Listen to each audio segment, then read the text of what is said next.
Yo! You got Maniac Mike, a.k.a. Mr. Kid Shreddy, a.k.a. Big Disco! Shinobi Ninja, Escape from New York. Lots of tracks. Lots of tracks. Lots of people. Love this dollar pizza. Loving that dollar pizza, bro. Some big, big shit. Let me tell you. Please, this way. Please, this way. In the middle of money-making Manhattan over here. Please, this way.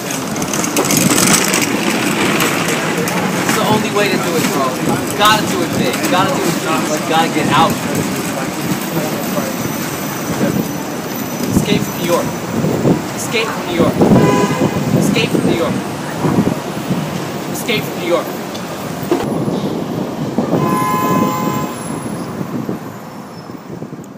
Fuck you wanna know, man? It's the awesomest album ever.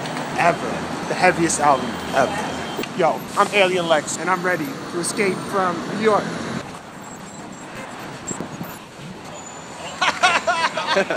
Yo, you're fucking good, man. Yo, I gotta get some street meat, yo. Hell, I need some street meat, yo. Jesus Christ. What's up, bro? What's up, my man? Chill, mate. Chillin'. Can I just get falafel on rice? Sure, yeah, do it up. Thanks, bud. Shinobi Ninja, greatest band in the world. Street meat, that's how we get down. Operation Nexus. Damn, the water is frozen, yo. Of course the water's fucking frozen. Straight up. We gotta save some of this ice for the summertime, right? How you doing, man? Chilling. Everything's good, man. I'm shooting some video. Always like coming over here. Right now? Yeah. Okay. That's our band, man. Yeah, man. The greatest band in the world. The greatest street meat in the whole world, though. Greatest street meat in the world. In the whole world. It's right here. The whole world. Yo, let's get some more V footage.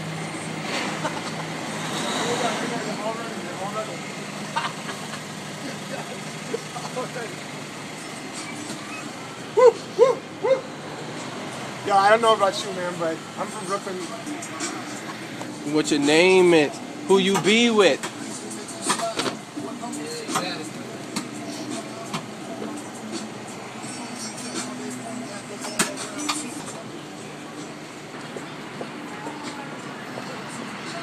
Who's a true player? Escape from New York because the way I'm dressed like now.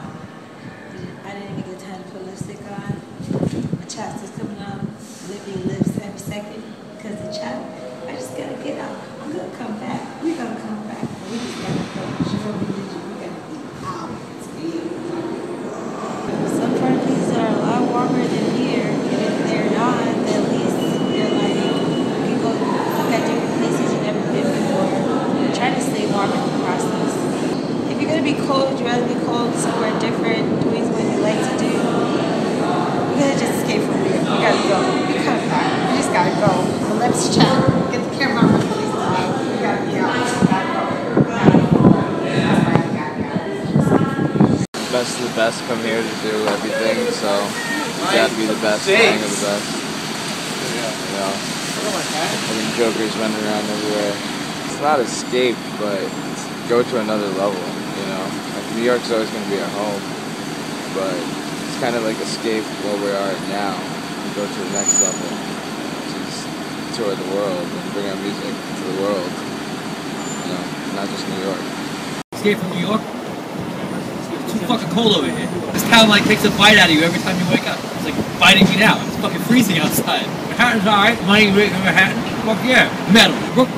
Metal borough. Brooklyn. Brooklyn, baby. That's where it's at. You fish? Man. Escape from New York. Leave a place that you've been for so long. Escape from New York. To go to a new place that you've been for so short. Escape from New York. To escape from the biggest city in the world.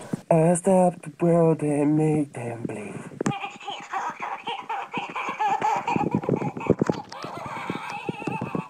Power Strangers. It gives you power. It's epic, post-apocalyptic, cults, virus, New York is fucked, shit's sexy, lots of bones and dead things, crazy government conspiracies, and Shinobi Ninja. Power Strangers, I mean, it's fucking in your face. It's a rock song. It's fun. Just precious. Precious, ladies and gentlemen. Zach, shouts out. Zach's in the building. Excuse me, ladies and gentlemen, sorry for the interruption. My name is Shinobi Ninja, and I'm out here selling candies and snacks on the train today. No, we're not selling them for any basketball team or school. Selling them to stay off the streets, stay out of trouble, and keep a little honest change in our pocket. Candies and snacks that we do have is M&M peanuts, Snickers, Twix, Welch's fruit snacks, famous chocolate chip cookies, cheese H and Pringles potato chips. Each one is $1. Thank you all. God bless. I read a newspaper article probably like 6 months ago. It said, you know, because New York is so expensive to live, a lot of young up-and-coming professionals can't afford to live here. You know, so like people are just getting out of college or just getting into whatever, you know, form of art that they're pursuing. It's just too expensive and hard to live, so they're going to other places like Austin, you know, Colorado, you know. And then in the long run, some people speculate it's gonna hurt the art coming out of New York City. But at the end of the day, you know, the money's here, then always the top people from around the world can come here. So in that respect, I don't think the level will ever really go down, you know, because always the best of the best will be drawn here. So it's always, you know, the best place to like come and train whatever you are going to be. But yeah, it takes a lot of money, so you know, you really have to be good at what you do. China has 1.1 billion people. I don't know how many of them know about Shinobi Ninja, but I'm sure that some of them want to party, and we want to party with them. So, I mean, that's one place we can go and party. They definitely like to get down there. We're talking about Miami, right? We're talking about Miami. I would love to go to Miami. Miami seems just like, I don't know, I like the beach, I like hot weather, and I like partying, and like, I heard the bar is like right on the beach, so that's pretty fucking cool, man. And I want to stand next to like epic statues in Europe that I seen in art history class back in the days of college. That's another thing I want to do. Love that shit. Yeah. Escape from New York. Yo, we gotta go. We gotta be late. Let's go.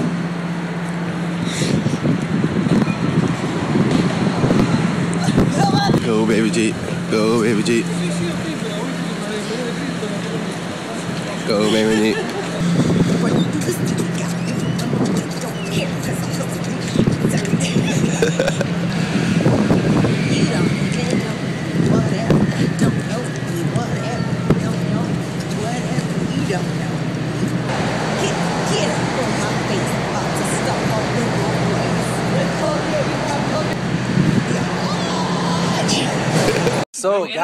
So guys, we escaped from New York. So we escaped from New York. So how does it feel? It's our first show of the year. First show of the year. We escaped from New York.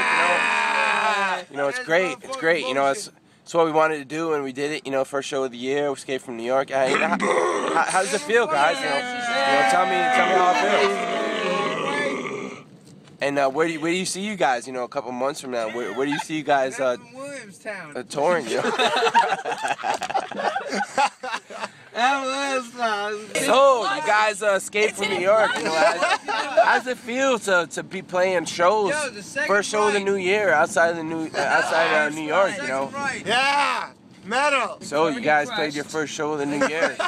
You know, you could have played in New York, but you played outside of New York. You stayed true to your fucking motto, which was to escape from New York. First show of the new year. You escaped from New York. You know, how does it feel? How does it feel to have made it outside?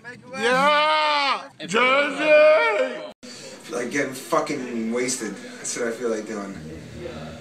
In this bathroom right here, man. This is my kind of bar right here.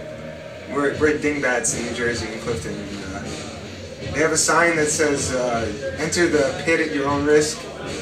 The bathroom has no door and is covered with stickers. And the toilet looks like it hasn't been cleaned in about 3 weeks. Fucking rock and roll, man. Just don't want to go back. We just don't want to go back.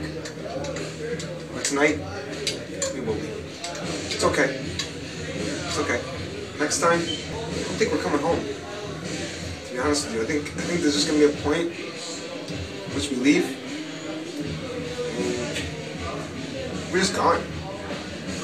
You're not gonna see us again. Not for a while. You know. We'll write. We'll tweet you. Facebook. You know, and all that stuff. Instagram. I love Instagram. Be on that too. And I'm not gonna be in New York though. That's for sure.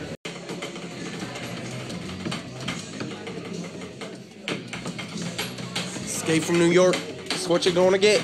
You're gonna get a whole lot of fucking drumming. A whole lot of fucking drumming. Bands.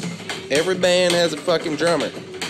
And every drummer, before the show, gotta fucking warm up fucking drummer wrists. Couple fucking paradiddles, little paradiddles, pair of squibbles, pair of squabbles.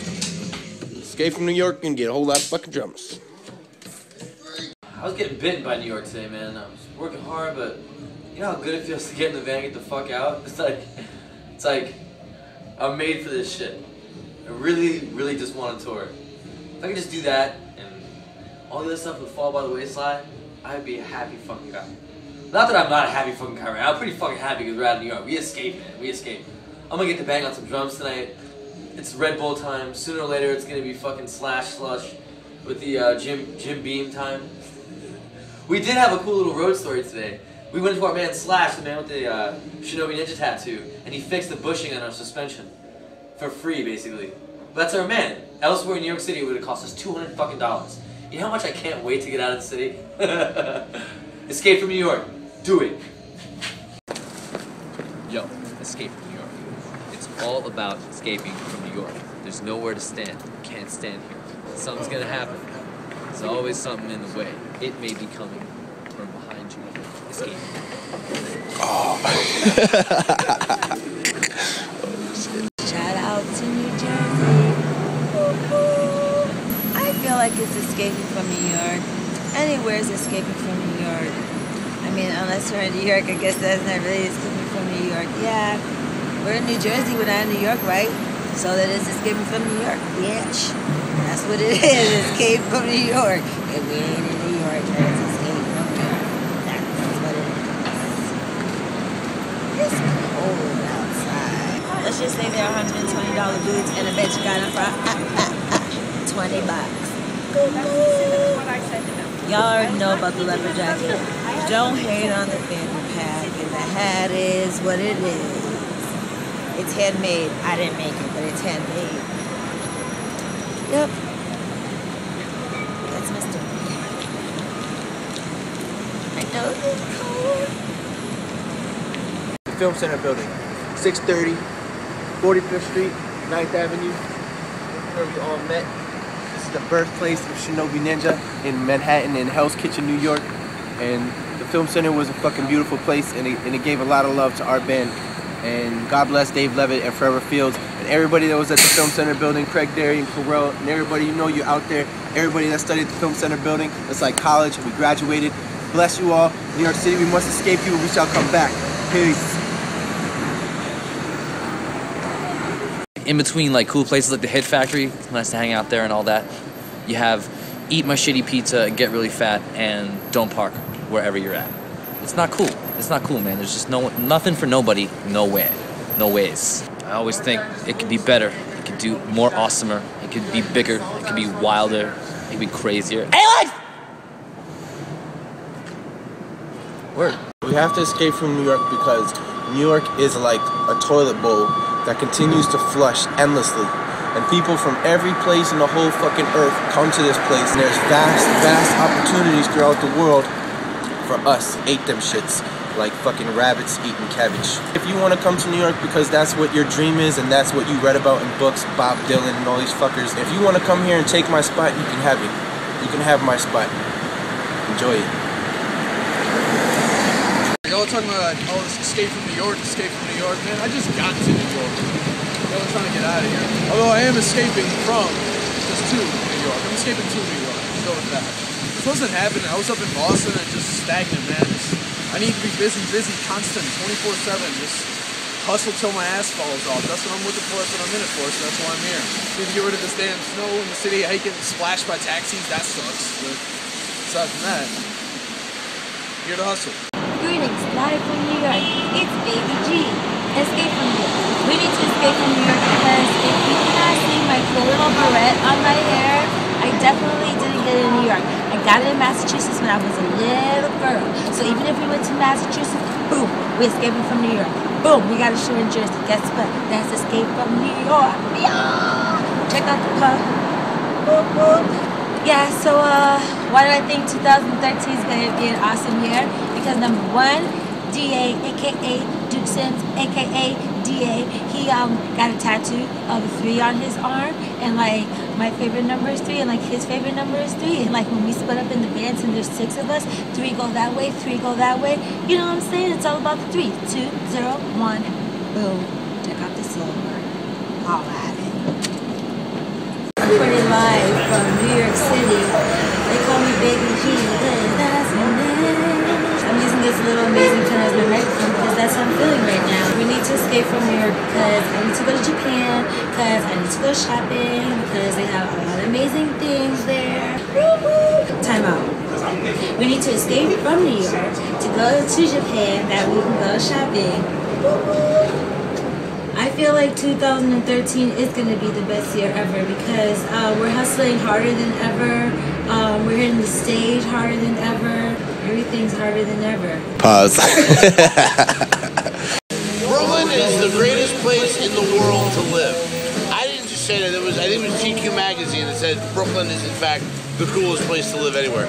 Brooklyn is one of the last places in the world where you have the small town neighborhoods, where everybody in the neighborhood knows each other and bands together and hangs out together and shares, not necessarily ethnicity, although they could do that, but they just share a lifestyle.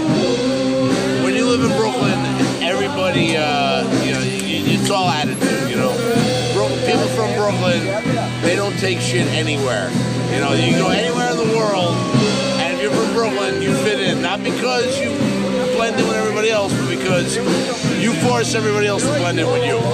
Somebody that wants to become a professional dancer, I would say that you have to move to New York or LA or somewhere that people can see you. You gotta take class, they gotta start seeing you out there. I mean, if they have things that are coming to your town, I'm not gonna discourage you and say that it's all just for show and tell and money, but if you really want to like be dancing backup for like Beyonce and like freaking Christina Aguilera, that's my girl. I don't know if she got dances, but I mean back in the day she did. Or like Nicki Minaj and shit. You gotta like come to like NYC and get your like dance on and shit.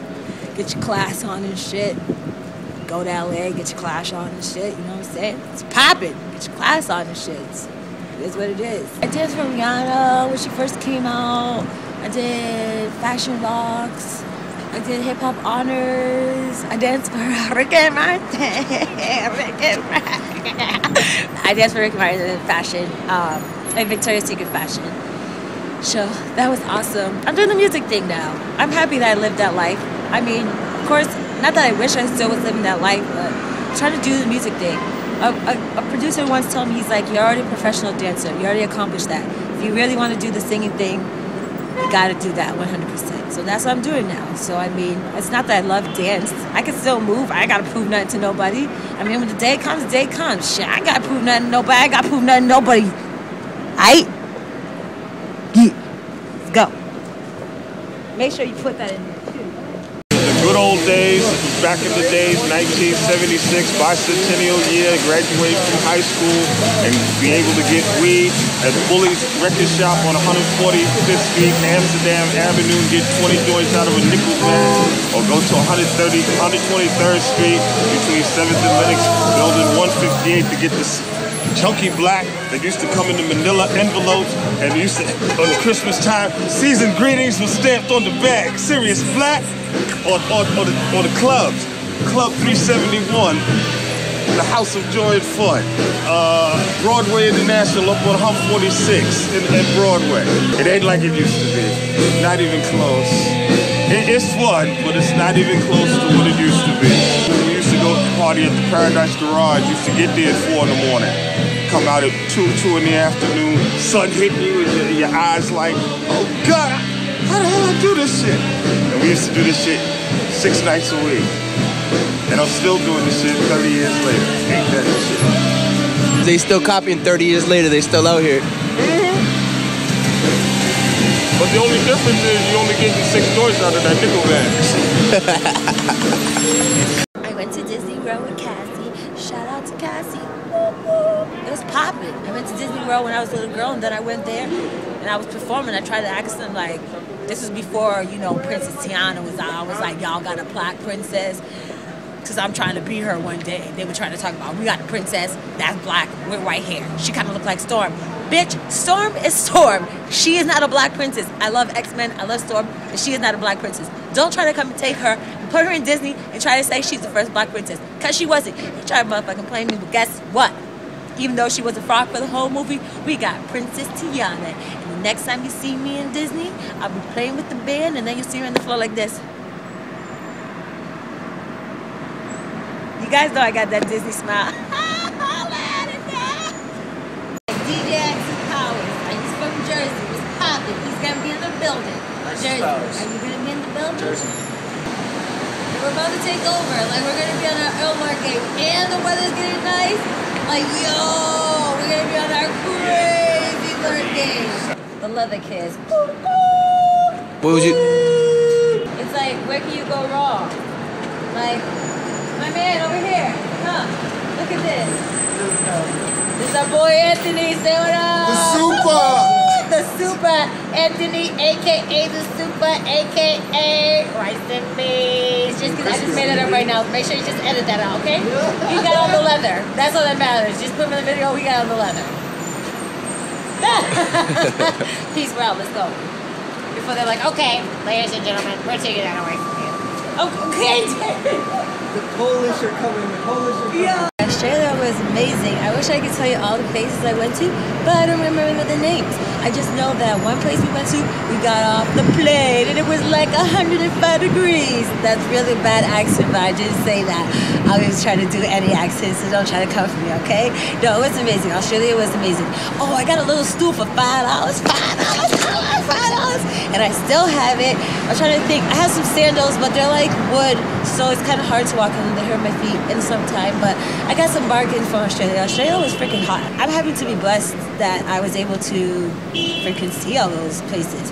And I just wanted to experience it with my band. Because I already experienced it as a backup dancer. 5, 6, 7, 8. You're like, wow, that's a crazy life, you know, rock and roll. So then if you got a fucking style and somebody sits here and they respect you, what you're doing, they're going to be like, you know, that, especially with music, because if like your music speaks to somebody, then they want to know about your personal life, because people always connect music to personal life.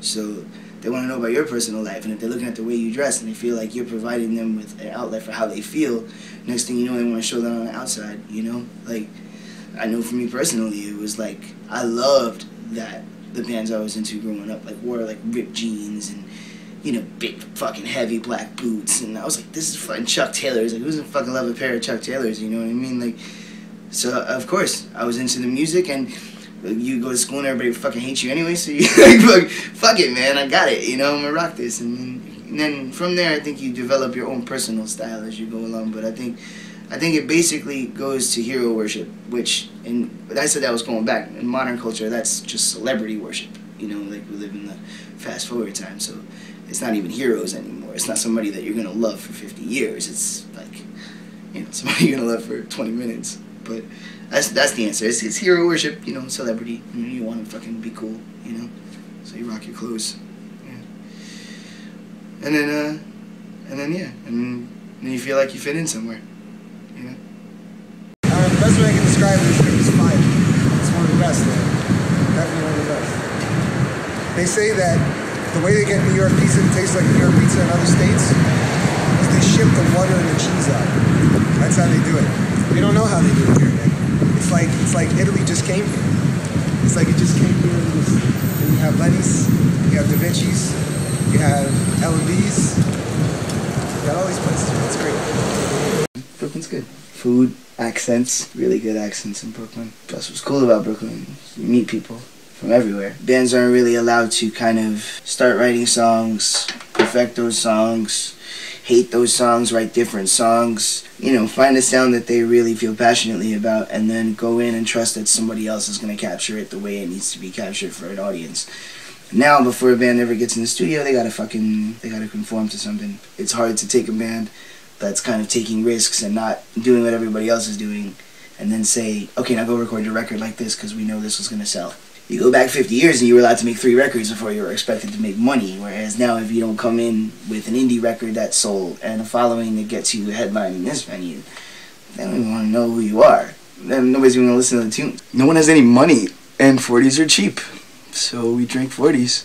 Also, fuck off if you don't like holding a 40 bottle. It's like, you got this fucking thing in your hand and you're like, it's fucking great. It's Brooklyn, you know? Oversized.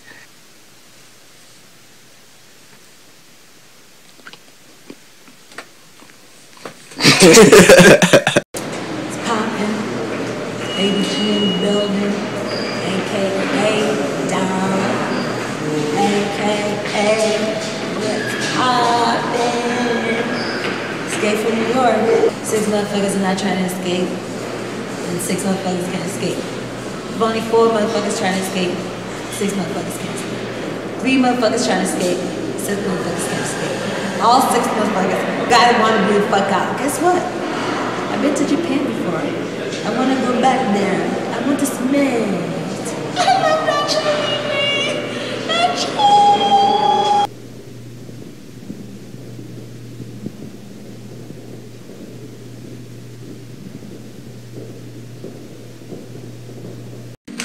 I think that musicians and ramen noodles go hand in hand because we broke and that shit is cheap and it kinda tastes good.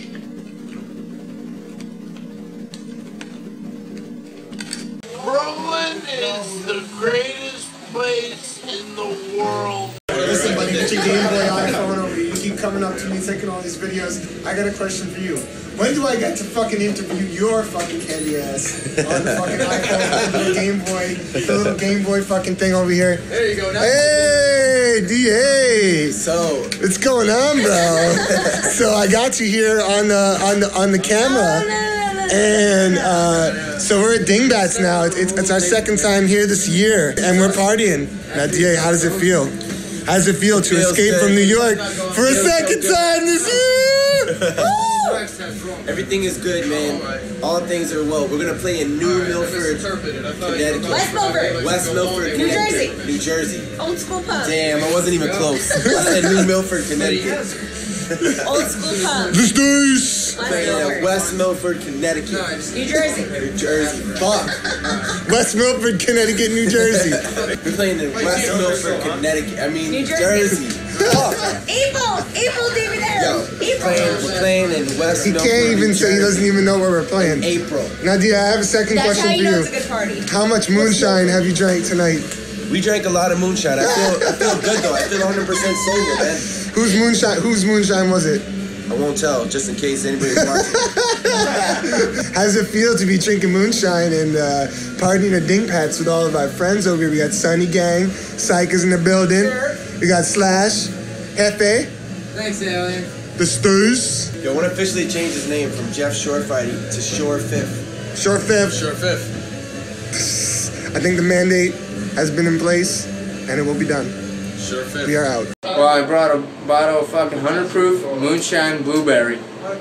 I carried it in my pocket for 30 miles, skating on my trick deck. Not even longboard, trick deck. On some shitty ass, janky ass pavement. Just for you guys. Just for motherfucking you guys. Can I totally be in this video for a second? Of course, bitch baby. gotta come do her lip. I just needed a mirror, sorry. Continue. He's like that bitch. I've been in much shittier bathrooms trying to fuck some chick. And getting kicked out of Mercury Lounge. Yeah, I almost had my dick out. You get cat. And cat's the fucking delicious. Cat is motherfucking delicious. Give me horse meat. As long as you can call it food in some fucking country, I'll eat it. I skated across America. What can you ask for? What's original? I'm just me. Have a good night, ladies and gentlemen. Is it? I'm gonna drink more motherfucking moonshine. Is it? What's original? I'm just me. Shinobi Ninja. Yo, you got Maniac Mike, a.k.a. Pat Stajak. You got motherfucking Dude Sims, a.k.a. Guy Lesbian. We are hanging out in the back of the motherfucking Dingbats Club. We got piss, we got cigarette butts, we got period juice. It is motherfucking on, yo. Ow! Tell him, PA. Tell him how it goes, yo. Yo, I pissed in this toilet the last time we were here 1 month ago, and I think my piss is still there. Still there. Or, if you piss enough in the toilet bowl, it will flush itself. Yes. Yes, it'll flush itself. Take a good look, yo. Take a good look. I believe it. I believe it. Is that my piss? Some Or skanky is that shit. somebody else's piss? You'll never know. No. The world may never The know. world may never know, yo. Whose piss is it? Whose piss is that? I'm Guy Lesbian. I'm Pat Stajak. Until the next episode of Whose Piss Is It? We're Shinobi Ninja. See you guys around, man. I feel like in the evolution of the universe, I'll take it back to one time me and you, we looked up the beginning of time and Earth, right? And it goes back about like 5 billion years on Wikipedia or whatever ridiculous, and it's split up into eons and all kinds of shit. Well, some people have been around a lot longer than us, and they might be pretty far away, but I'm sure they can get here somehow. If we can make spaceships 100 years ago, imagine what aliens that are 2,000 years older than us can do. Or 5,000, or even 10,000. What about 1 million, y'all? Think about that. Think about that. Imagine they evolved and they can all just speak with their minds. They don't even gotta talk and shit like that. They also can be more simple. They can be like little insects on the ground on another planet. Those are aliens. They're on another planet, and they're insects. This planet only had insects once. You know what I'm saying? I can just go on and on about this one. Yeah. Aliens definitely exist, and I'm sure some of them can get here from wherever the hell they are in this galaxy, because I'm sure that there's some life form in this universe that's been around here for longer than us. We're not the only motherfuckers around here. Get the fuck out of here. Whoever thinks that. Jesus Christ. Oh, man. I feel about to give me rock and roll. What new beer rock and roll? Dude, name me one rock and roll band that's really like representing right now.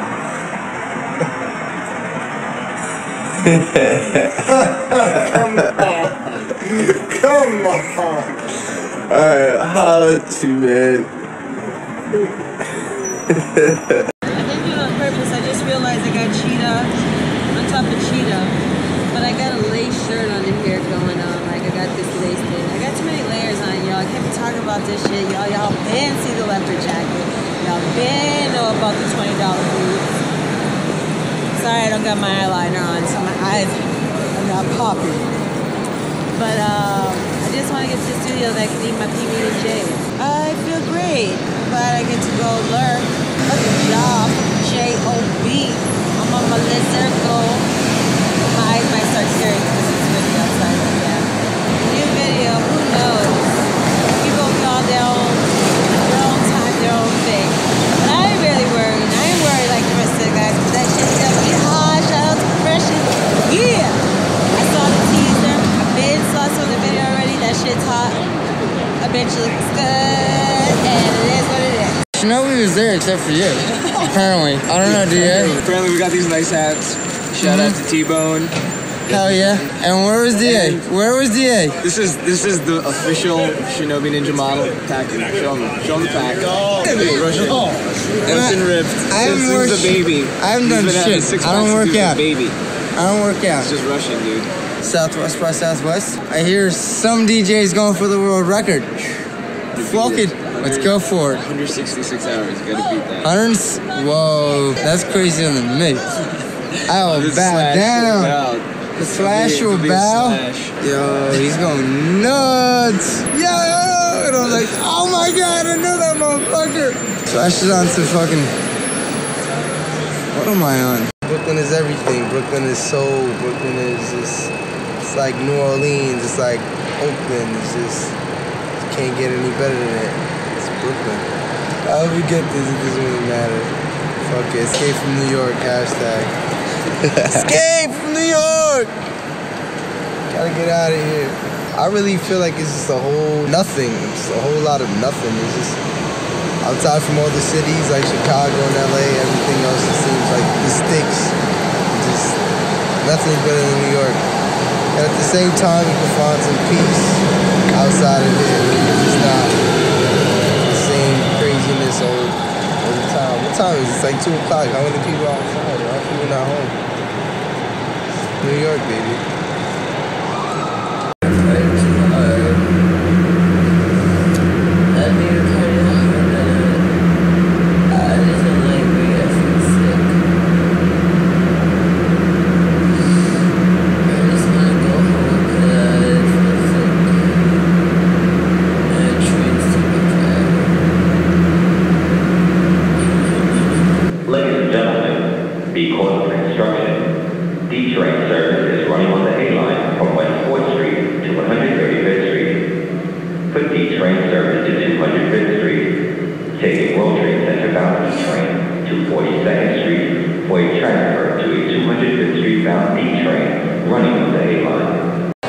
Rep the Bronx, so originally born and raised in the Bronx, you know what I'm saying? Right now, I can say I have to rep 2 Staten Island, and that's where I'm working at, that's where I lay at right now. So my name is Surgematic. From the beginning, before Shinobi Ninja was going to South by, before Shinobi Ninja was going to Cali, playing in the Roxy, we've been rolling since then, you know what I'm saying? Today I just came through, look out for the team, you know what I'm saying? Hit them up with some tattoos. I'm doing the photography, the tattoos, you name it, I'm doing it, or trying it at least, you know what I'm saying? Keeping myself busy. The band is definitely crazy, cool to be with, and not one day goes by when you hang with them when it's not official, you know what I'm saying? Like, it's always a memorable day. Living life, yo. You gotta live it. You gotta enjoy it every day, every moment. Don't let it go by, you know what I'm saying? Without appreciating those nights and days and shit. Live your life. Just live it. You can't be grimy. It's just a bad look. People end up finding out you grimy, you can't be trusted by nobody anymore, you know what I'm saying? You're not real. Nobody respects you, nobody gives you any type of credibility on anything. Definitely can't be grimy. Always be original, do your own thing, and don't ever hate on nobody. It's not a good look. Nah, you can't be grimy out here, man. It's snowing and shit, it's too cold to be grimy, you know what I'm saying? You gotta be home, relaxing, chilling. Not standing in the street with snowflakes smacking in your face, you know what I'm saying? It's not a good look. It does cold. And it's cold as fuck, so we'll leave you on that one. Yo, if you're a Mets fan, you're a real baseball fanatic because... If you're a Mets fan, you're gonna be a Mets fan even if they lose. I can't say the same about every team out there, everybody's fans out there. I can't say the same about them. Kansas City Royals, you know what? They're alright, but the Mets fans, I'm sorry, the Mets fans, they're a different fucking breed. The Mets fans, they come from all over the place. You find Mets fans in Brooklyn, you find Mets fans in Queens, everywhere. They're just peppered throughout the city. But you know what? They're the diehards. I really don't even fucking like baseball, basketball, the way. Learn a thing or two from the homeless people, man. You learn you can put your cigarette right there and come back 20 minutes later and it's still there. You learn you don't have to throw out a perfectly good cigarette. Because I'll take it. Never do, because I'll take it. Taco Tuesdays. $2 shots, $2 Coronas, and you can't forget about the $2 tacos. Is my hair alright? And a fucking shitload of people in there getting bent. Off $2 tacos, $2 Coronas, and $2 tequilas. Everything is two. T. Big Sims don't really like other beaters. He's scared against stuff like Axis. Yo, LeBron James. I hate him. I really was like the first LeBron hater. But like, this guy's amazing. This guy's having the greatest season. Like, yo, did you see Kobe Bryant's dunk? Did you see that dunk that he had today? Like, I was just made me really happy to see OGs like Kobe could just still tell LeBron that we need to relax. LeBron is still that man. He destroyed us in the Garden the other day. I was so upset about that. I'm still upset about it. But see us in the playoffs. It's like Ghostbusters. When like the stairs, you know when they're going up the stairs, they have to go to the top of the fucking tall ass building and shit, and it's just spirals like. Oh yeah, it doesn't really go that high though. It's only like. Wait, what? I'm gonna walk and go up. I'm going up. Here we go.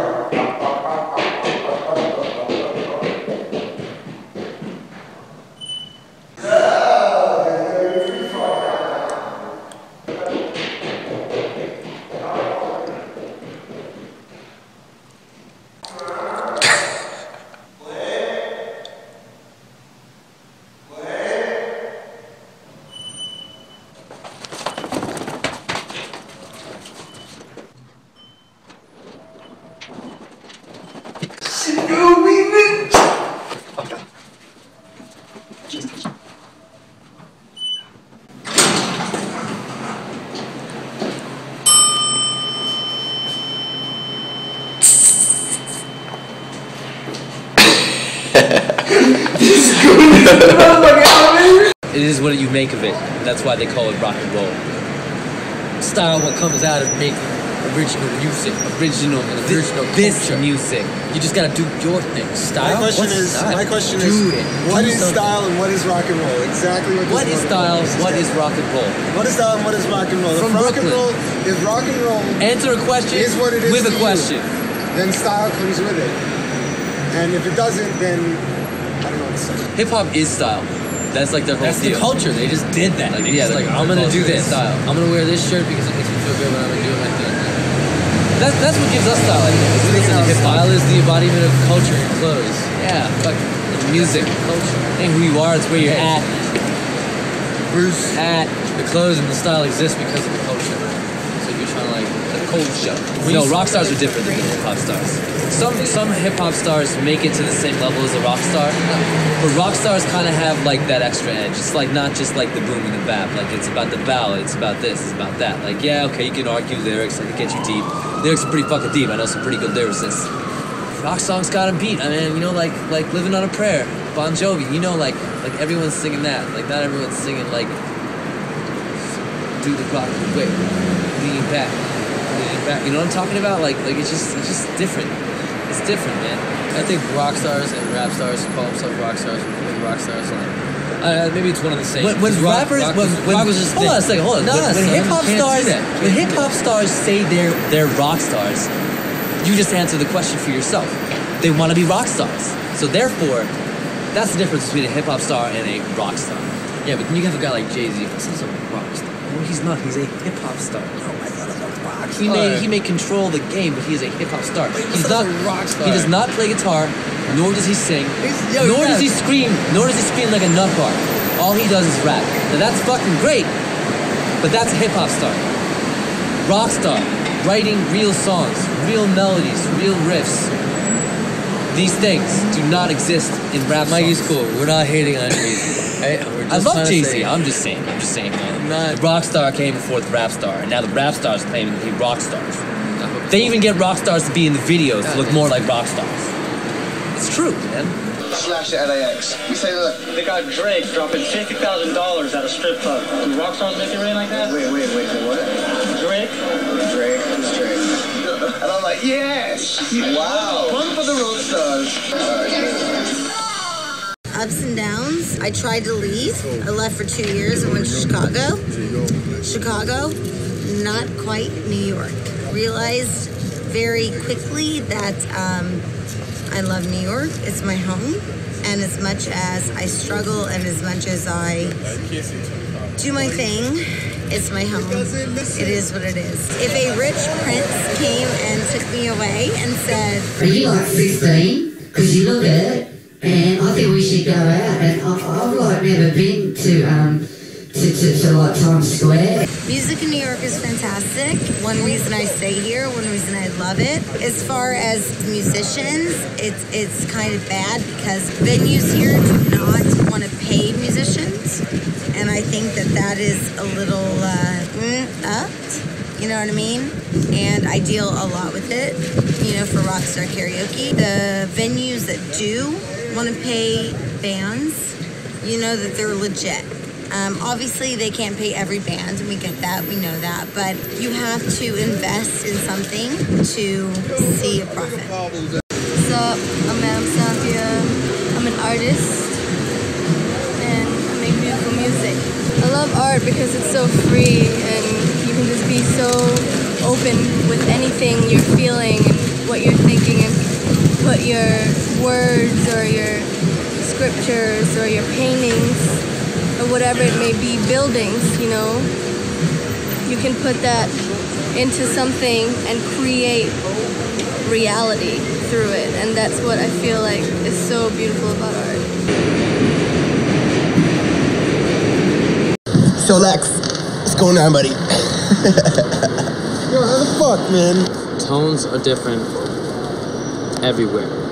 Like, take my voice for example. The tone of my voice is different here than it is, say, in the live room, than it is, say, in the control room, than it is, say, in the Kofax room. But we're over here now, and my tones are like this now. Change the tubes, different tones. Alright guys, let's be nice to each other. No fighting. No, boys. No fighting. Yo, I love your music, bro.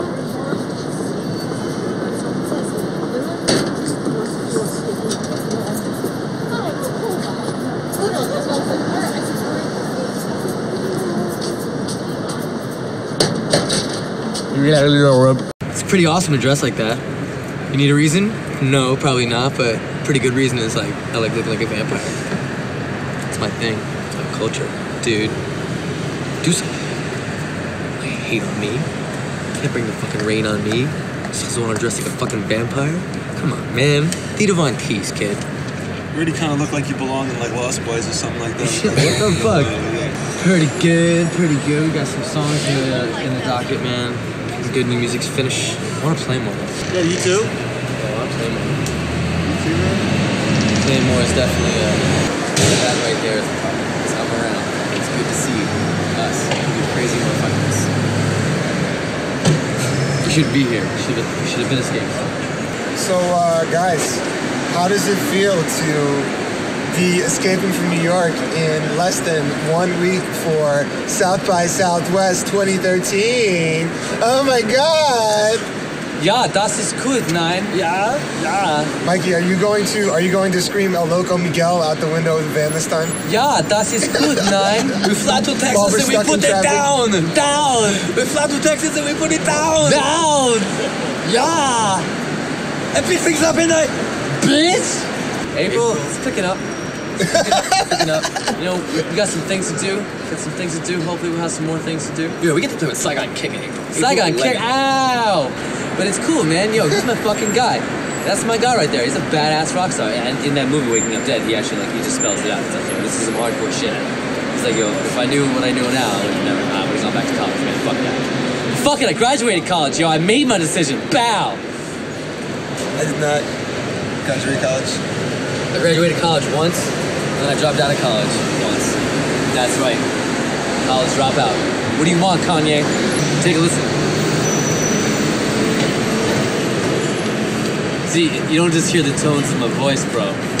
You hear the garbage trucks. You hear the taxi cabs. You hear the fire engines. You hear the other guys from Brooklyn. You hear Brooklyn over here.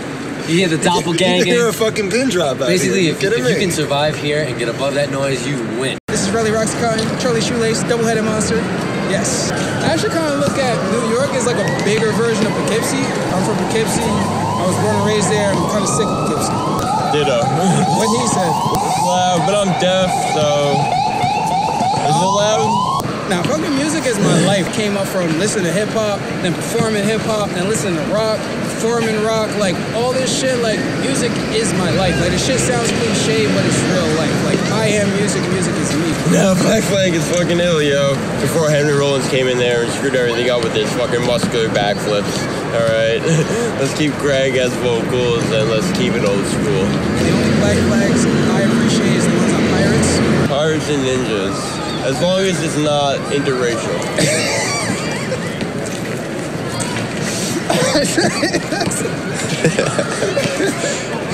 And that's the word of the day. They escaped their town and they made it here. Yeah. That's the escape, baby. Never going back. Escape. Until an hour from now. Yeah. Great. No jelly, no syrup.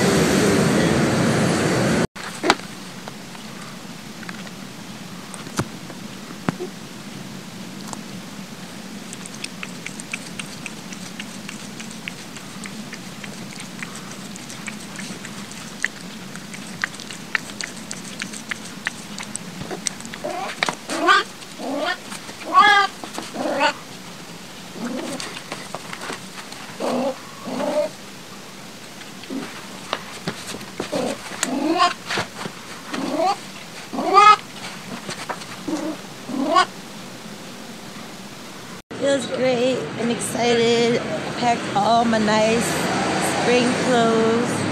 Who cares if they're nice or not? I just packed my spring clothes. So I just hope it's nice out because one year we went there and it was nice over here in New York and it was freezing in Texas. And I was like, oh, look, they just chilling. They just chilling. It was like, no, guys. Look at the weather. It's nicer in New York than it is in Texas. So I'm just hoping that it doesn't go down like that this year. Because I'm not with it. I'm not with it. I'm not with it. Let me pay my respects for Christ's life. You know what I'm sorry. I'm not with it. You better just with it. Stick it in your head. Forget it. I mean, I copyrighted that. So, copywritten. You know what it is. I'm just saying that you can't steal it. So, it's going to go in Texas. Awesome. South by Southwest. We're in the building.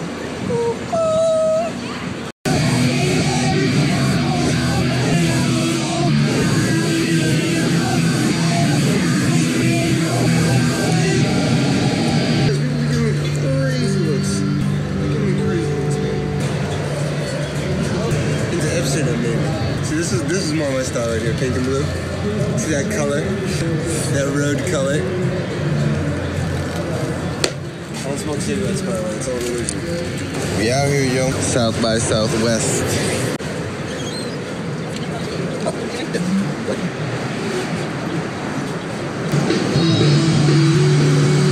the place we just said. Buffalo Exchange.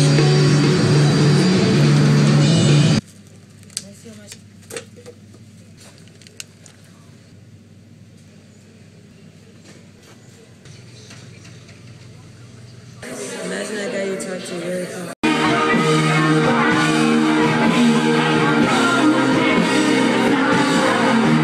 It's pretty cool, man. We actually opened up an hour late today.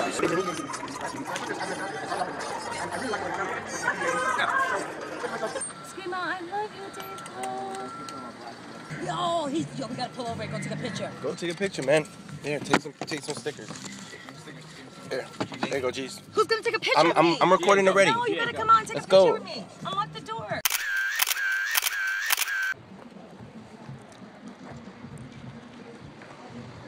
Yeah, I'm originally from Brooklyn. Feels real fucking good to be out here. I like the pace, you know what I mean? I like not being as broke, you know, so that's always a benefit. I like having appliances in my apartment. You know, that's not something I was used to in Brooklyn. I've been washing the dishes by hand in about 3 years, so that's nice. There's a mix, man. I like everything but country. Deadass. I just stole this dude's lighter. Heavy into hip hop growing up. I remember listening to Hot 97 on my Walkman. My Iowa Walkman. Just hit the little record button, make myself some retarded ass mixes. Then I got into a lot of shit, man. Grunge in the 90s. I still love Sublime. You know, as long as this ain't country, I'm good. I can't hear some redneck singing about some dumb shit, some whiny voice. So that twang just ain't doing it for me. If you know the words fucking healthy or some shit, give you shots of skull, got a whole bottle, I'll show you the role model. Hey, I'm looking at him, I'm like. Bad Decisions, part 37. Bad Decisions, part 37. We got this right here. I'm alright with being in Texas, you know, it's a departure from my normal life. You know, I'm standing right next to the mailman. Even though I'm in Texas where I don't live, I'm a lot closer to the mailman than I have been in the last couple months.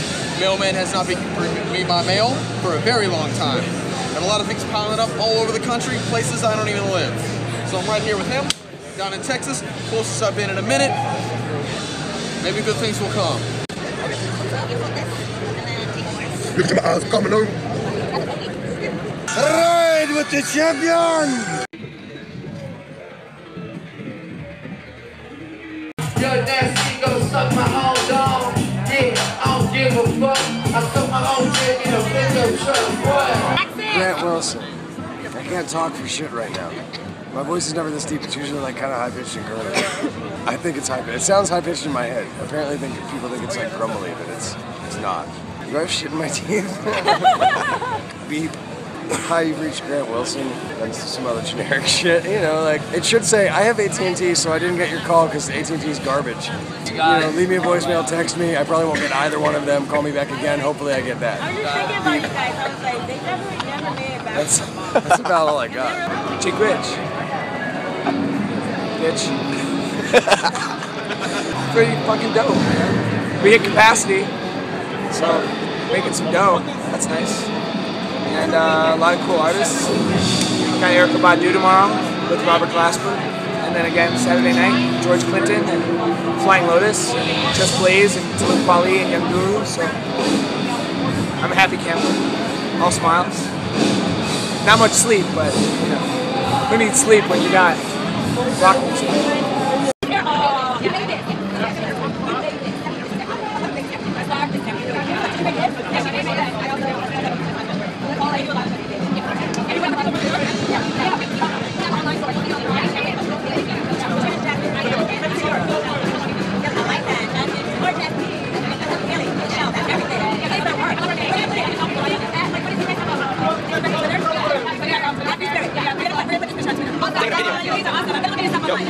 Let's go in. Just shout out. Just shout out your Instagram stuff.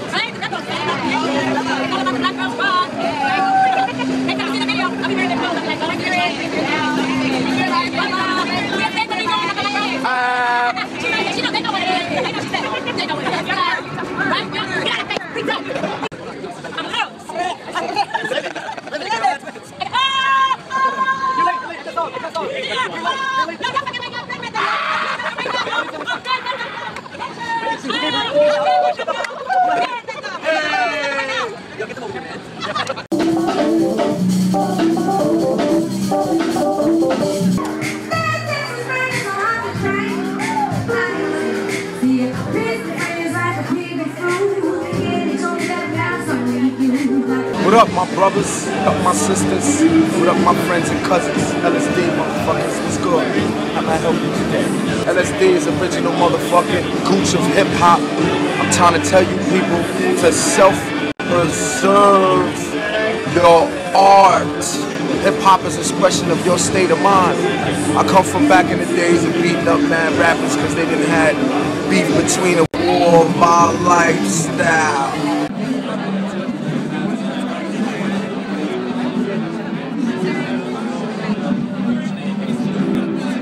This is Mr. George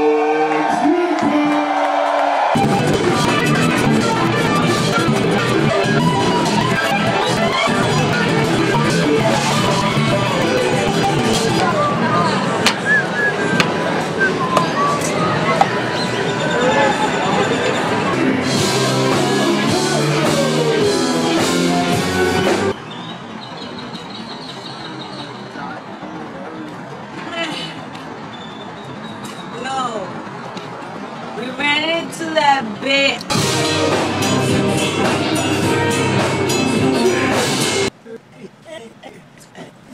I'm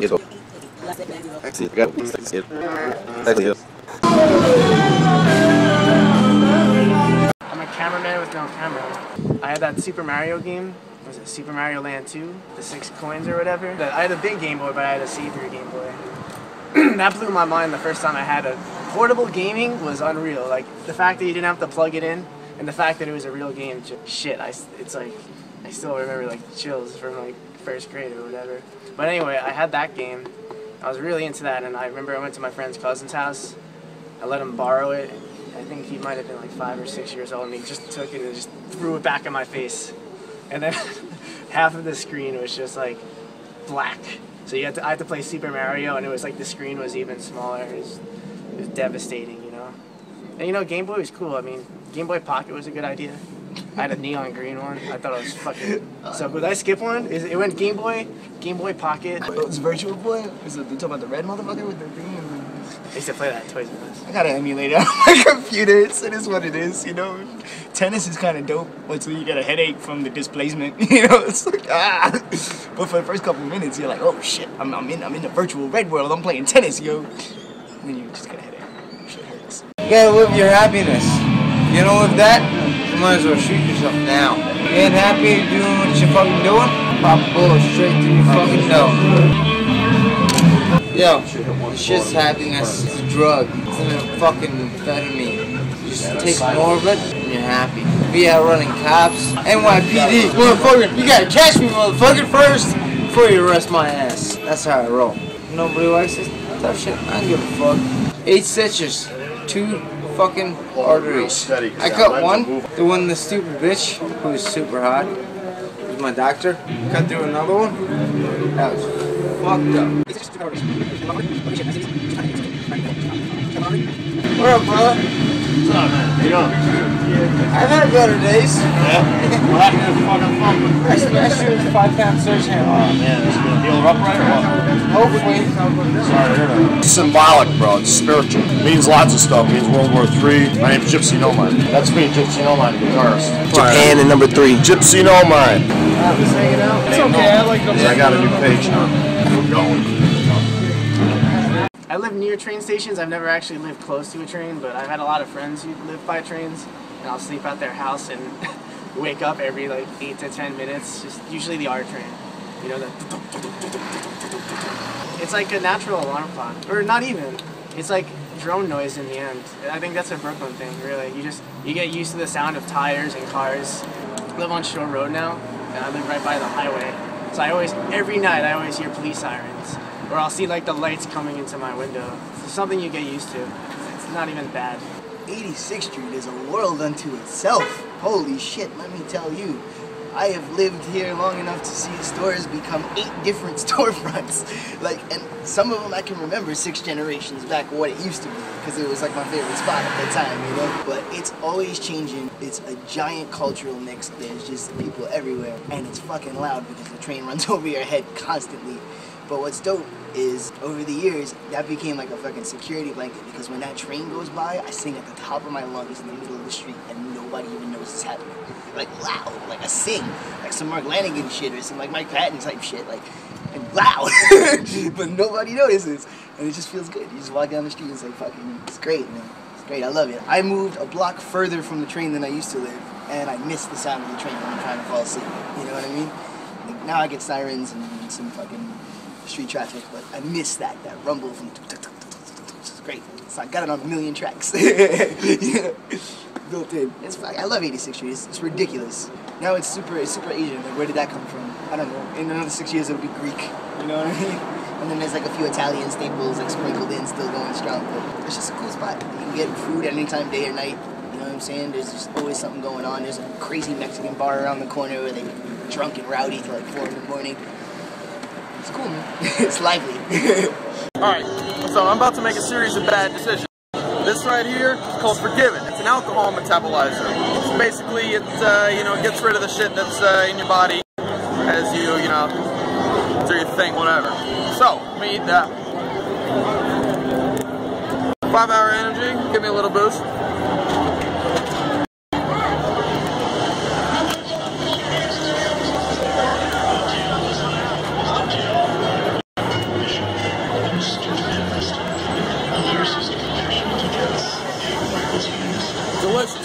It's like that place that people want to go to, or people want to move to, because they're like, oh, Brooklyn or New York, I want to get my career started in New York, I want to live in Brooklyn and see the melting pot, but the melting pot is literally like everything, you know? Nothing is really a surprise here. Like, you learn to not get scared of people looking weird, because everyone looks weird in places like this, especially us, you know?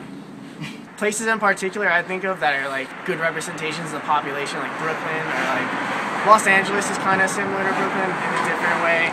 I went to Japan once, and Tokyo's kind of like Brooklyn. Tokyo's more like Manhattan, but I'm getting sidetracked. There's no surprises, man, when you live here. When you're born here and you live here. Maybe if you move here, and like it's beautiful, like the architecture especially. So I'm fucking rambling, yeah. that's a Brooklyn thing, I guess. There's just too much to talk about, man.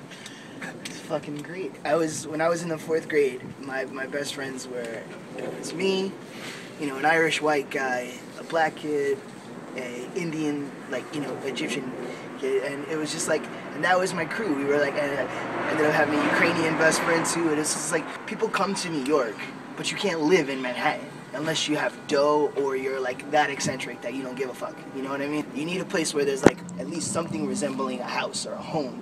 And Brooklyn kind of becomes that. It's like, it's close to the city, you can get there quick. At the same time, it has its own level of culture to it where you have to learn the Brooklyn speed. It's fast at times, it's slow at times, the dialect is dragged out, and everybody busts balls. So like, you have to be quick-witted, sharp, and have a good sense of respect, because they will slap you in the mouth if you get out of line. It's like, yeah, okay, it's such a small percentage of the world's population, but it's a really hardcore percentage of New York's population. Isn't it? So, in that way, it's like the center of the universe. I wouldn't want to be from anywhere else, you know? Can't wait to get out, though. Mets! Yankees. Mets. Yankees. Mets, oh man. 27. 27. How many? I'm reading this book about 1986 Mets. Now, obviously, I was born in 1989. But the coolest thing about the Mets is just, it's like, it's so glorious, you know? Hi! I'm Tamala Baldwin. I've known Dave since you were like this high a long time ago. Woo, Brooklyn, growing up. I'm gonna be honest, I thought it was kind of hard. I wouldn't say that it was like the easiest place to grow up for me. It was hard fitting in. Kids just called me white girl when I was home, but in school I had like really amazing friends that like embraced me no matter what. All growing up in Brooklyn. I love me some like 90s hip hop. I love Salt and Pepper. I love Chris Cross. I don't care what anybody says. They're the bomb. Amazing! But I also love listening to a lot of soul now. Like I love Born Exchange and Emile LaRue. And I love my old school, like 60s, like Al Green and Otis Redding. Otis Redding makes my nipples a little bit hard whenever I listen to him.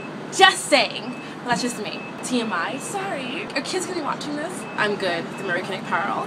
But they're really cute socks and stuff. I used to always shop at $20 bag in Queens. You get a bag and you can like fill it up for $20, no matter like whatever you want for $20. I have so many cute stuff. So I'm all about thrift stores. And we're about to get arrested. The alarm is like beep, beep, beep. But whatever. When I was in high school, they called me Rainbow Bright. And I used to hate that. But I don't care now because I'm like sunshine. So I have on like these red pants. I need a belt. Don't judge me, whatever. And I'm wearing a green shirt and this awesome yellow jacket. It needs to be ironed, but I just got back and my winter clothes are all in the suitcase. So it's a little wrinkly, but who cares? This is me. Where'd you get that? Pretty girl. Okay, this is my story. Love you guys. $10. I wait for them to go fire. I'll put this shit on right now and call it Blossom. Yo, look at these pants. I like a black and white one. This is 3 for $10. You can get yourself a pretty little skirt like this. That ain't my size though. I ain't got no time to be selling shit either. Moving on. What y'all know about the one leg leopard? Next leg black. Boom. Okay, these are plus sizes. They need to chill because they're looking little people like me. These are cute. I'm gonna have to come copy these. Do you have a dressing room here? See, that's one thing about the girls that they don't have a dressing room. And that is a problem. But they let you exchange. Honestly, I didn't know I was doing a documentary, so I'm pretty much out of this watch. Now this right here is probably the winner. Yeah. These are 2 for $10. What you need to do is you need to see if it's small. I don't call it small, but just need to. This is a small. I don't know, I'm tiny, but maybe I get away with it. You know why I like them? Because they're going to be high-waisted and they're going to be long at the same time. These are kind of popping right here. These are kind of popping. Okay, out the beach. Look at that. That is skirt. You don't get any street signs. I don't want people shopping at the same places where I go. Comes through in the content. That's what makes the album Escape from New York, because the content is really That's what it's about, it's telling a story about what we're living. I don't think the songs were like, okay, we're gonna make this some type of futuristic reggae, rock, metal thing. It's gonna be different like nobody's ever heard. It was just like, alright, this is a song, this is a concept, here's a riff, and you just, you know, do 21 of those things, and then you take the best 11 of those. That's Escape from New York, right there. Music is about escaping from New York. It's about escaping from the energy and the craziness and just finding yourself somewhere in there, just taking it to a whole nother level. It's about traveling the world and finding everything that you want, everything you dreamed of, and then coming back and you're back in New York. Yeah. Back home, back in Brooklyn.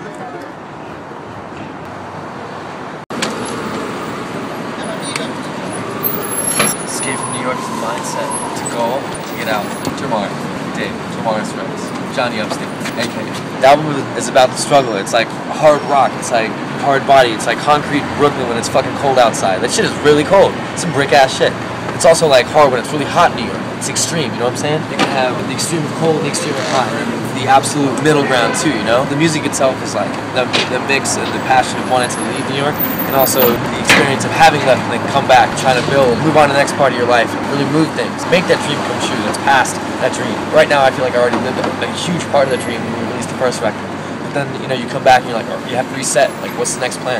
When Escape from New York comes out and you hear these tracks, you can hear like, damn, this band really stepped back and took a look at what it was up to and planned and pushed and put passion behind it. It's like, without that you get nothing. You get nothing, fucking nothing. And the passion is the shit that's in the tank that keeps you getting through all those miles. So when you squeeze the passion in, it costs you time, it costs you money, it costs you days in your life, but when your candle burns bright and you're out on the road, we do Escape from New York. That's what it's about. To burn the passion, burn that fuel in some awesome way, and to escape, to move on to the next. Yeah. First video, Power Strangers. The first video, Power Strangers, is an epic moment where it seems like, oh, excuse me, this gentleman has passed by. Thank you. Back to the music. Power Strangers is about an epic moment where it can seem like sometimes where the darkness is just everywhere, and maybe sometimes all hope could be lost. But somewhere in there, you're a winner this time. You're a winner. No, you're not a winner. You're not a winner. You're a winner all the time. Someone else is a winner this time. You are. And that's how it goes. Winning all the time.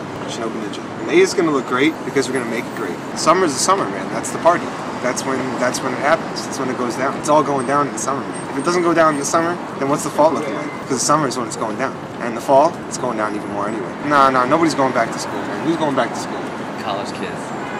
Oh yeah, we'll party with them too. Back to school. Yeah, back to school. We'll party with them too. We're gonna party with everybody this year as we escape from New York. Magnificent. It would be. Yeah, Artistic Visions, that was a lot of fun. That's something we hadn't done in a long time, which was just all get in there and just do that thing. We like found some good arrangements, like bam, we just recorded it. Fuck it, there's the music, that's how it stands. Bang, you know, what's to you? And then we did vocals later, but the vocals were still kind of like, you know, party. It was all a party, it was good. It was really good vibes. My favorite one is the Nelly Bly song. You heard it? Nelly Bly. You can't take my stickers down. That is not fun. To exist artistically in this world and not be persecuted for wanting to. Yes. I want to have multiple artistic visions, multiple times. I think the record Artistic Visions was only the beginning of something that is just a beautiful process of making music. Everyone coming to the table, everyone just like vibing out, using each other for the energy, and then, you know, having music from that. That's beautiful. That's beautiful. That should happen all the time. We should be so lucky. Return From, that's the secret one right there. That's my favorite. That's my favorite. Return From is the hardest and heaviest ever in Shinobi Ninja history. It's more metal than anything you've ever heard in your life. More punk rock, more headbang. I was gonna say more punk rock. It's punk rock. It's hard body. Hard body punk rock. Return From.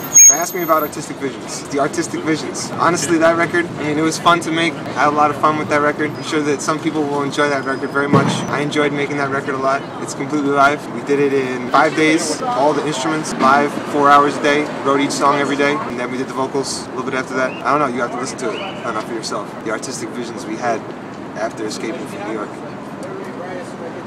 It's pretty dope. Return from ... We wrote Escape from New York in a way that was like, we had song ideas, and then from the song ideas we bore demos. And the demos we recorded, and we didn't like that, so we changed something, and we went back and changed the lyrics, and we went back and changed all the bass, and production, how well can we do shit we know how to do? And Return from ... is like, it's out of control. It was literally the chaos of our band in the studio at the same time, unadulterated, like, we're gonna jam something right now, right here. It's gonna come from a random idea, we're gonna make it all work right now. You know, taking an artistic statement within a day. You know, kind of bucked that trend a little bit because we ended up recording different things in different weeks and doing the mixing in steps. But it was so much faster than Escape from New York and more freeform, freestyle. It really sounds like the band we became. There's a lot of weird parts to it because we're a fucking weird bunch, and there's so many eclectic and eccentric parts of our personalities that just leak into freestyling with each other. It's different. It sounds like an indie rock band that got sprinkled and mixed in with hip-hop, metal, punk, just extreme left field. We break into some parts that are just so out there and weird. It sounds like just experimental noise in places. But then it's like, can't take my sticker now. No. This shit is written for artistic visions. You know, artistic visions. Wow, I totally got too fucking screwed up. I was thinking about fucking. Alright, that one was artistic visions. You know, Return from ... was all the songs that, you know, didn't quite make the Escape from New York lineup. That stuff is great too, man. We're not as focused, and I don't think the ideas that we had in those tracks were as worthy as like the first thing that we come out with at the first, but like they're still dope ass tunes. And that's a lot harder and a lot darker than the stuff that's on Escape from New York. But Artistic Visions is like in itself freeform freestyle. Whereas Escape ... is like the stuff that we didn't feel that was the best material, the best foot forward, stuff that wasn't also as focused. Let me go again. If I describe Escape from New York, then Return from ... is all the tracks that weren't as focused as Escape from New York. They're a lot harder, I think they're darker, they're like more aggressive tunes. Whereas on Escape from New York, we have a lot of stuff that's like a little bit poppy. Like What If Time is a pop song, and that's got cool melodies and a cool chorus, and it's got a real pop beat. But then there's stuff on Escape from ... we didn't come out with. Take any one of them, man, and they just sound fucking different. A different whole artistic feel. But then when you move on to Artistic Visions, we recorded all that in freestyle. And it was a movement that was, instead of being as nerdy and detail-oriented as we were on the first stuff, you know, Escape from New York and Escape from ... we're gonna do this all in one day and have a complete idea. And then build on that in another week of sessions on just vocals and writing the vocals. And then just mixing, and then mixing all that and mastering it down into one. And all 3 albums and all 3 little mini shits that we got really focused material, a little less, a little darker, freestyle. It's a different band, kind of, in each different instance, so it's fucking cool, man. Shinobi Ninja lives within all of its pieces. Just to clarify, because you said Escape ... a lot of time. Escape from New York, Return from Japan, Return from ... which we thought was going to be Return from Japan, and Artistic Visions. Tough scene at the moment. I'm here to stay. Can't wait till the next month comes around. There's gonna be more opportunity. It's gonna be more of that grinding, more of that rock. April 11th, we rocked the Saigon Kick. It's kind of fucking hot. It's like the first, what I heard was, that's the first original lineup having rocked New York City in the last 20 years. It's as close to the original lineup that it could get. What's going on, man?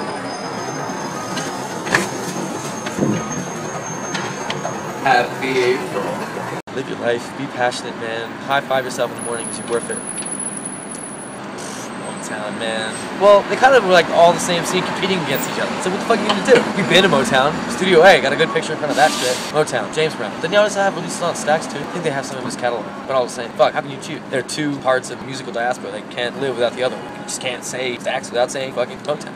It's like saying you want Motown, you like Stax. Fuck, it's all the same, dog. One came before the other one, and they both exist kind of in the same diaspora. Which is fucking weird because we love 80s hair metal and 90s grunge. I guess 90s grunge because it takes 80s hair metal, I can have both at the same time. So fuck it. Feeling pretty fucking sweet. How you feeling, buddy? Well, Escape from New York, it's a movement. It's also a bunch of really hot songs split up, well, really into 2 compilations. One is called Escape from New York. The other one is called Return from ... And I happen to think that all the music is pretty freaking slamming. That's just the beginning. Take it from me, man. It's good shit. It's pretty good shit. We're trying to escape from New York. The album, the movement, the music, it's about escaping from New York. I think I'm much happier on tour, rocking for the next show, rocking for the next group of friends that we met the last time we were there, rocking for their friends, the freedom. New York can hold you down. New York can never let you leave. But it's important to get out. It's important to do your thing. We were incubated here. That's amazing. I'm happy to see other places what was made here. That's where it's got to go. Out into the world, into the ether. Other people got to grab it. Other people got to make love to it. It's the way it's got to be. Message. You know, I got a lot of respect for Mike. You know, I listened to your live stream. You guys sent me like the record, you know what I mean? They're like, he's a guitar player, because, you know, I'm a guitar player, he's a guitar player, without stating the obvious. You know, I said to him, quote unquote, I said, it sounds like a guitar player that's not trying too hard. And I think that's a pretty good comment. That's important, do you know what I mean? Like, stay within your limitation. Working within your limitation. I'm not saying Mike's limited. That sounds awful. Like, he has a small cock. He's not good in bed. But that doesn't matter. He's good at fellatio. Do you understand what I mean? That's not what I'm saying. The limitations, we all have limitations about understanding those, you know what I mean? God, even I have limitations, you know what I mean? And there's nothing worse than hearing somebody go for something and not work out. Do you know what I mean? And from Dave's point of view, like, I think he's matured in that sense. Because when I first met him a couple of years ago now, you know, he's going for stuff. He's wanting to live the dream, but now he's like finding, this is where I'm sitting in this band, this is where my guitar tone sits, the licks and tricks, I know this is going to work and it's going to work for the greater good of the band. That's important. That's why people go like Kurt Cobain, I know Mike appreciates this. Like, I always remember like somebody was saying, Kurt Cobain's a great guitar player back in the day, you know, because I'm that old. Well, he is a great guitar player because what he played on those Nirvana records is exactly what the song deserved. And I think Mike's, you know, really working well in the band, man. I mean, he's got a big pedal board that doesn't equate into the size of his cock. But apart from that... Sit right next to me and you do a video? It took me a long time. I think my family is the only one that could tell you because they've known from the beginning. My mom and my sister, they've known from the beginning. My grandmother, they see me when I wouldn't even open my mouth on stage to where I am now. Now you can't give me the space to open my mouth on stage. I'm trying to escape from this bitch that they call head and behind that I love so much. But I gotta go other places to get cheap clothing from cheap thrift stores. Like the little dolls that are behind me here like this. The question is, I guess they haven't heard of Disney's The Princess and the Frog because there's 3 of them and not one of them is black. I'm just saying. That's how I'm gonna end it. I'm just saying.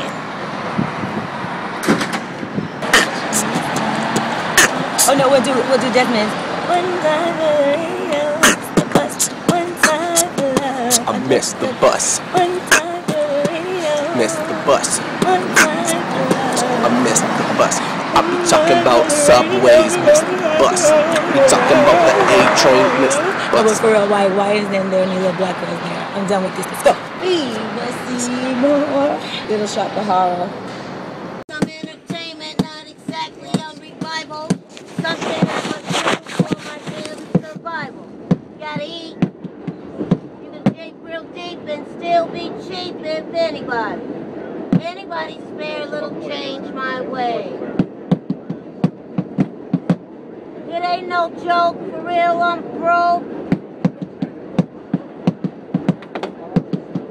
That ain't even no joke. I'm sorry if I disturbed anyone. I hope you all have a pleasant night, all of you. A little change could help me out if anybody. I'm sorry. God bless you. Have a beautiful night. Thank you.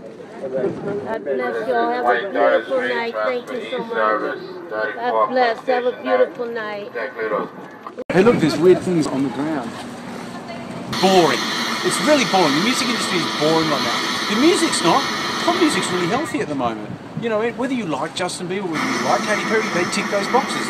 It's pop music. I don't buy the fucking records. Why the fuck would I want to buy the records? I'm not into that shit. But if you like pop music, it's there. There's great jazz being made. There's great rock. It's all being made. Do you know what I mean? And if you're willing to search it out, it's there to be done. I mean, like you guys, you guys are, you know. It was a different band back then. I think you were the same. I think you were just, you know, and I think Dara was the same and stuff.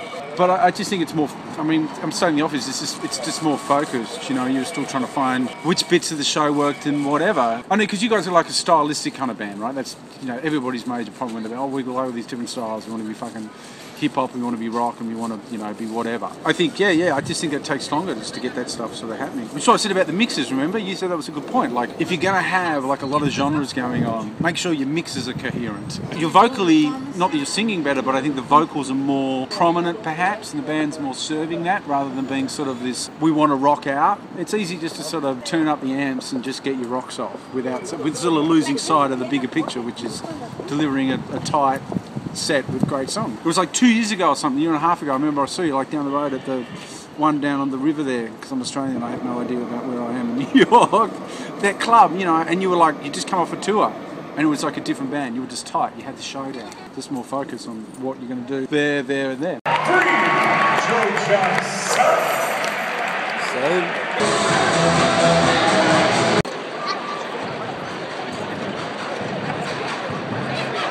Not in the mood for no fucking interview right now. Peace. Best game ever. Reggie Evans. Joe. Big things. Biggest game of his career. Next time, bro. We in New York City, motherfuckers. This is a weird looking fucking nose. All fucking deformed and shit, man. Tom Green on VHS. I'd like to say it was for all the right reasons, like music, and I wanted to establish my career. But no, as you know, I was in a very lovely relationship with a very lovely lady, and she threw my passport into a lottery system, so I got a green card. Now, having said that, I was living in London for 8-9 years. I'd been to LA, and I didn't really feel that. The place I'm going to live in the States is New York, just because I live in London, live in Sydney. When I got the green card, it was like coming to New York. But it wasn't like a conscious, like, yeah, if I make it here, I'm going to make it everywhere. Do you know what I mean? It was just like born out of practicalities. And I was slightly annoyed, to be honest with you. Walking this, fuck, I have to start again. I have to meet people, say hello. My name's Kent, I play guitar, I'm fine, you should use me. It's worked out good, do you know what I mean? It's worked out really great. Like, I grew up, like, looking, as you do, because in places like big cities like New York, London, and all these things, you know, big bands come out of places like this. Not that they don't come out of other places, like Tasmania. You know, you see stuff, so I saw all those bands come out, you know, like, I don't know, Ramones, Living Colour, all that stuff, you know, CBGBs, all that old school 80s shit. We used to watch that at 2 o'clock in the morning on ABC television. Rage or some shit. So my vision was just like seeming like a pretty cool, creative kind of place, gigs and doing stuff. Do you know what I mean? Where people mesh. And I guess, for instance, although New York is not at all like it was, in my humble opinion, only ever lived here for 6 years, it's not that anymore. You still get everybody coming here. Why is some guy from Tasmania, Australia, talking to you, for example? So you still get that just by the nature of the city. So, I mean, yeah, I just had a vision it's been a cool place to play music. I like that sort of energy of New York bands. You know, I'm not saying I don't like LA sort of stuff, but you know, like, you got to make it right in New York. Do you know what I mean? You got to make it work. You're not driving a car for 3 hours to shit. Things aren't right the whole time. It makes you a little bit tougher musically, perhaps, and a little bit more refined, a little less. Oh, I'm going to use the word practical, but it doesn't sound very glamorous, does it? It's more just like, get it done. I'm going to get it done. You know what I mean? As a working, jobbing musician in New York City, I play and I try to get paid, and I try not to deal with people that are full of shit. I don't know. What is the industry? It seems to me, without fucking sounding incredibly cliche, like everybody talks about. You see my hand right now? It's going back to like what it was in the 70s before there were the record companies. Who the fuck cares? If you're a slightly intelligent person, obviously it has. It's pretty hand to mouth, which I think is good. It's healthy. It's good. It's about you and me getting together and jamming, man. I just wish people appreciated music more and wouldn't make our job so hard. There's a lack of education in what good music is. In that manner, I'm sounding like some pompous, like, sort of, oh, people don't understand how fucking good I am. It's not like that. It's just like, you know, it's not in people's faces. You know, you're not beating him down, you know what I mean? You must like me. Do you know what I mean? It's like somebody asked me today, like I was teaching guitar for a parent, he's a huge Pink Floyd fan. This sounds like I'm really old, that's not the point. And he was like, what's going on in the music industry? He actually asked me, because he's interested. I said, look, retro is not a negative now. People just don't seem that interested in music. It sounds like it kind of, well, the lights just went on. What's inside? Wow. What's inside of there? I think I'm not sure. Oh, are you British? No, I'm not. I'm actually Australian, but don't hold it against I'm me. sorry. But I love the accents. You're not from here, are you? I'm from Brooklyn. He's from Brooklyn. You're from Brooklyn. Ew. That's not a weird combination at all. Have a good night, guys. Peace. Coming to Old Shul. Motherfuckers is in Old Shul. Old Shul. In Old Shul. You know what I like though? Look at the spacing in between all the words. Like there's perfect spacing except right there. Like there's room for a C. They counted There's the letters. room for a C. Yep, they counted the letters. But they left one out. There's perfect spacing, exact between every. Pearl Jam. Uh-oh, we're back in the 90s again. All right, who's gonna be next on the musical list here? Candlebox. Oh, good call. Candlebox. Up next will be Far Behind by Candlebox, followed by Push by Matchbox 20. Stay tuned. Satellite radio's finest 90s rock list. Right the first time. We'll see how. The best of 90s alternative. We're at the Old Shul. We're at the Old Shul Pub, West Milford, New Jersey. Connecticut. Not to be confused with Connecticut. And they're playing satellite music from the 90s. And at one point, upon arriving here, after hearing 3 or 4 Counting Crows, into Pearl Jam, into Vertical Horizon, I just threw out there that perhaps the next song would be the Toadies. And lo and behold, it was the Toadies. Because you cannot have the 90s satellite station on without hearing Cumbersome, the Toadies, Fastball, Pearl Jam, some shit. You know what, Pearl Jam? No, Pearl Jam is universal. You know, Pearl Jam is universal. It's a classic rock. Stone Temple Pilots is a classic rock. But once you get down into the one-hit wonders of the Cumbersomes, the Fastball. No, you're not one-hit wonders, man. They're greats. What is the other song that 7 Mary 3 had besides Cumbersome? What was their second hit song? Oh, that's a good question, man. I'm going to have to get back to you on that after I look at my phone. See, Beck, on the other hand, you think that he would have just Loser would be his only hit, but as you can hear from the inside, he had a lot of other hit songs. Where it's at, good songs. So I wouldn't consider him one-hit wonder, but as listening to that satellite station after naming the Toadies, I think a good common guess would have been that maybe they would have played Loser, or maybe Say It Ain't So by Weezer. What's one of your favorite 90s songs, my dear? Do you have any favorite 90s songs? Because they're playing the 90s. My name is Clarell. I'm a singer, producer. I'm from New York. I'm from right here. I'm from right in Midtown, over on 62nd Street, but now I reside on 56. Making it happen. Just some vocal coaching on the side. Making it happen. About to start an industry up and make life happen again. Musical life. Music heals, persuades, it sickens, it lifts, it lowers. Music is music. You can't think without music. You can't sleep without music. You can't even eat without music. Trust me, music is from the Most High. The Most High is everything. So music must be everything. I love it.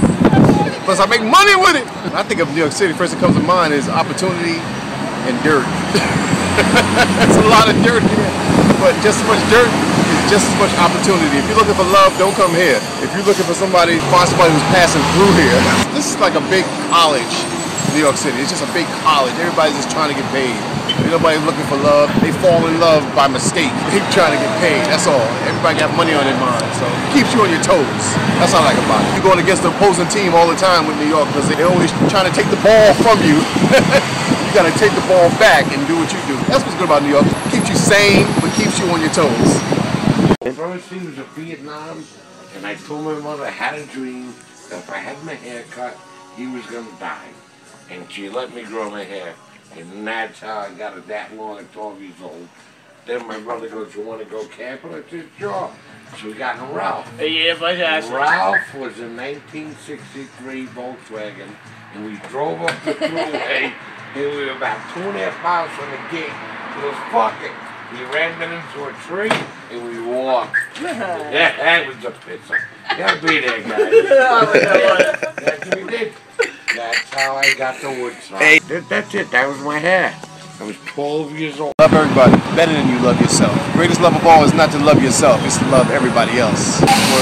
I don't know what else to ask you, man. Michael Jackson. Because Michael Jackson is the baddest. You know, Michael Jackson was just honest. He was just real. That's what I liked about him. He was the baddest ever. And whatever he did, he felt all the way to the core, all the way out from his solar plexus to his nostrils. He just felt whatever he did. Even if it was like all the way. He didn't hold back on anything, even when he was laid back. I think his intensity, his ability to borrow from so many different people from way before his time and mesh it all together into what he did and make it seem so original, which in a sense it was because it was a mesh of everybody else. Because honestly, there's nothing new under the sun. Just a bad boy, that's all. We miss him. Are you ready for the Shiggy Otis right? Guess what, Brooklyn?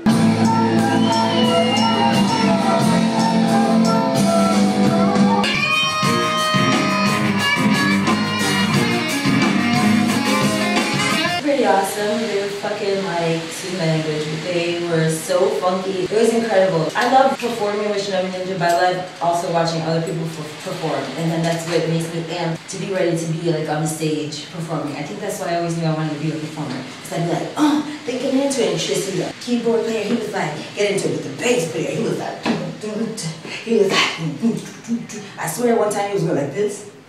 And I didn't hear a song that had this beat. But it was to the music, and his hands were like, doing something else. Like it was kind of like this. It was freaking bananas. His drummer is his brother, and his guitar player is his son. Like his whole family is his like band. How freaking awesome is that? I just freaking love watching people perform. I love watching funk bands. George Clinton was like, they're amazing. They got that funk. They just like, he's like this, and then I was like switching up like boom, boom, boom, get the shoulders down, boom, boom. Oh, I felt like Tim Marie.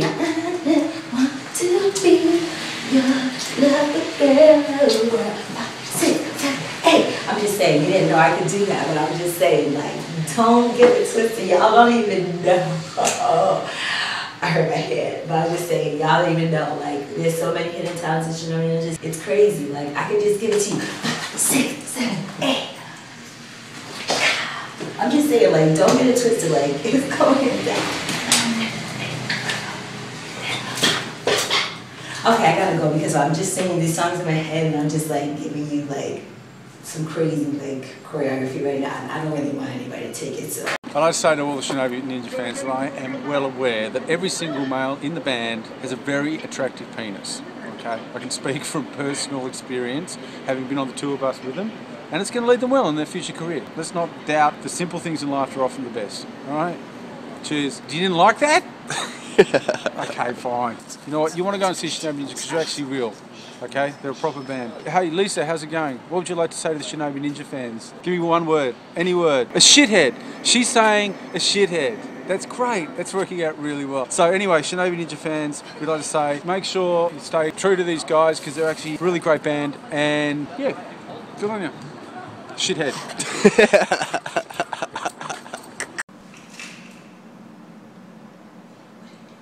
It's a video. I said need content for the Escape from New York.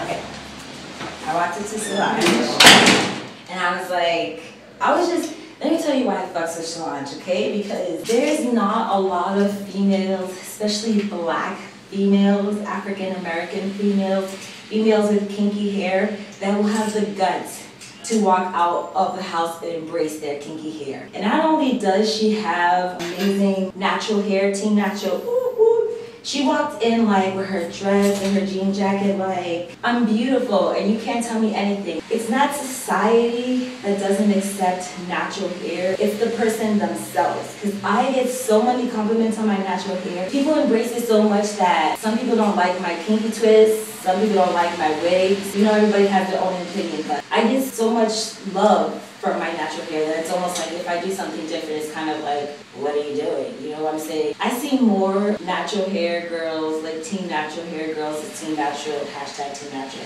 Now that I've seen before, and I hope that as we get bigger, I could be like that. You know, for Solange, obviously she's doing it, you know, for the natural hair girls, and I want to be one of those, like a role model. I fucking rocks Team Natural all day, every day, yo. That was my girl Solange, we had a moment. And she said it too, she's like, it doesn't mean that if you wear your hair not natural, that when it comes to me is, I get upset where girls try to say it's not beautiful. Nappy-headed hoe, like really? We all motherfucking nappy-headed hoes. Like under your wig, you're a fucking nappy-headed hoe too. Like, let's just get it together, okay? Band is sick. Man, Jason Bieler is a beast, bro. The dude was just like standing there, stone-faced. Just like, I'm Bieler, it's like a kick, fucking sick, cold as ice. Pretty tough.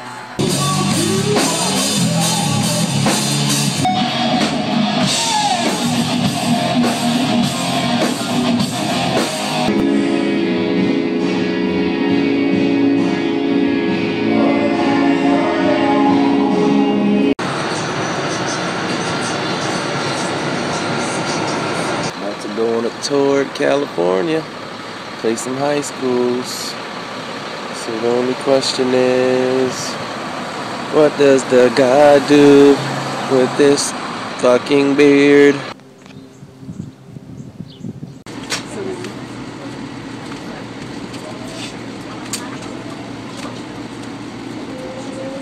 If you're a fan of Shinobi Ninja, you're a smart person because music is all Shinobi Ninja. Trust me, I'm in the studio with them a lot of times. I've been in the studio with them in the past, and trust me, if you're a fan of Shinobi Ninja, you consider yourself a wise person, okay? Trust me, they are the truth.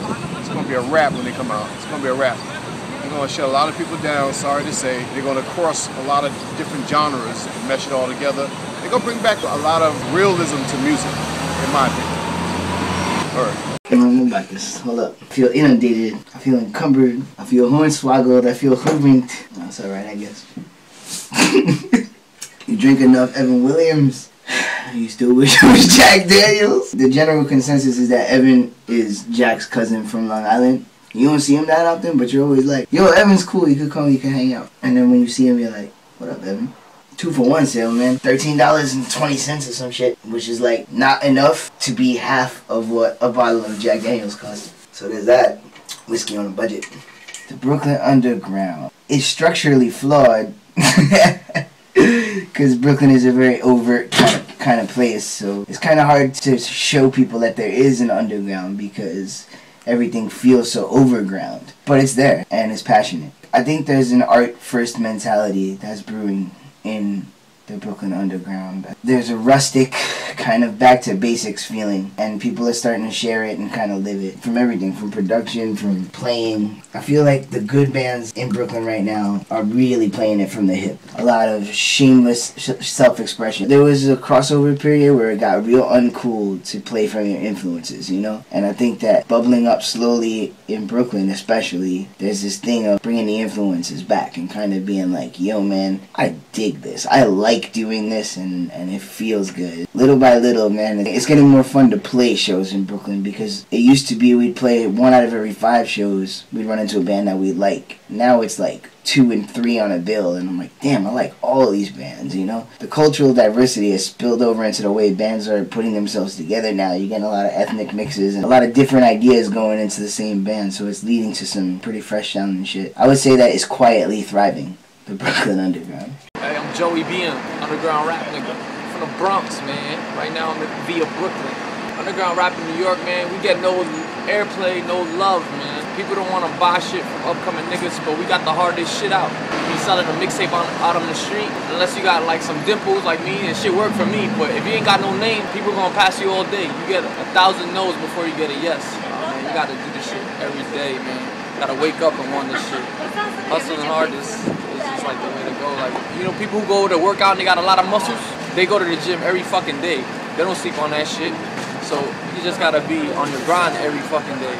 That's how you can blow. Hey, listen, you guys never met me before, but Dave, you know, D.A., Duke Sims, that guy right there, he been rocking with me since 2007. He been producing tracks for me, working on my vocals, you feel me? So if he putting me out there for y'all to see, man, you know I gotta be official, at least a little bit. That's what I tell y'all, man. Shinobi Ninja! Fuck yeah. The quietest I've seen it so far. Just the quietest, so. That was bad.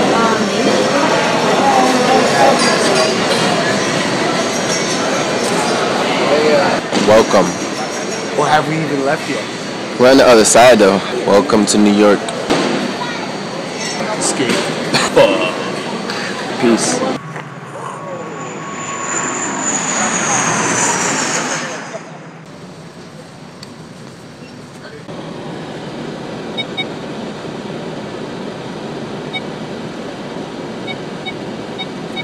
Shinobi Ninja.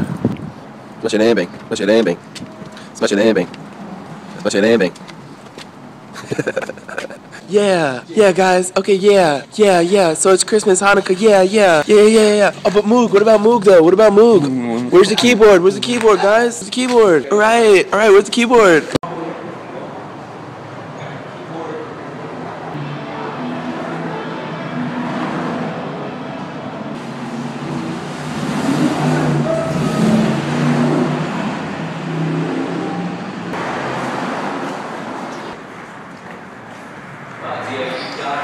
So man, I heard you guys are touring over here a little bit. What? Dude, look at this fucking guitar, man.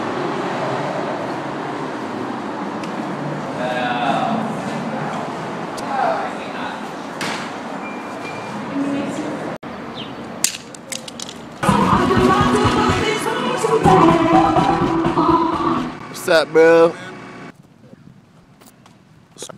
There you go. This right here. There we go. That's the puppy.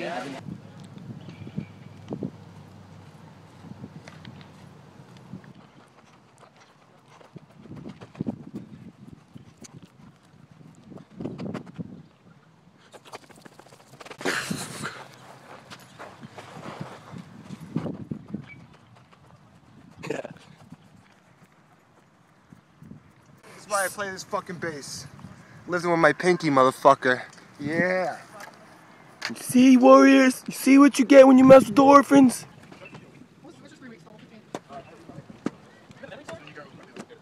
First time he battled Sergio Oliva, I think it was the first time he won Mr. Universe. It was a very close battle. They were both with like the final two, so they were posing off at the end, and like every pose he hit, the crowd would go nuts because he had fans, and then Sergio had fans too. And it was just back and forth, and then people couldn't get enough. And so at one point, Arnold turns to him and is like, yo, I think they've had enough. Let's be out. And he makes, you know, he kind of turns like he's gonna leave stage, and Sergio turns and leaves. Arnold turns to the crowd and starts killing it, and everyone's like, ah! And Sergio looks back, he's like, what? And he tries to come back, but they start booing him. They thought he like punked out from Arnold, and Arnold ended up winning first Mr. Universe. You like trick title. people? Yeah, you know, it was crazy. Like the next morning, he said he felt bad for him. Because what happened is, in the competition they had right before, Arnold said that he looked kind of small, you know, so he ended up making Sergio like try to put on a mad weight in a short amount of time, so he ended up kind of looking fat as well. So there's a couple of ways that Arnold really got to him, but, you know, I thought that was just... And he felt bad the next morning, you know. He lost it, and Sergio's like, I think they shared like hotel rooms. Like he gets up in the morning, starts doing push-ups and sit-ups. And Arnold's like, I felt bad, but I had to win. That was... I had him with the lat spread. The lat spread. Or no, you know what? I would hit him with, you know who did beat him in Mr. Universe? Frank Zane. The first time that he battled Frank Zane. And Frank Zane, one of his best poses is the stomach vacuum. Ladies and gentlemen, Marco Guido. Toronto, Canada. Frank Zane, chemist, aka the chemist. Traveling on a traveling portable stage. Thumbs up on the portable stage. Yeah. Yeah, don't videotape her. She gets all camera shots. Okay, I just pretend that I'm not, but I really am doing it. But I'll pretend that I'm not doing it. Yeah, we're not filming. Oh, damn it!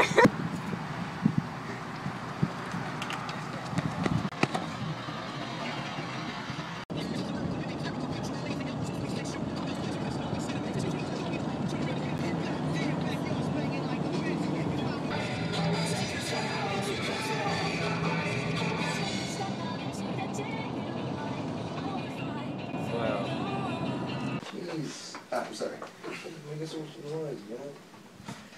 Alex, get down. Stop making noise and start doing these crunches. They look like little fucking crabs, man. You guys drove 3 hours in the fucking desert to look like crabs on the floor of this hotel. God bless you guys, and may your abs look amazing. May all your hard work pay off. Fuck you.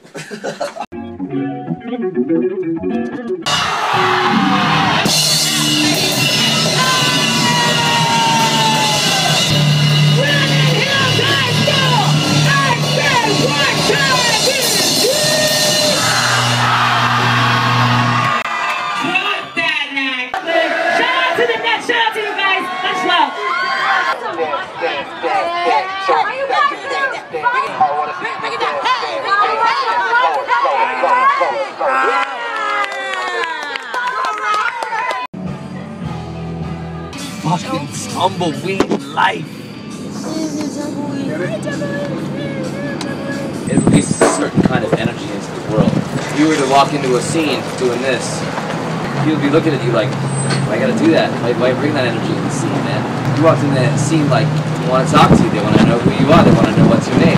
Who's that smiling guy? I want some of that energy. I want some of that happiness. So nobody wants that. And it's like walking into a place and be like, nobody wants that. They want the goodwill. They want the, you know what I mean? Word. San Diego High School.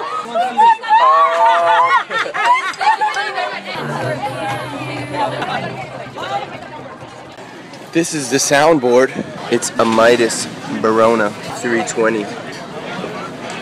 This tour, it's pretty awesome, but I got an issue, and that's with Shinobi. We're all from Chicago, and it's Bulls time, and they got to recognize that the Nets are going down. Hold on, guys. Yeah, hang out here in casa and smoke a blunt with you. All right, go ahead, man. Say what you guys. All right, you're talking to the band now. What up, everybody? Yo. Yo, bro. You having a good time on the road? Yeah, man. I got some bad news for everybody. I'm really sorry. I hate to ruin your night, but Mr. DJ Axe's Powers has to quit the band. What? Because between my job and your sick-ass band, we ain't got no time for drinking and fishing. This shit is fucked up. That's all. When's the new videos coming out? When's the new record coming out? I'm waiting. Big fan. Soon. Big fan. Soon. About to drop the new video soon, brosk. When we get to 2,000 subscribers on YouTube. Brosk. Oh, what the? You should have like 2 million by now. You gotta help us with that. What's going on? The YouTube campaign. Come on, Sean. We need subscribers on YouTube. All right. Let me get up my hacking skills. Oh, man. Make it happen. Let me get up my zero cool. My crash override. All right, man. The band's got a jet. I gotta do some shit, but I'll holler at you in a sec, all right? Oh, yeah. Do your thing and don't let anybody fill out no requests with it. Ow, shut up. Peace, All right. bro. Later, guys. Have fun. Peace.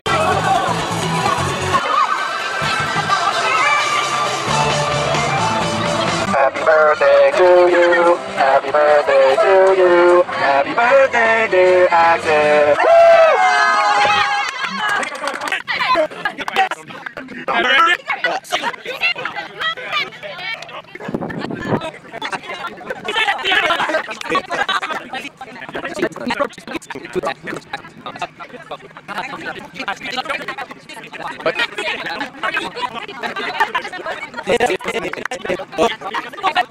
Just stay healthy, everybody. Keep it fresh and clean, and keep your soul clean. That's all I got to say. And don't miss out on me.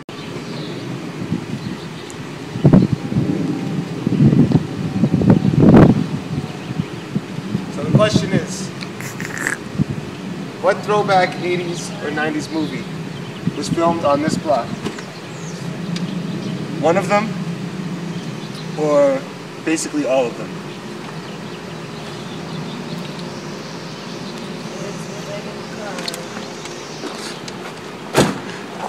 No, don't do it, Alex. Don't do it. So you just drive around here, it's like they just filmed every movie in gated communities in California. That's it. Steely Dan? Yep, we have found a Steely Dan cassette tape. Ladies and gentlemen, there was once a thing called a cassette tape. This is what it looked like. It had plastic, rectangular packaging. Let's look at the inside of what cassette tapes look like. This cassette tape is just white on the inside. Kind of whack. Steely Dan, look at this. Produced by Gary Katz. Shout outs to GK. There is approximately 6 minutes, 15 seconds of blank tape at the end of program 2. That sucks. Wish you'd have cut that out before you packaged it and sent it off. 2 album special value cassette. Yo, it's poppin'. My name is Range, aka Live LaRange, aka Dope or Pimp Free. In New York, people are more real, and their intentions, I think, are kind of set out right there. You can predict. And in Cali, everybody's on that hustle. It's in the air to make it. You can't fail here unless you quit. Fruits grow on the trees, and the weed is legal, so it takes away, you know, half the drama. In New York, I'd be at 125th Street like, yo, you got dime? Like, all shady. It's just different hustles, different grinds. And like Cali, there's no winter, so there's no winter blues, no depression, you know? I love Skid Row, Run DMC, man, Skinny Puppy, Aerosmith, Redhead Kingpin, Jazz Effects, Black Sheep, I love Jesus, Pearl Jam. Anything that was like weird. In the 80s and the 90s, I really loved synthetic sounding drums. They had to sound so fake. I still kind of make my music off the theory of the drums being synthetic. I really like Bon Jovi. Don't tell nobody that though. Michael Jackson, come on man, Mike Jack. Nita Baker, Sade, Poison, White Snake, so many. I think the sun brings you like positivity. Like for me, I'm from a cold country, from Canada. It gave me a discipline though that like the sun doesn't give me. You need it for your skin. I'm like 18 right now. It's healthy. You wake up, you see the sun. It's just happier. When you wake up and you see snow and grizzle and bus sled shit, it kind of makes you a little depressed. You know what I mean? The fruit, vegetables in here that grow in the sun is more fresh. It's fun. I like the sun. So many times I was like, I'm gonna go back to New York because Shinobi's there, and then I'm still here. I would like to tell you guys that We are here in Cali. We are actually in LA to be exact. Shout out to LA. It's pop. Talking about thrifting, I would like to talk about my purchases that I got the other day. And I had walked with A-Leg, shout out to A-Lex, and we had went to 99-cent store. And I got this shirt right here, this flannel for 99 cents. And I tie it around my waist and stuff like TA has on right now, but you can't see it because he's like playing me and stuff. But like, I got this bandana there too. At least I think I did. Or maybe I got it at another 99 cents. So actually, bling bling, we're coming right now. What happened was Alex had went inside, so I do a quick interview. Shout out to Liv right there. That's my girl Liv. Make sure you get her right there. If it wasn't well heard, then right now we go. I ain't trying to speak like no hotel. I people try to do that. People's houses trying to feel more comfortable and stuff like that. I'm sorry, I should have been talking to you guys. Well, Alex is coming out right now, and so what it is that we escaped from New York. So guess what? You get to see my outfit in color. Yeah. Hallelujah! Hallelujah! Okay, we're done. No, who's going shotgun? Yeah. Check it out. We're not Shinobi Ninja straight from Brooklyn, New York. We have a video.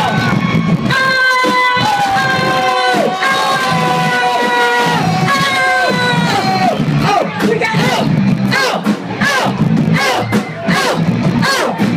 the real walk-ins in the building. Okay.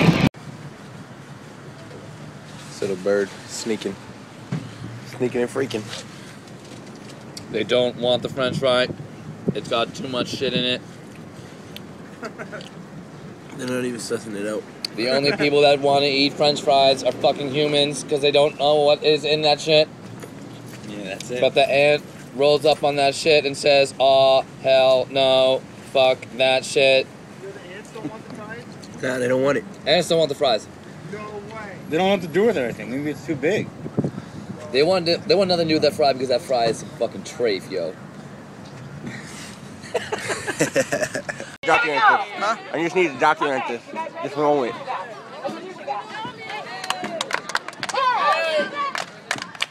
Hey! Hey! Oh! Hey! Oh! Bless y'all didn't know. You ain't got better. Hey! I'm just saying, you guys, keep it real. Arizona all day, every day, guys. Now, I see you, girl, and your red sky. I see you, girl.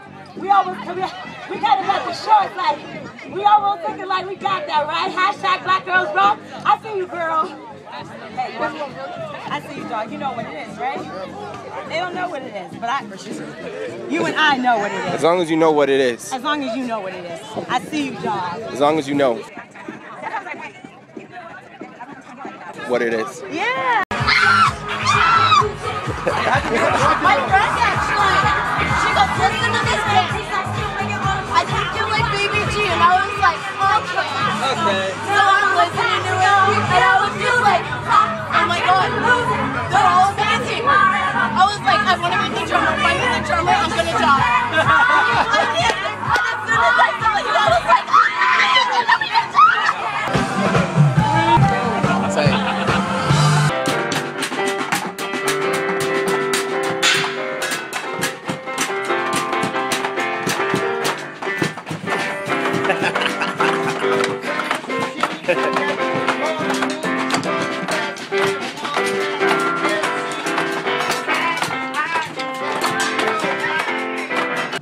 You like Slaughter? I never heard of Slaughter. Who's Slaughter? Baseball season is upon us. Go Yankees. Baseball season's upon us, baby G. Baseball season. Baseball season's upon us, Lex. So far we got one Go Yankees. Go Mets! Oh!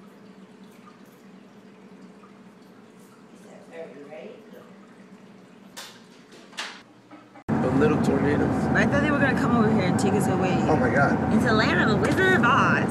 I've been seeing that, like. We see munchkins. I like munchkins. I thought it was like a spring or something, but it's a tornado, yo. What's that? Just wind and dirt or some shit? So that's the dirt from the ground, but it's just a bunch of fucking. It's like a big pressure gradient. And like I think cool the air tornado goes. stopped. Shit. It was a tornado, but I think now it's just a puff of smoke. No, that's a tornado, yo. That's a fucking tornado, man. It's losing steam though. That's a little baby Oh, one. it is. I see the bottom. Dude, it picked up like all the fucking vegetation on the ground. Yeah. It's losing steam though. It's not gaining strength, it's losing strength. Look at that. It literally like fucking erased the ground. Oh my god, you can see it going up into the sky. Yeah. You can't see. Oh my god, as soon as the mountains end, you can't see them, but it's still going up, yo. But that's what's happening. Yo, that shit is crazy, dog. But cool air Oh, like shit. travels along the basin as it runs into the mountain, like it has to go up. So as it goes up, it also gets hotter, which makes it rise faster. So like there's a rush of air going into that basin. That's literally like what it is. Dude, it was just like spinning before. Now it's like kind of dead, it looks like. Dude, that shit is still kicking ass. There's another one over there. Oh my god. Yeah, we gotta get out of here. I'm Alex, bass player from Bad Flower. We are from Los Angeles, California.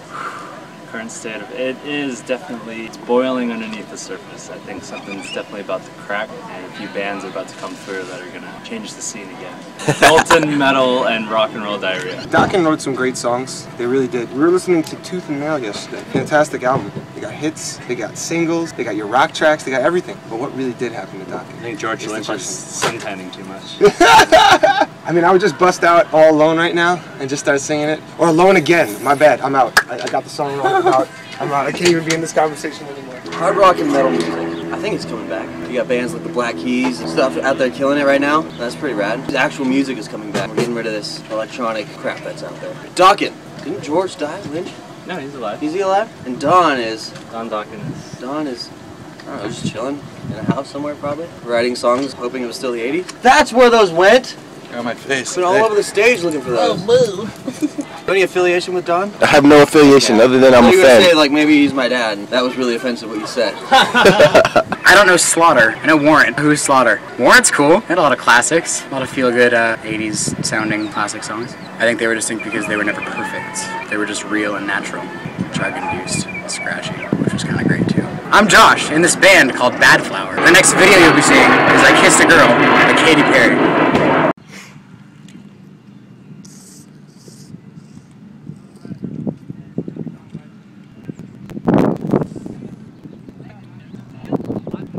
Now that's smart. The thing about DJ Axe's Powers is that he works out a lot, but he also does a lot of grimy shit.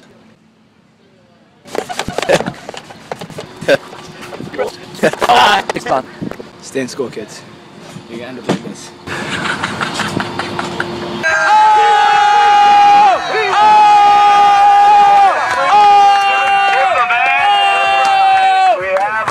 That was really big. Yeah! Yeah! Yeah! Yeah! What is this place we're at here? Is this alien fresh jerky? My brethren. They're enslaving them here in California. And I don't know why. I don't know why at all.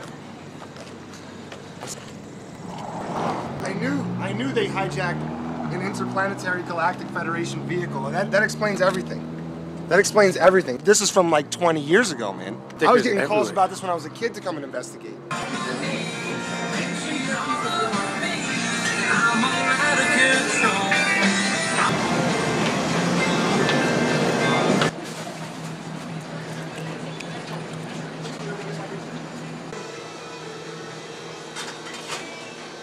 Alien Lex's real name is Violiv. It's all sounds. Where'd you get a t-shirt? You're an alien and you deserve it. Well, if I didn't get some from this spot, Not really. I mean, I would not be supporting my people. That's all I have to say. Hey guys, let's leave Andy in here and find his home.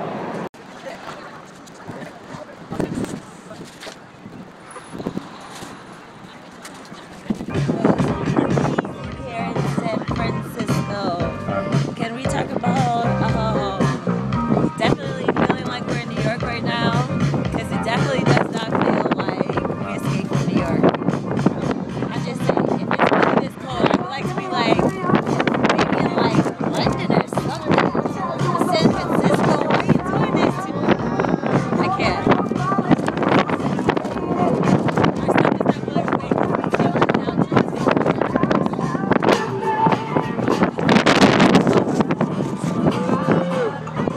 No, it's just Spinal Tap today. Nah, we don't want nothing to do with Spinal Tap. Absorb it. It's not a big deal. We just go on stage and we rock. If the light goes on this little alien, then there will be no Spinal Tap. What comes out of my mouth is real. I keep it genuine. Everything genuine. Sugar is the only way to make the world go crazy. And if you're feeling it tonight, sugar, I know, 'cause that's the feelings that we all share. Watch the wind blow, take it in back, give me around it.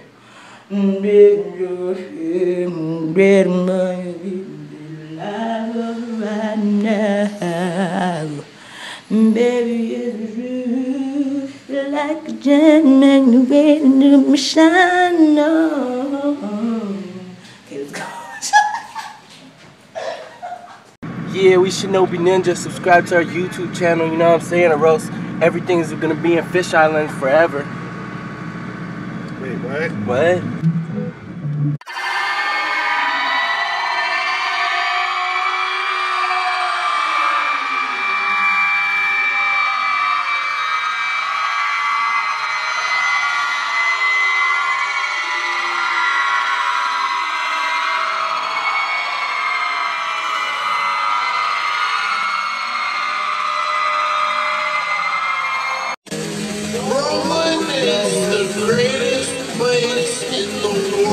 What's going on? It's your girl Mystic, one half of Gang Gang Sarah, showing in LA. What up? Gang Gang Sarah is basically two of the hottest rap bitches you ever heard. One half is me, and the other half is Range. She's my sidekick, my partner in crime, my family. We got a lot of dope stuff coming out for you guys. Yeah, I'm from Philly. I just moved out to LA about not even a year ago. I'm doing the music thing. I've been a songwriter for a long time, and I produce. I've always rapped my whole life, so now I'm just doing the group thing with my homie. My tag's basically like music is like my life, you know? And then up here it says my life is like a movie. I've had a lot of very interesting things happen to me in my life, and I'm also really into like videography, as you can tell from the Gang Gang Sarah videos that we direct ourselves. There's like a film reel, and then it goes into this. I'm pretty sure I want to have this all done very soon. It's all going to be like about media. It's all going to be about music and film and stuff like that, and photography. It's another thing I like to do. One of my favorite albums of all time. First White Zombie album.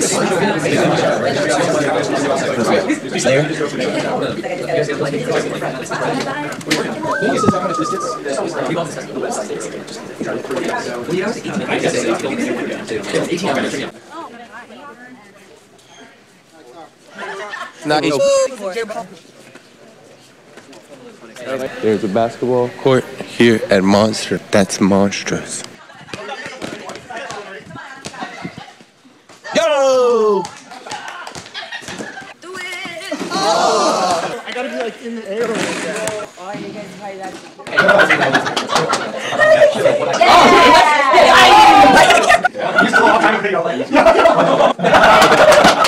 This video is like what I want my dreams to be made of. Yeah, it works. Yeah, it works. Are you videotaping? Nope. Put this on the internet, it won't look like you at all. You'll be invisible. I'll be invisible?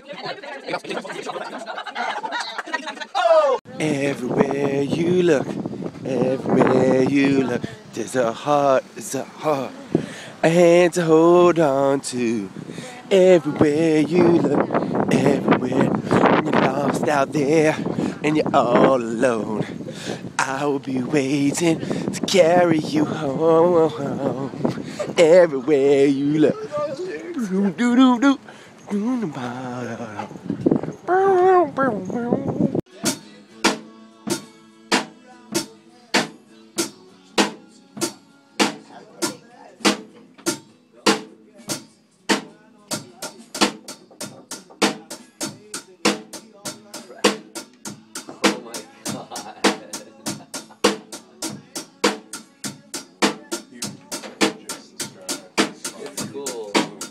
Yeah, baby, Jeez, Again, so I'm glad that you recorded it. And see. The most important things in life are freedom and love. Because without freedom, you can't have proper love.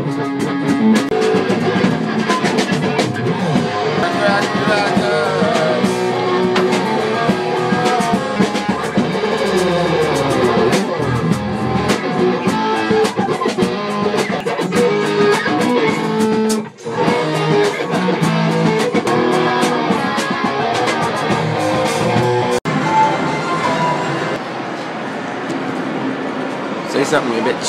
I see you over there, darling. Yes, you. Come on over and let Natasha share with you your fortune.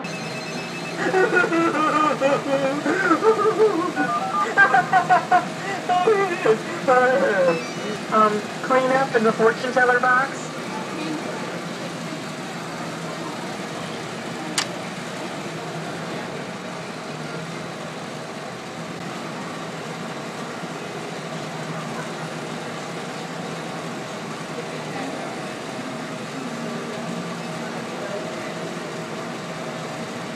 I don't know what I want. It might be the Pac-Man bonus energy fruit energy drink, or the Sonic Boom, or the Pac-Man Power Up.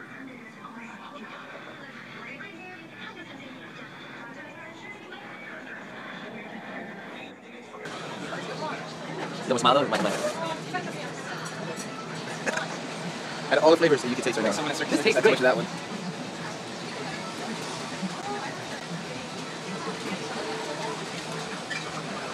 Point.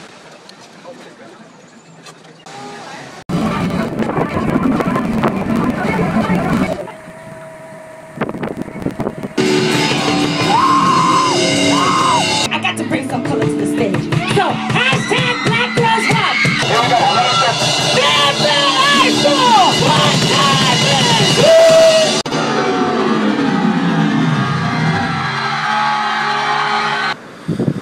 This is a flat screen television. I know what you're thinking. What's it doing outside? How come nobody's taking it? Well, I'm gonna show you why.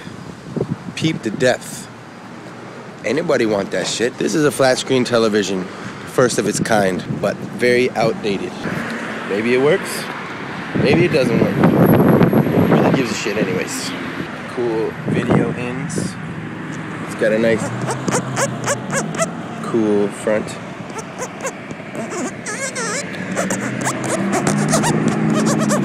Shinobi Ninja. And it's like a regular supermarket. It had like a whole Italian section.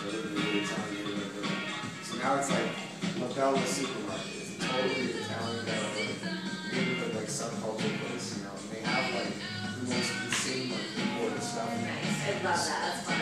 It's like 4 blocks from the next supermarket. And it's all like manually priced though for like the neighborhood. So like they have these things that they tell them. Hey, you like it when people fuck you when you're sleeping. I like that shit. I remember that. I remember that. I remember that.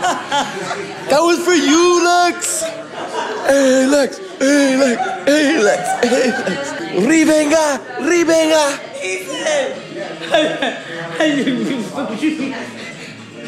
Yo, we got him back, Lex. We got him back for fucking with you while you were sleeping, yo. How do you feel about that? Wait, what? You gotta make me back. 1 down, 2 to go. We'll get you when you're sleeping.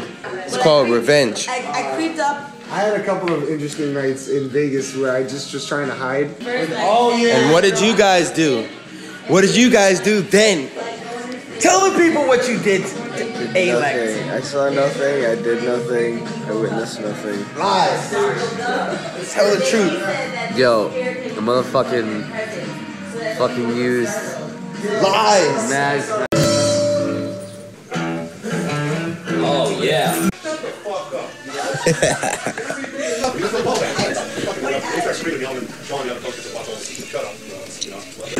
play football by yourself. Have you ever seen anybody in your life? There's nobody there. Smoke that light. Okay. I was gonna find something.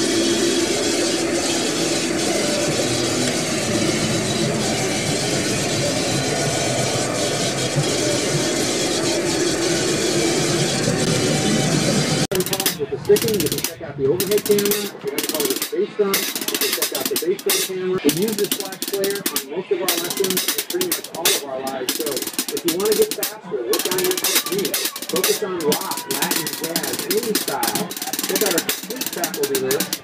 And for sure, check out and I know you'll agree with how this results. Share all this stuff and learn stories and experiences in our movie. There's no money in the world that can pay for it. Education, music, conversation, you know, just a dialogue. That's dope, man. Wow. Damn, she fine. She fine. Are you ready? Beat it up. One time, let's move and walk. Here we go. Walk, walk, walk, walk, walk, walk, walk to the other side. I want to see the audience. Yeah. Thank you. We are not done yet. Con los terroristas. I want to see you guys go crazy. Follow me. It's been a long day, but I just had to do what I had to do, you know. I just came in and took out my stuff, did my hair, did my makeup and everything, and we just took the pictures. Now I'm getting ready to go look at them, you know. It's like, this is what we live for, Shinobi Ninja, you know. We're trying to do this every day, like, we just go hard. Jumping off stages now. I'm gonna need you to get focused right here.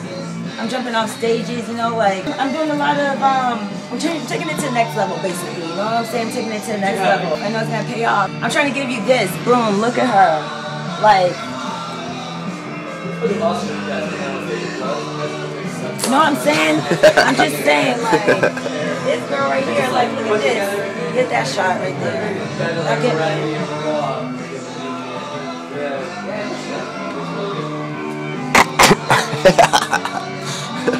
she looks something like that.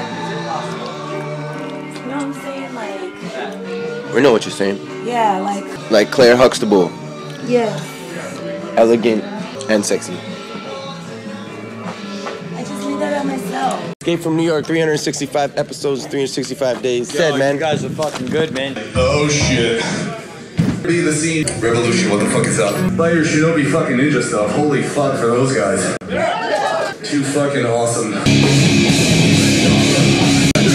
One people are trying to go all this one way and everybody's trying to go the other way. Why not make something fucking cool and like combine it together and make some new shit nobody's ever heard before? That's why I like Shinobi so much. It's not really anybody's ever heard it and shit. It's just so new. It's fucking awesome. I don't understand. I don't know how to explain it. Something I've been waiting to hear, honestly. Something that I never really heard before. Like, you guys are kind of this, kind of that, and then it comes together. You make something brand new that I've never even heard. It's like fucking like fucking nuts, dude. It's fucking awesome. You got the guitars fucking thrashing on stage, and you're like trying to climb the fucking ceiling, dude. It's like, whoa, where are these? Who are these guys, dude? And you guys are fucking badass.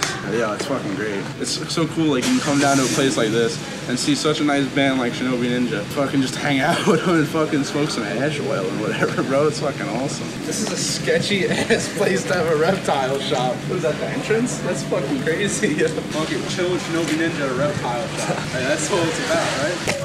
Honestly, if you haven't heard Shinobi Ninja, check them the fuck out, dude. You won't be disappointed. It's good stuff. Like them on Facebook and subscribe to them on YouTube. They're fucking badass and they're chill ass people too. Awesome. Oh, dude, he looks like a reptile. So guys, we're going to the Epic thrift store. What do you think? It's gonna be epic? We're not going to the Epic. We arrived. Epic thrift store. If anything, this video would be epic. If you can't do it feels so good.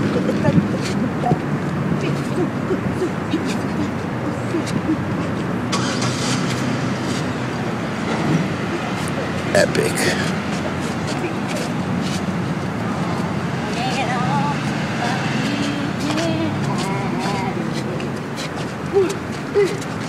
Fuck a publicist, yo. If I want to go and address, this is it, deal. It's about to be epic. The name really got me pumped. Yo, look at the shoe section. I'm not.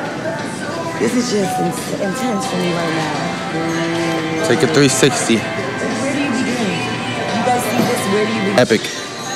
You know what else is epic? Arch rivals, kid. Damn, son. And I'm about to get them sneakers. Damn, son.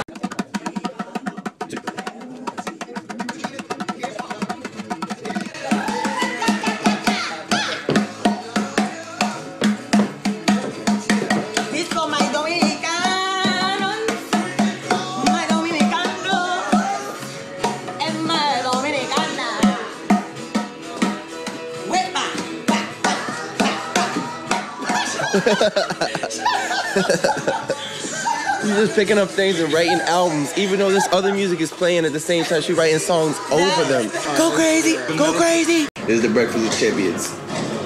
Bluntus. Batman. Hey, someone held that baby up off the floor.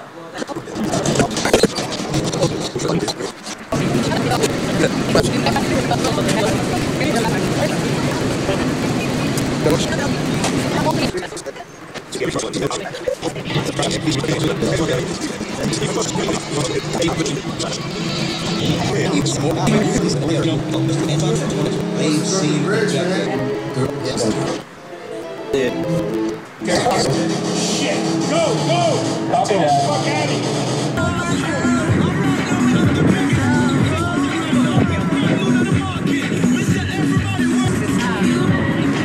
Me and Poodle went the other way and then we were like working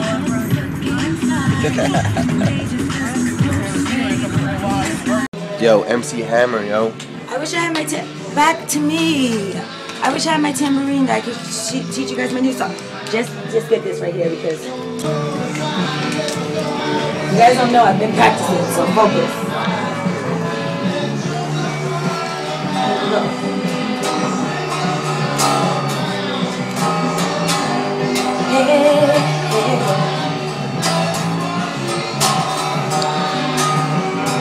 Going down.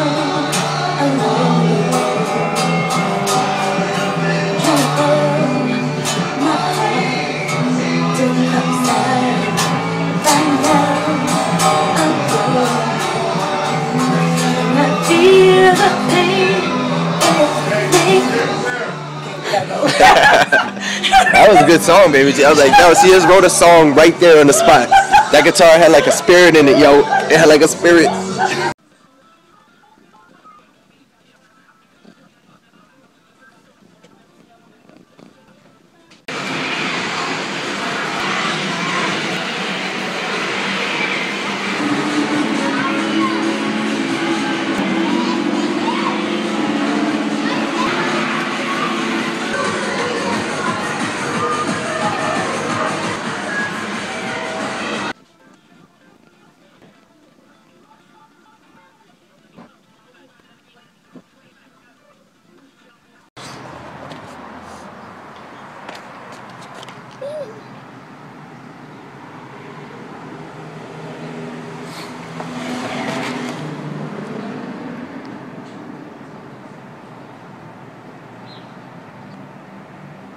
The bird lives.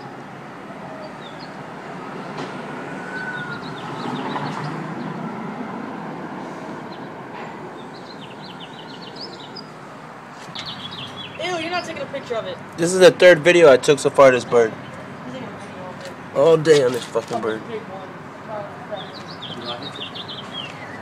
Oh my god, DA. No more Escape from New York's after 365. How many are left? Dude, it's up to like 127. Probably up to 140 days. So far, we've gone through the year, but we have to get to 365. Shout out to everybody watching Escape from New York. We're gonna go to 365, and then we're gonna stop because we gotta move on with our lives. God bless you all. Where's Duke? You wanna get in this one? Oh, shit. Film him video. I know, and that's what we'll do. You know what I mean? That's what it looks like, really. There's Axis. He's just chilling. Mikey. Terminator back in the back there.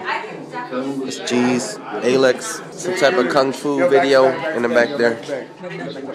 I got a Corona in my spot. They don't want to let you.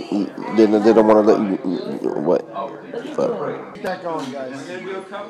You do that for a couple more hours, yo. Maybe another hour. At least. Keep it up though, guys. I need more energy. More energy. Okay, only a couple more. Let's go double time, yo. Double time. Double time. Double time. Just keep going. Yo, Mikey, what's up with that, man? What's up with that, man? You should be doing that more, man. What's going on? Who's gonna pass out first? Escape from New York. San Francisco Chronicles. All drank way too much. Now it's right back. Let me tell you why Shinobi Ninja is gonna work. It's gonna work because their loyalty and their drive and dedication. All of them have opportunities to go out and do outside things with outside people, but they don't. They stick together. First of all, that's hard to find, but second, that's the recipe for success. So Shinobi Ninja is gonna succeed because they have the aspirations to succeed. They're never gonna quit, and they stick together. And it's no ego in the mix. So that to me is the recipe, as I'm a chef, for success in the music industry and to do it yourself. You don't have to wait for a label to come at you. Waiting for a label is like waiting for God to come down on a fucking flotation device with dreadlocks and a blunt talking about that smoke. You know, that's waiting for a label to come at you. If you put out your own music, you keep recording, you keep believing, you never quit, you're gonna make it. You never fail. Never. Baby G could go dance for anybody. She ain't gonna do that right now. She could, but she ain't gonna do that right now. Her loyalty won't let her. DA could be making mad beats or mad music for whoever. Who knows? Who cares? He's not gonna do that. He's gonna stick with the plan. Work that plan and plan that work. That's the recipe for success. Escape from New York. BK all day. Harlem. T dot. Woo! Woo! Woo! Woo! Woo! Woo! Woo! Woo! Woo! You're right here, dog? Look at his man. Yeah, right here. Yes, falling down. No, but just get close on it. Right? But yo, just go, but Fran! Come back a little bit. Stay there. Woo! Woo! Woo! Woo! Woo! You got enough for me. You got enough for me. I got a lot of Pass me the blunt, DA. You've been had that shit for that long. You understand? It's about to go down. It's a problem. We said like Rick Woo! It's like Rick Woo! You can't even like, Woo! I told you. Subscribe. Woo! 2,000. Woo! You don't have 2,000? Woo! Woo! You don't know? Woo! You don't know, man. 2,000. 2,000. You thought your life was regular. You thought it was regular. But it wasn't ready. Woo! 2,000. Woo! 2,000. 2,000. It will change your life. Why are you playing games with your life? It's your life, yo. It's your life, yo. Why are you playing games? 2,000. It's a magic number. That's all you have to do. 2,000. 2,000. 2,000. 2,000. 2,000 is a magic number. You will change your life after 2,000. Woo! I didn't tell you. You didn't even know. You thought you were ready. But you really, Duke Sims told you, and you went to bed. You went to bed after Duke Sims told you. You went to bed. You went to bed after that. Why'd you go to bed? Don't go to bed. This is never stopping. 2,000. It's the magic number. 2 p.m. Shamrock. We go to the beach. 2,000. 2,000. Subscribe. 2,000. That's all we need.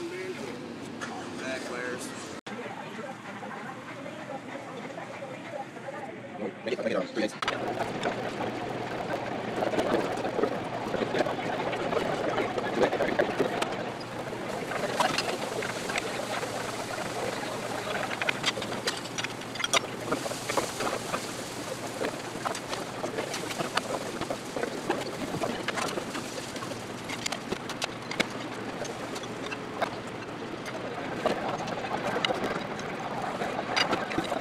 Williamsburg is too convenient to be actual Brooklyn.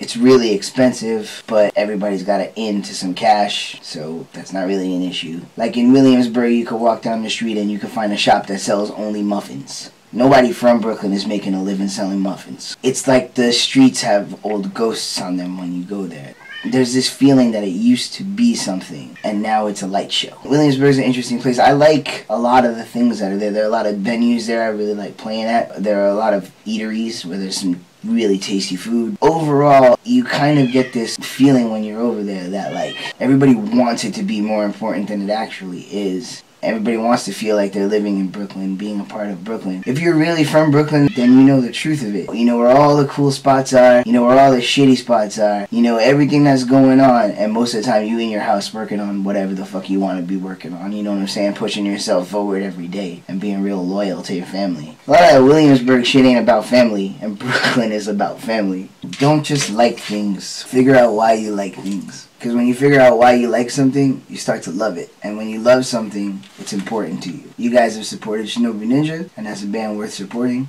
And those are people worth loving. I love them as people, and you should too. So, love each other, love your art, and have a good time doing it.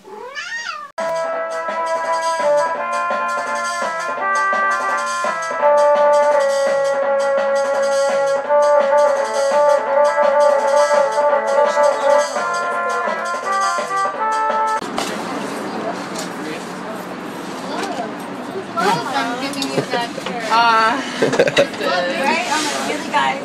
Really, you want a love shirt? I turned around to see if I cooked any burgers. Make sure I didn't cook any burgers. About to crowd surf up in here. I bet all the good goods are way at the bottom. Which I show you what I found. How's it do? I got 3 things. I put it in my car.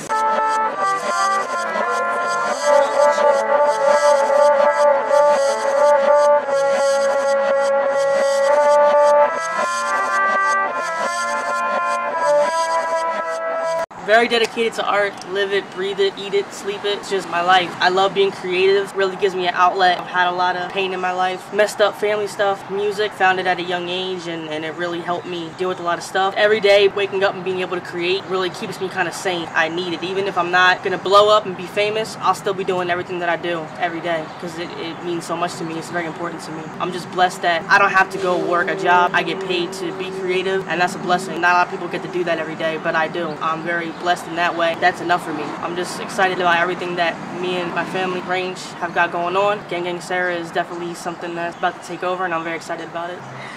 I get so many compliments on this shirt everywhere I go, yo. I got this shirt for $1, and I get so many compliments on this shirt. Shout out to Shinobi Ninja. You guys are awesome. I just want to say thank you guys for all the love that you've shown to me. I know you guys just met me and stuff. We got a record coming out with you guys. It's gonna be dope. You guys watch out for the video. Break, Shinobi Ninja and Gang Sarah. Crazy collaboration. A lot more to come.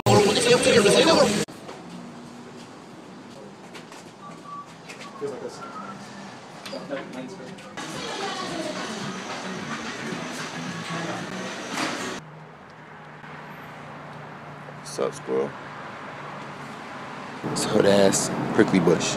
Yo, you know the name of this type of bush right here? In my hood, this is just like the hood prickly bush, but it must have a name. It's just called prickly bush.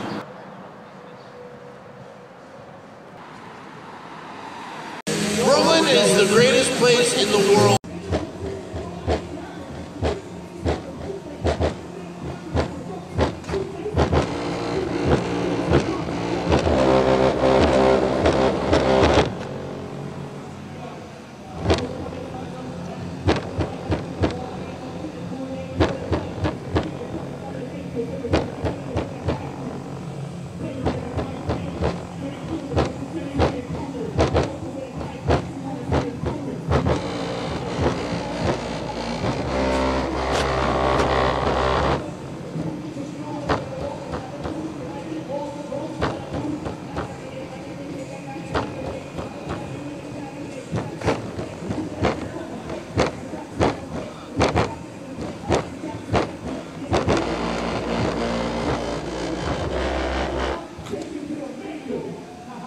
Look at all the ants.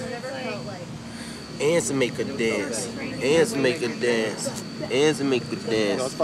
Nah, don't do it. Don't do it. No. Oh, why did you do that, man? Why did you do that, Lex? Why did you do that?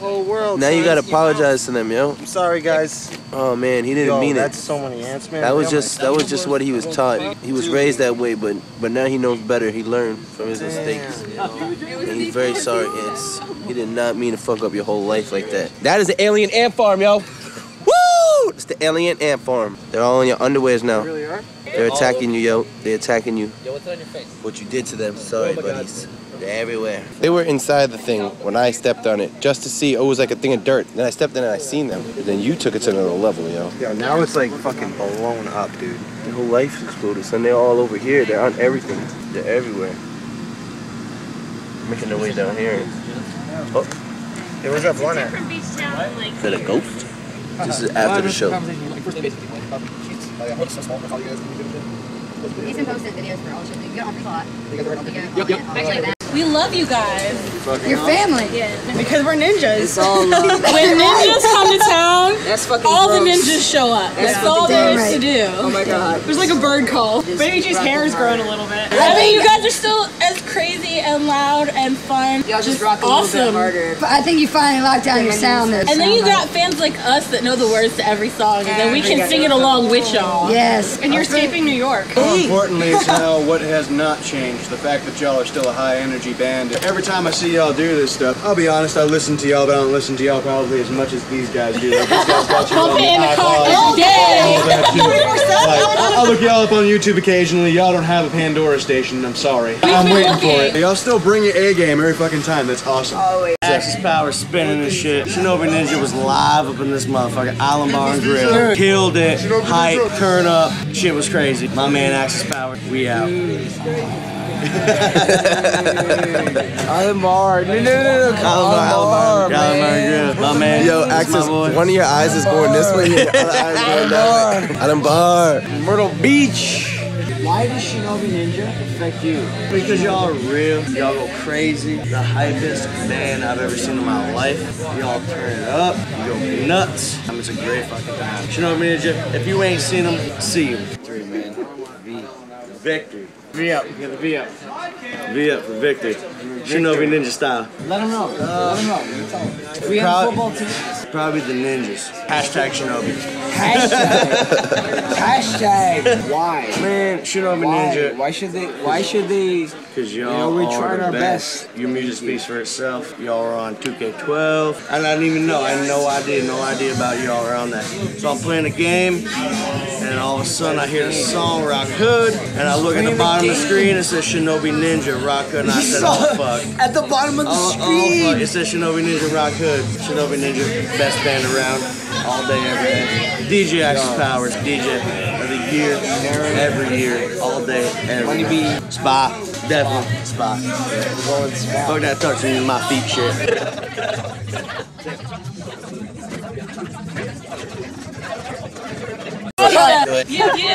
This is dead now. He was up.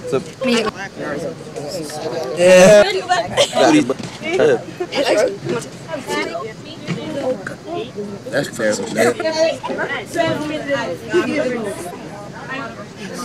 Beat the ass. Like, well.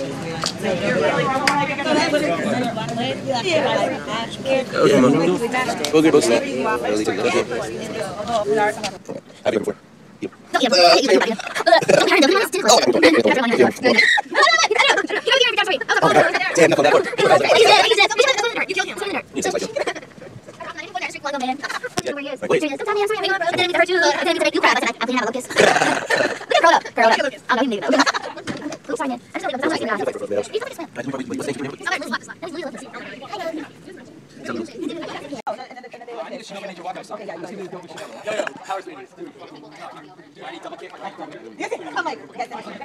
Sign your face. Nah, man, get out of here. You ain't signing my fucking face. You like a troll. You like a fucking troll, man. Sign your face. Come back. Let me sign your face. Come back. I want to sign your face. I'll get somebody's face for you signed, but not gonna be my face. How do you go score a shirt out of Outback? Yeah. We're gonna make you a Boston Shinobi Ninja shirt. We got you. Oh, Axis Powers totally got me. I know you're not. Honestly, I want to buy you out. It's the end of the shirt. Let's give full beat Shinobi. Full beat? You get full beat? That's for you. Right there. That's for you. That's for you. Yeah, that's for you.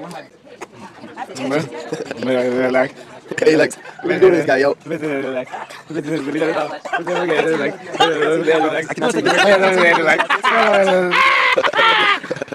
Subscribe to our YouTube channel. I'm Cecily, CC for short. I don't know, I really like the 90s and I like making my own shit DIY. Club Kids, if you're from New York, you know Club Kids, Limelight, that's what I go by, platforms. Well, these are Vans, they're platforms. Don't skate in them because you'll fall. And then these shorts, I studded them, put some shit on them. This shirt, Shinobi Ninja, I cut it. This bra, it's from a sleeve of a tie-dye shirt, kind of tight. This hat's from Brooklyn, New York too, downtown 10th Tribe. Bracelets, this is a spike collar, it's really sharp. I put it on my dog sometimes. Tattoo says, be no ego. Don't have an ego, it's not cool. My lips are blue because I have hypothermia. It's fun though, you should have it too. Oh, my purse, I need to see everything. Then Wu-Tang Clan and on the front. That's all I got. I didn't say anything. Say. I don't know. Live? Sounds fun, right? Real young. Don't listen to me because I have no advice to give ever. I don't know what to do with my hands. I have no idea what to do with them. I'm doing the Macarena all night long. But really don't listen to anything I say because, yeah. But you should.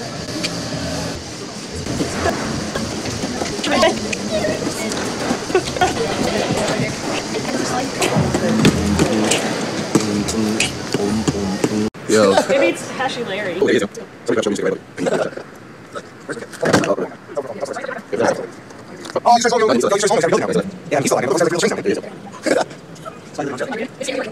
I wonder if he's a New York spider. Yo, he is huge. Oh shit, I didn't even know.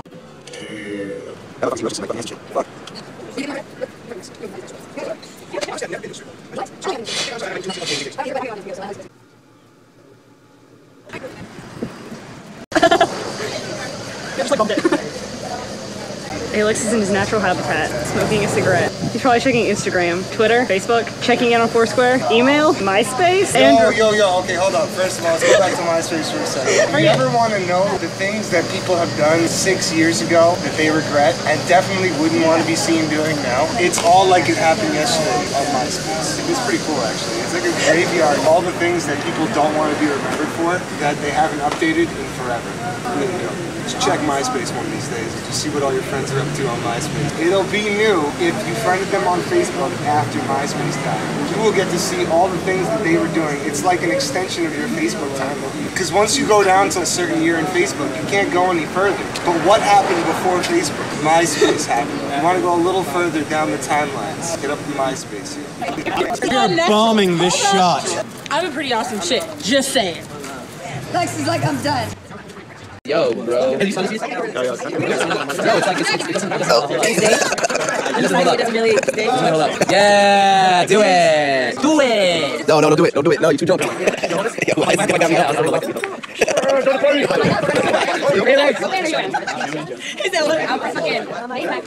Maypack, shout out to Maypack, I got it, Maypack, so, oh, what are you doing? That's, whoa, bro, you can't do that. Why? That's perfectly fine. Yo, I didn't think you could do that. Yeah, because that's not working. Look at Alex. Because you like the old one. Don't do it. Don't kill my legs. Don't kill my legs. I can act like a zombie. Don't do it. Why you guys doing this?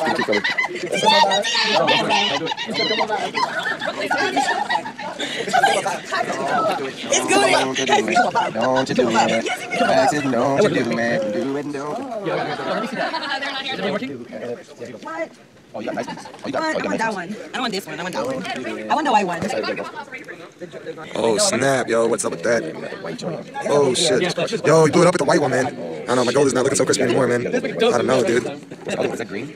Yo, you got green, Lex. Yo, the white is crazy. Yo, green. Yeah, don't do it, I'll do it. Just make the eyes green, yeah. Fuck yeah, I need a ride. Shinobi Ninja. You do it yet? Hey, let's go. Here, I can side. Here, that's it. Come in the B. Hey, what's up? It's us, Gang Sarah. We just want to say what's good, though. What's good, though? It's gang. But you know, any challenge that you overcome becomes a great goal. I just feel like we'd be eating girls for dinner like vegetables. But I don't even look at it like we're greatest rap bitches. We're greatest rappers. We're not in the category with girls. Girls can't do what we do. We're not girls like that. Nope. Mad pink, yo. Mad. Kanye West. Kanye and Murder Meeks, man. Miggy haha, yo. The only one that can stand up and put her in her place and she'll listen and vice versa. Range ain't gonna like this, but Frenchie Montana's my favorite. Fucking French Montana, what the fuck? Yep. All day. What the fuck? All day. It'd be an interesting group, man. Kanye and French Montana. It's the male gang. Yep. Gang. Weetabix. I lied, take that back. I put Eazy-E in. He be risen from the fucking dead, son. So I can walk up quick. At about noon, just thought that I had to be in Silver Lake soon. Eazy-E, that's my choice. Even though he didn't really write his raps. Oh shit, that's an exclusive. We gang, man. Check us out, man. Gang Sarah. I don't even be frontin' like that. I tell the truth. And nothing but normal street. I don't want to live on normal street. Freddy Krueger building, man. Oh man, this guy just had to take a break. I had to look and see if that was my bike. Something's really changed about rock music. You're not gonna have that Zeppelin anymore. You're not gonna have that Iron Maiden sound. Y'all sound the same. Y'all are the most different sound I've heard in a while. I gotta admit that. I mean, yeah, I think y'all are bringing rock back a little bit. It's cleansing. So, that all comes down to support your local music scene because there's so many bands that are killing the freaking stages right now that nobody knows about, so nobody wants to spread the word about it. Death by audio. Death by audio. Death by audio. Shinobi Ninja. Shinobi Ninja. Oh no, I mean, get out I'm terrible on spot. I'm terrible on And spot. Death by Audio because my girlfriend's in it. I can't say it enough. Support your local music scene. I mean, Shinobi wouldn't be where they were at today if they didn't get support from when they were a wee little new rock group. Baby Shinobis in diapers. Love you guys. You guys should come back to North Carolina more because we miss you like a lot. This has not happened enough. We miss you guys. Just escape to North Carolina. We will cook and bake for you. I make some bomb ass chicken. I'm saying love you guys. Come back to Greenville. Miss y'all. Come back to Greenville. Come back. I had this guitar. It sat in the corner of my room forever. It ended up being the guitar that Davey kind of cut his chops on. It sat in his room. He was doing his thing. By happenstance, the motherfucker fell over and snapped. We took the remains and we smashed it into a million pieces. And we brought it out to this field. We decided what the proper thing to do would be to burn it. It was the first guitar that ever broke, so we said, alright, we're gonna fucking burn it. We walked right past my high school, like I yelled at my English teacher out the window, 4 stories up, he spotted me, it was a pretty good move. We brought it into this field, and we burned it. One thing led to another, and we booked it, because the shit was on fire, and it was pretty much one of the most legendary moments of my entire life, and I'm sure everybody else that was there, it was just excellent. Out of something so sad, to go through something so completely bonding, where it was like we had this guitar, it was broken, it sucked, we were all really sad about it, we smashed it, which was kind of cathartic, and then we brought it to a field, and we lit the motherfucker on fire, and we watched it burn, and then we booked, and we ended up on an overpass, looking from way high above at these flames going fucking dozens of feet in the air. And it was like catharsis all over again. We literally, I never thought about it this way till right this second with this fucking camera rolling, but I think that was the day I committed to being a musician right then and there. I would have never had that life experience any other way. I watched 30 feet of flames go up in effigy to a guitar that probably wasn't even any good. It was just the first one we had, and it was brilliant.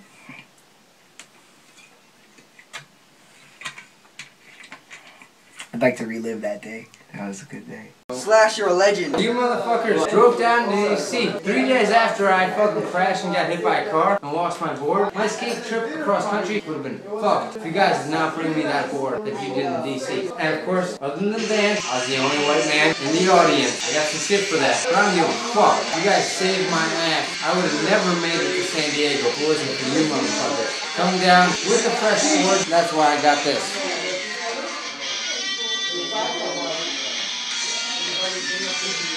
It's DC shook me all night long. She's a fast machine, she got the motor clean. They're a crazy, hardcore fucking band that has super high energy. And you guys are fucking the love of my life. I'll be straight up with that. So is AC/DC. I almost killed the fucking shit out of the cops. It wasn't for AC/DC, and I was like, oh, shit, the song's on. I can't kill your ass right now. I love that fucking song. That's my jam.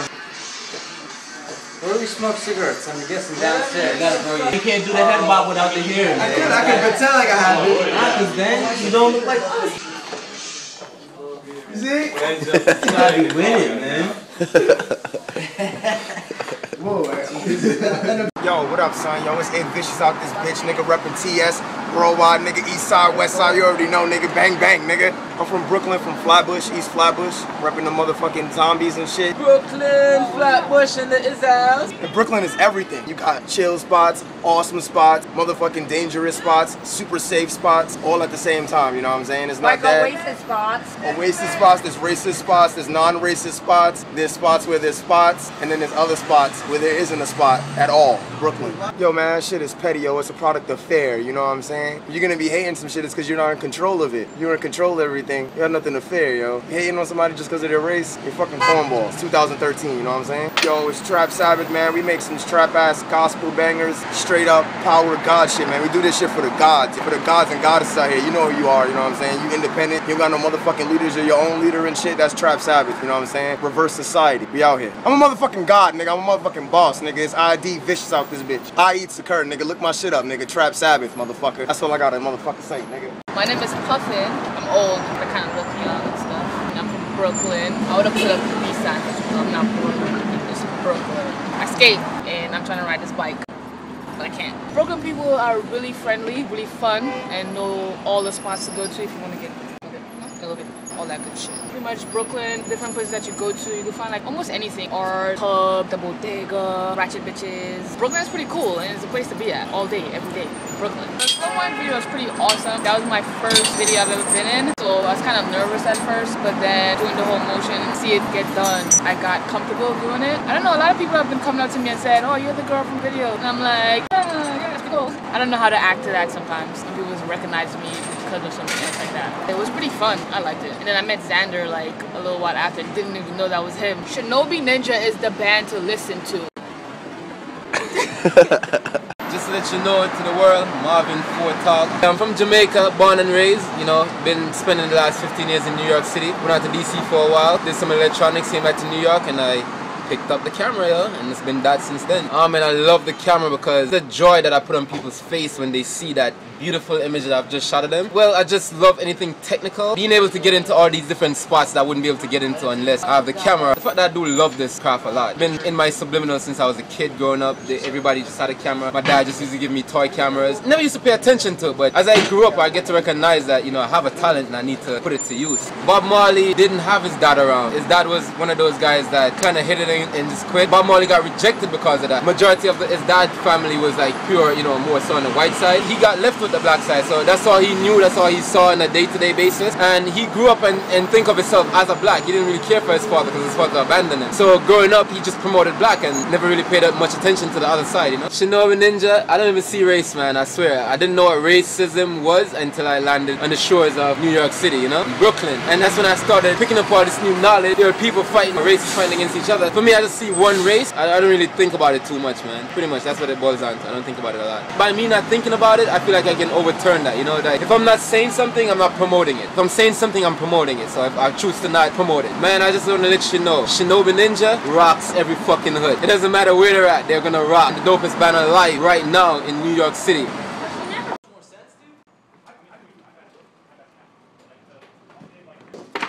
Shinobi Ninja, woo!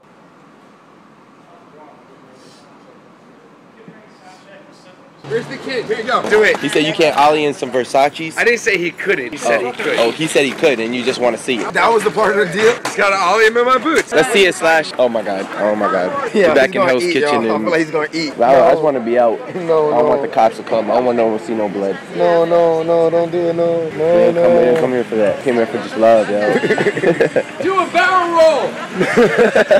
I hope I don't run out of fucking space, man. Just waiting for him, yo. I don't know if he's. Hey, by the way, did he just take off with my boots?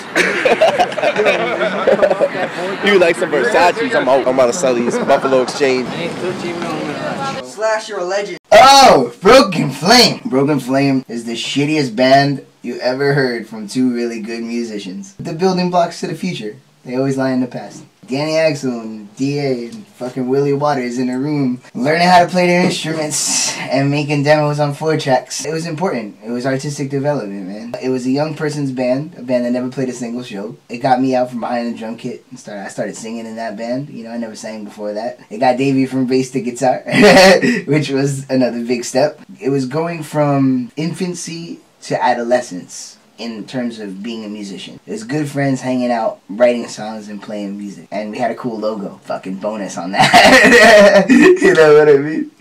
It's great. Oh, dude, I think they're sweet because he keeps it real. I into the pants, but if he keeps it real, God bless him. Keep it going, boy. Yo, Alex, he said he loves your pants and that you're keeping it real. But do you love your pants? You Once better love once them. these rip, then no, I won't love them very much anymore. But I love them now. I'm probably gonna burn them after that. Question of the day: did you buy them ripped or did you rip them up? Yo, you can't buy ripped jeans in a Marshalls. It's all like discount stuff. Are you Oh, serious? so he bought them unripped and he ripped them up. That's what it I is. bought them. No, actually. That's what it is. You ripped them up. These were ripped over the course of many shows. Probably about 200 shows I played with these jeans. No rips in the back. There's That's no proof rips in that the it's back. 100% No whips in the back. Oite. Alex. No whips in the back. Yeah, old people give birth to the youth. But the youth become old people. It's like a cycle that never ends. I think it was a white dude, the other two. Man, white dudes on guitars out here tonight, yo.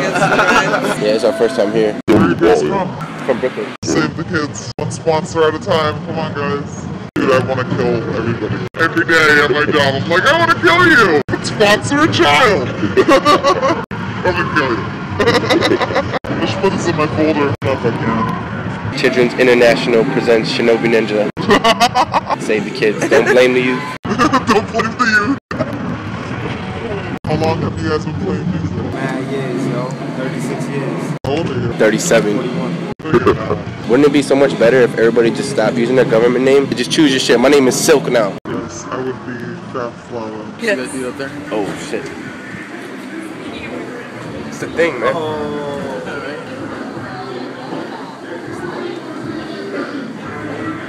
I think spreading love has nothing to do with any place where you live, it's who you are. If you're connected to your heart, then the natural unfolding of that is to express love and spread it. I believe that we are all God in expression, and God is only good. He can't entertain anything evil. There is no such thing, it's just an illusion. Because if you imagine anything evil in this universe, in this reality, then it would crack the essential wholeness of God. That would be duality. It cannot be. You disintegrate. We are from that essential wholeness. We come from that place. Everything is good.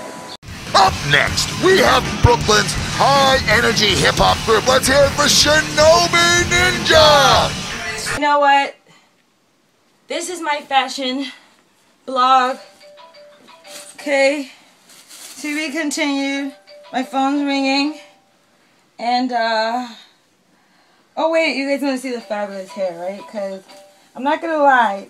This is going to be the first and probably the only time you're going to see me with box braids, because I realize that I'm a kinky twist girl. That's my really bad Jamaican accent, I'm assuming. But, I just want to end on a, like, non-stop partying, party all night long. Meet me up on the rooftop. We're gonna party to dawn, and the party don't stop now. Blast on a blast on a blast on a blast on a blast on a I'm free. Okay, I'm done. I'm William Pyramid from the band The Golden Pyramids, and we're out here in Philly. We just played a show with Shinobi Ninja. I feel like in that scenario, you couldn't help but listen to it over and over, but it was a great song. Like, you never got tired of it, really, to be honest with you, because it's right there, beginning of the game, and then you get hyped up, then you start playing 2K. I think it's great. It helped me know who you guys were. I'm glad that it was on there, to be honest with you. I think Brooklyn's an awesome place. We've been fortunate enough to play up there a couple of times. The culture is live, you know, they really do stuff for the community, so I got a lot of love for Brooklyn. Definitely check out Shinobi Ninja, and also check out my project, The Golden Pyramids. We both bring an excellent show. The energy with Shinobi Ninja is crazy. I'm flabbergasted. Rather cool enough for Shinobi Ninja. Everybody, my hands in front of my face because the sun is pouring in my eyeballs, making me blind. My name is Lori Lazarus. Lazoo was a comedy rock and roll band, alias a mock and roll band, from 1979, 1987. I wrote songs that were on the Dr. Demento show. We were almost on Saturday Night Live. One was called Let's Make Love in a Microwave. Let's make love in a microwave. You be the master, I'll be the slave. Well, I moved from Milwaukee, Wisconsin, Beertown, USA, to come east because this was the artistic capital of the world. New York City is the center of where it's at. Live music, as you may have found out, is not as important. That's a bummer. Rock, respect, opportunity, communication, kindness. I wrote a musical called Attack of the Elvis Impersonators, about the spirit of Elvis coming in, taking over the body of a heavy metal rock star, and bringing peace to Earth by battling the Antichrist. Eventually, everyone on planet Earth dresses like Elvis. Planet Earth is renamed Graceland. Elvis goes back to heaven, his mission accomplished, and there is world peace. And then I have my TV show, Body Man, a flying torso without a head, without legs, arms, and he talks through his belly button, and he sees through his nipples, and he captures crooks with his intestines. Courage the Cowardly Dog, which is a show I used to write for on Cartoon Network. I used to write for Barney, indeed. Barney the dinosaur. Ho ho! I wrote the Baby Bop Hop. You like to hop some more, Baby Bop? Hop, hop, hop, hop. Do the Baby Bop hop, hop. When I was a boy, everything was right. They just see an evil time warping nun. It's a good heart. This guy's got a good heart. That's what matters in this world anyways. It's about your heart. It's not what you look like on the outside. He likes to run around with scissors. That just makes him happy. He's never cut anybody. People assume that he cuts people, but by trade, he works with plants. He's a botanist. That's by trade. You wouldn't suspect that. He's a Buddhist. You wouldn't think so. He's a Buddhist, man. Wanna hit this, buddy?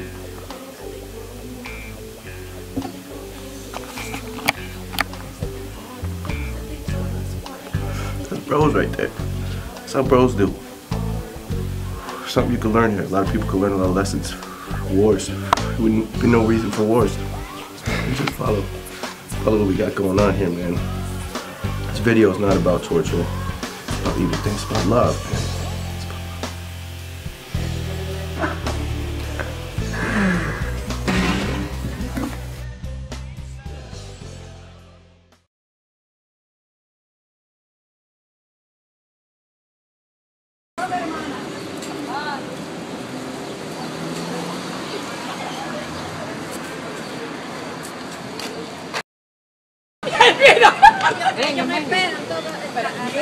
Pero mira, te quieren todo tu viejo. Adiós, niña. Ay, ay, nos vemos. Yo, here we go. Yo, here we go. Yo, here we go. Freestyle. Let me bust a little freestyle. Every day I got a new hairstyle. Wow. And I'm walking down the street with a eyebrow. And I'm about to be out because I got crazy pals. Clothes in my house that I gotta pick up. Everybody get on my face, bitch, shut up. Just kidding, let's go. Poetic justice. Cause we started from the bottom, now we're here. Where we were in a little hole of nothing. Gotta go. My name is Glenn Grossman. I'm a drummer, a producer, a lover of life, a spiritually sound motherfucker. Can I say that? I just did. I started out doing all the big clubs in New York at the time. CBGB's in Max's Kansas City. I was opening up for like Blondie, David Johansen, the Ramones before they were famous. It was really crazy, like amazing. Max's Kansas City, CBGB's, the Ritz, Studio 10, Webster Hall, that was like the shit. Then after high school, music and art, I just started playing with other people. Went to college for the first year, music school, and one of my classmates was like, yo, you want to play with the Drifters? Called up my mom. I was like, yo, play with the Drifters. She's like, get out of here. Ah. So that was the start of the Drifters, the Coasters, Lou Christie, Chuck Berry, Bo Diddley, the Crystals, the Marvelettes. And that was that little block of time right there. It was like 3-4 years. But while I was doing that, I met Risha Ford in New York. She wanted me to come play with her project, so I did that. She knew Bob Dylan, so she was like, yo, Dylan's looking for a band to do some recording. So she was like, let's go. So there I was with Bob Dylan. Paul Stanley from Kiss, hip-hop artist, Black Sheep, Patti Smythe, Tall Stories, he used to be signed to Epic, Gordon Gaines, Downtown New York, Guitar God, Dave Kukowski from Steps Ahead. Most recently, though, I was asked to play on a tribute record for The Doors, which was kind of freaky. And it turned out that Rick Wakeman, the keyboard player from Yes, and members of ELP were also playing on that record, so that was pretty dope. Not only does it feel great, but it sounds great. You know, that's what the producer said to me. So, like, that's it. You know, you go home really happy. My name is Shinobi Lazarus, and I'm the very proud mom of Dave Aaron, also known as D.A. I actually don't know, I just started calling you Doobie when you were younger. And of course I knew that it had a double meaning, so I had fun with that word, and then it just kind of stuck. It felt very safe. I didn't think of crime or anything like that. I was a kid. I used to go to the Botanical Gardens, and right next to the Botanical Gardens sloped down into the Brooklyn Museum, and we used to sled down there. It was wonderful. When it would snow, we'd all go up on the embankment and sled down, and now they took it away and they made it a parking lot, which makes me think of Joni Mitchell. They paved paradise and put up a parking lot, and that's what they did in Brooklyn. I still remember one thing that stood out so much, but it wasn't about Brooklyn, it was about this person, something that happened on the street when I was really young. I used to have to go to the train station and take a shuttle, a Franklin Avenue shuttle, go someplace else. I think I was about 14 years old, and this young girl, older than me at the time, was on the street walking past me in the morning, and she said good morning to me. And nobody had ever done that before. It's the strangest thing to say that it changed my life.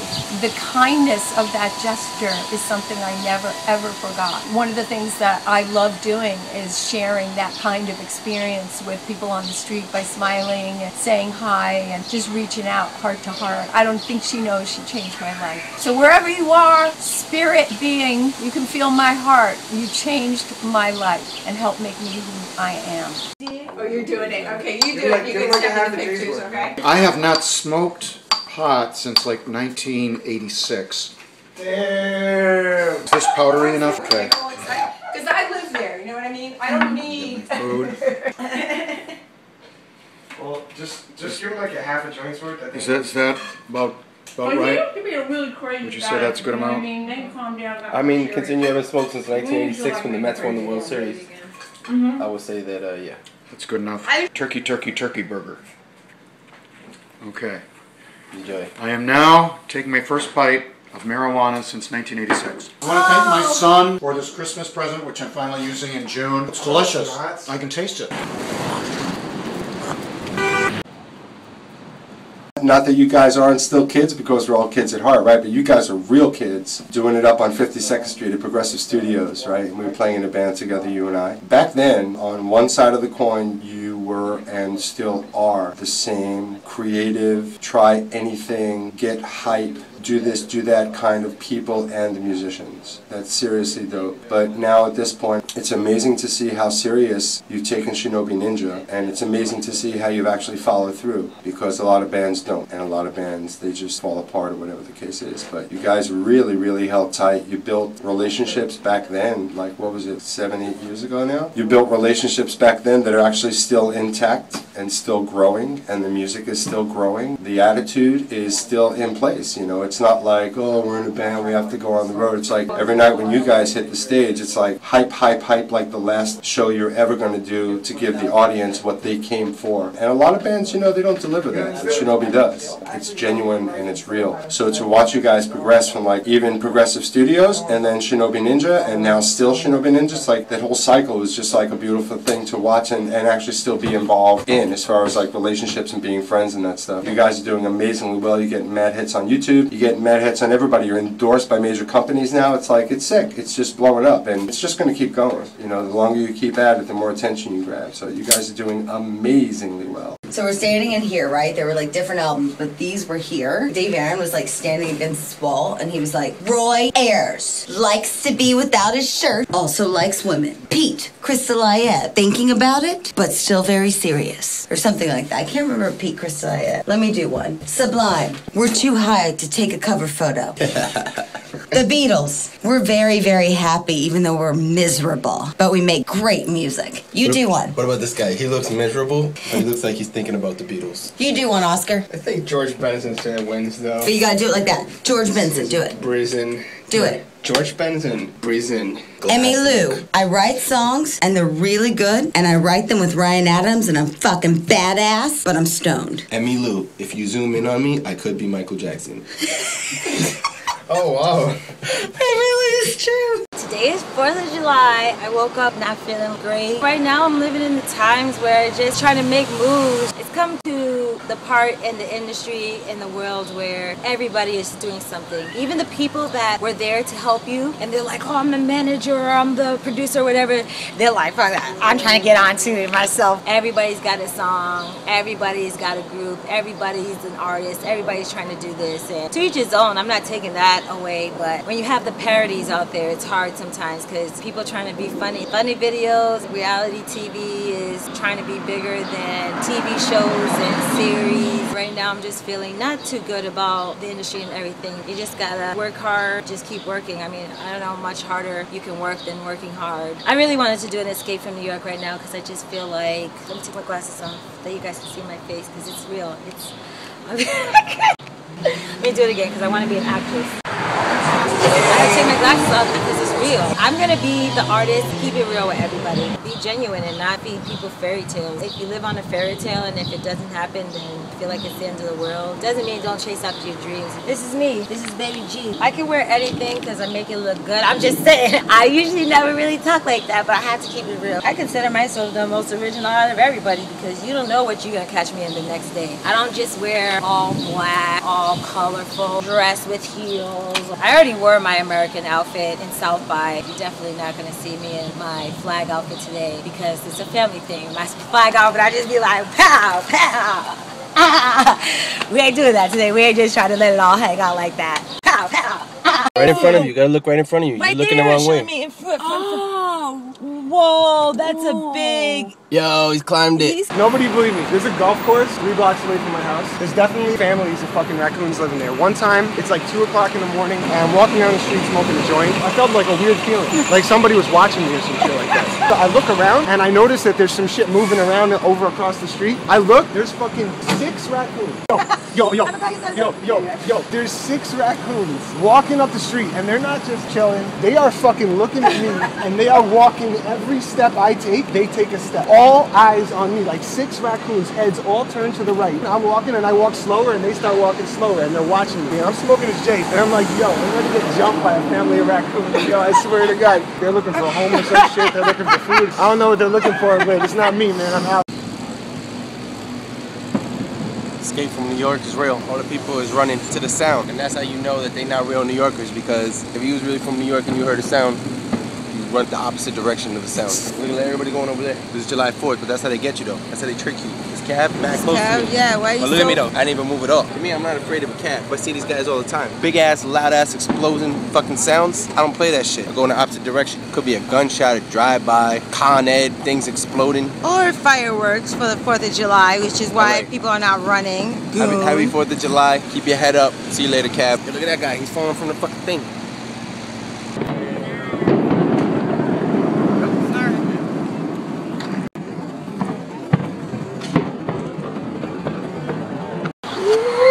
Me being in Shinobi Ninja has nothing to do with how much I love what we do and the product we bring to the table. No matter what anybody can say, it's like we are the most different thing that's out there. It's not even saying unique, because who's unique nowadays? Like, nobody's freaking unique. Everything has been done. But we're so different because we just don't care. We're not trying to be like everybody else. And if you see that video, you tell me, when have you seen a video like that dope with such a dope concept? If you guys support us, then we go places. We need your support to go places. So you have to check out the video because it's bananas. You get to see the G's, man. You get to see a little bit of the titties, the G's, the titties. You heard they call me Baby G, aka the Black Princess, aka Tiana, aka ha. I don't do anything like that in video, but I'm just saying. Power Strangers, back to front, turn, back to front, turn.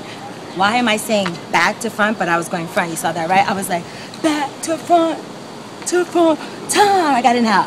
Back to front, turn. Anyways, I'm done. Actually, practice is really easy. All you have to know is what you need to practice, how you want to dedicate your time. Depending on what you're trying to achieve, how difficult it is will depend on how much time you need to spend. The great Buddy Rich said, if you sit down and you can't get something, you can get up and take a break, but make sure you go back. And the hardest part about practicing for me, this is on the real, is actually sitting down to do it. Once I sit down to do it, it's 2-3 hours go by like that, because you start out with like an exercise, and then you embellish the exercise, and then the exercise becomes music, and then music becomes exploration, and once you reach that, then you truly are playing. So you take your practicing to playing. That's the idea behind practicing. It should never be like 1 and 2 and I'm done. It's about the music. Too legit to quit, too legit.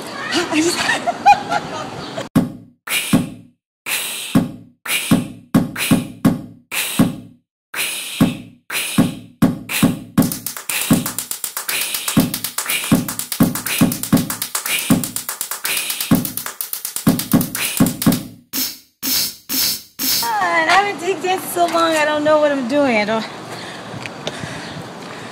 would like to see my dance break though. Yo, Alex, he played with Rick Wakeman, yo.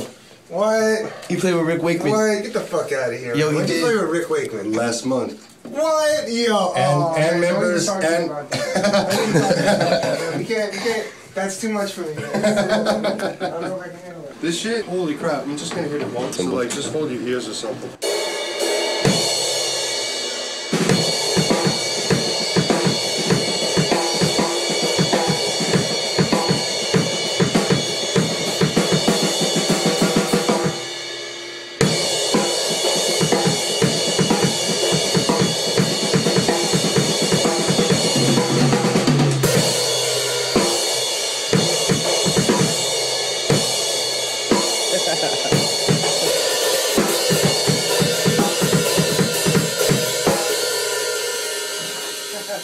This is the shit right here.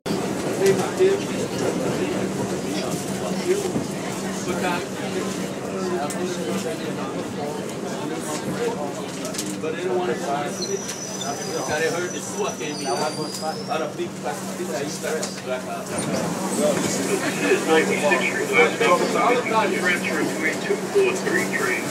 This is an uptown local bound to the Bronx Connection. That's what we're doing. Third.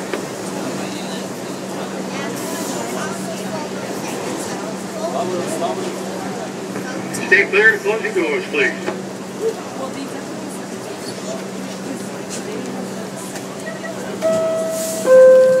The bad part about New York City, fucking CVS, Rite Aid, you go down the list, man, every goddamn corner on Bleecker Street's got a fucking CVS now, and it's disgusting because Bleecker Street was like the hub of everybody from Bob Dylan to Jimi Hendrix back in the 60s, Janis Joplin, everybody went to Bleecker Street. That's where they started, that's where, well, not all of them started there, but that's where they started careers. Now it's like, it's so much more corporate, it's so much more money-oriented, it's so much more disgusting. On the positive side of things, you do still have somewhat of the musical element down there, but not as much as it used to be, but there's a lot of great people still playing and working down there. New musicians who are coming up in the music industry are actually able to go and find bands to play with and make a living playing on Bleecker Street and downtown and in different parts of the city. It's interesting to see how the West Village is still, like, for the most part, jazz oriented, and how the East Village is more rock, pop, punk oriented. Even now, you go into a club, I don't even know if the Continental is still open, but the Continental used to have punk bands all the time, regardless of what year or how long ago it was. New York City has definitely changed for the better. The social aspect of New York City is also 50-50. There are a lot more people in the city who are so obsessed with money and greed, and there are 50% of those people who are still glued to the aspect of what New York City is and why New York City is great. It's those people that really bring the culture, and they really bring the art, and they really bring the open-mindedness to go up against government and try to change rules that need to be changed. And, you know, it's those people opposite of the Wall Street people who are only,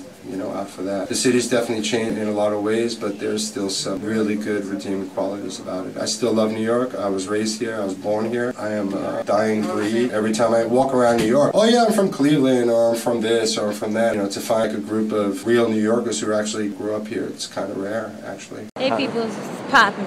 Getting ready to go do an interview. Then we got a show tomorrow. Queens, 5 Points. All at it, that's what it is. Free show, come hang with the ninjas. I don't really know, this might get cut out because I don't know if this is gonna be edited tonight and the show is tomorrow. So I need to stop talking about that. So back to reality.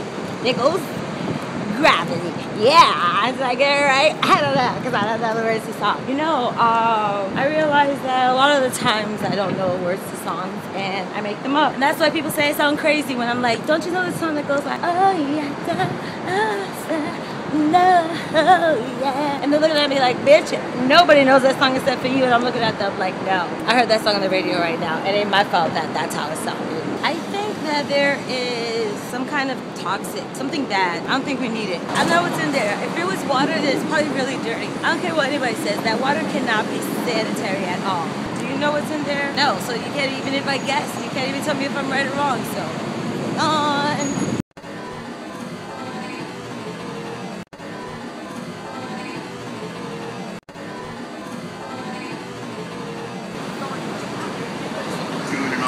Nothing wrong with a little bit of gooning every now and then. Got a lot of live rocking going on. Some cool shots coming on the 7 train up around 5 Points, little overhead aerials, whatnot. A couple cool things with graffiti, whatnot. You know, it'll turn itself out. It's all up in here right now, so I just gotta get it out there. You know, it's gonna look all right.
tossed my guitar, I ran off the stage. This dude, and I gave it to him so close to him that like spit was coming out of my throat and he's like,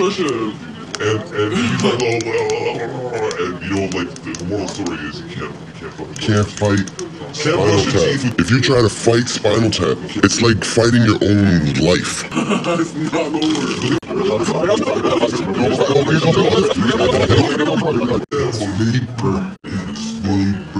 Can you make that a little more hardcore? Okay, hardcore now. When you come in, you make your own beat hardcore, okay? Right. So here we go. Okay, what are you doing, son? Oh, just because you speed it up, you think it's hardcore? You speed it up and you're waving your hand. It's not hardcore because you sped it up and went like this. Yes, that's more hardcore like that, dog. Yeah. What you talking about? I said step back. What you talking about? I said step back. Okay, y'all gonna come in. What you talking about? I said step back. Watch out. Hey, what you talking about? Okay, come in with your beat. Now step back. What you talking about? She gotta be so far off. She said step back. Hey, what you talking about? I said step back. Watch out. Hey, what you talking about? I said step back. You ready? Okay, we're counting on you. Step back. Ready? What you gonna come in? What you talking about? Hit it, boy. Hey, step back. What you talking about? I said step back. What you talking about? I don't even know that shit. I said step back. What you talking about? Okay, and what's your turn? You're about to do it. Here, it is on the mic. 1, 2, check it. Feel it? That's just loud.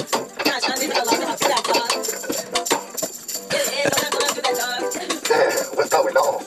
We keep going. Damn, what's going on? We keep going. Damn, what's going on? I'm feeling that right now.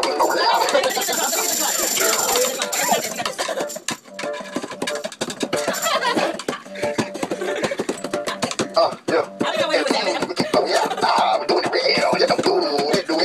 Oh, you're doing it real. I mean, I thought I was doing good, but I was gonna say you were fucking up, but I know I have to be me.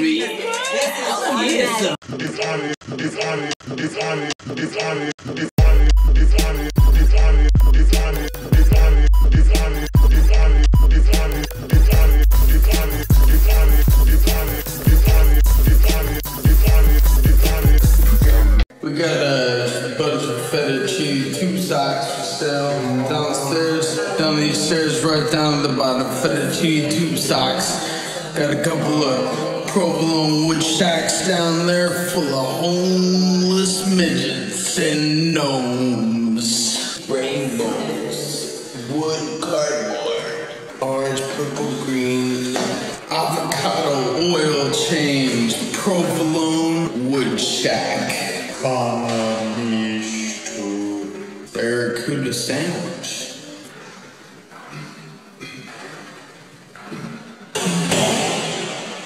Okay, good. I like the way you say that. And see, like those bitches. I'm not listening. She was like from the Lower East Side. Like blew my ears she out. wore mini skirts and blouses to class. Niggas beat.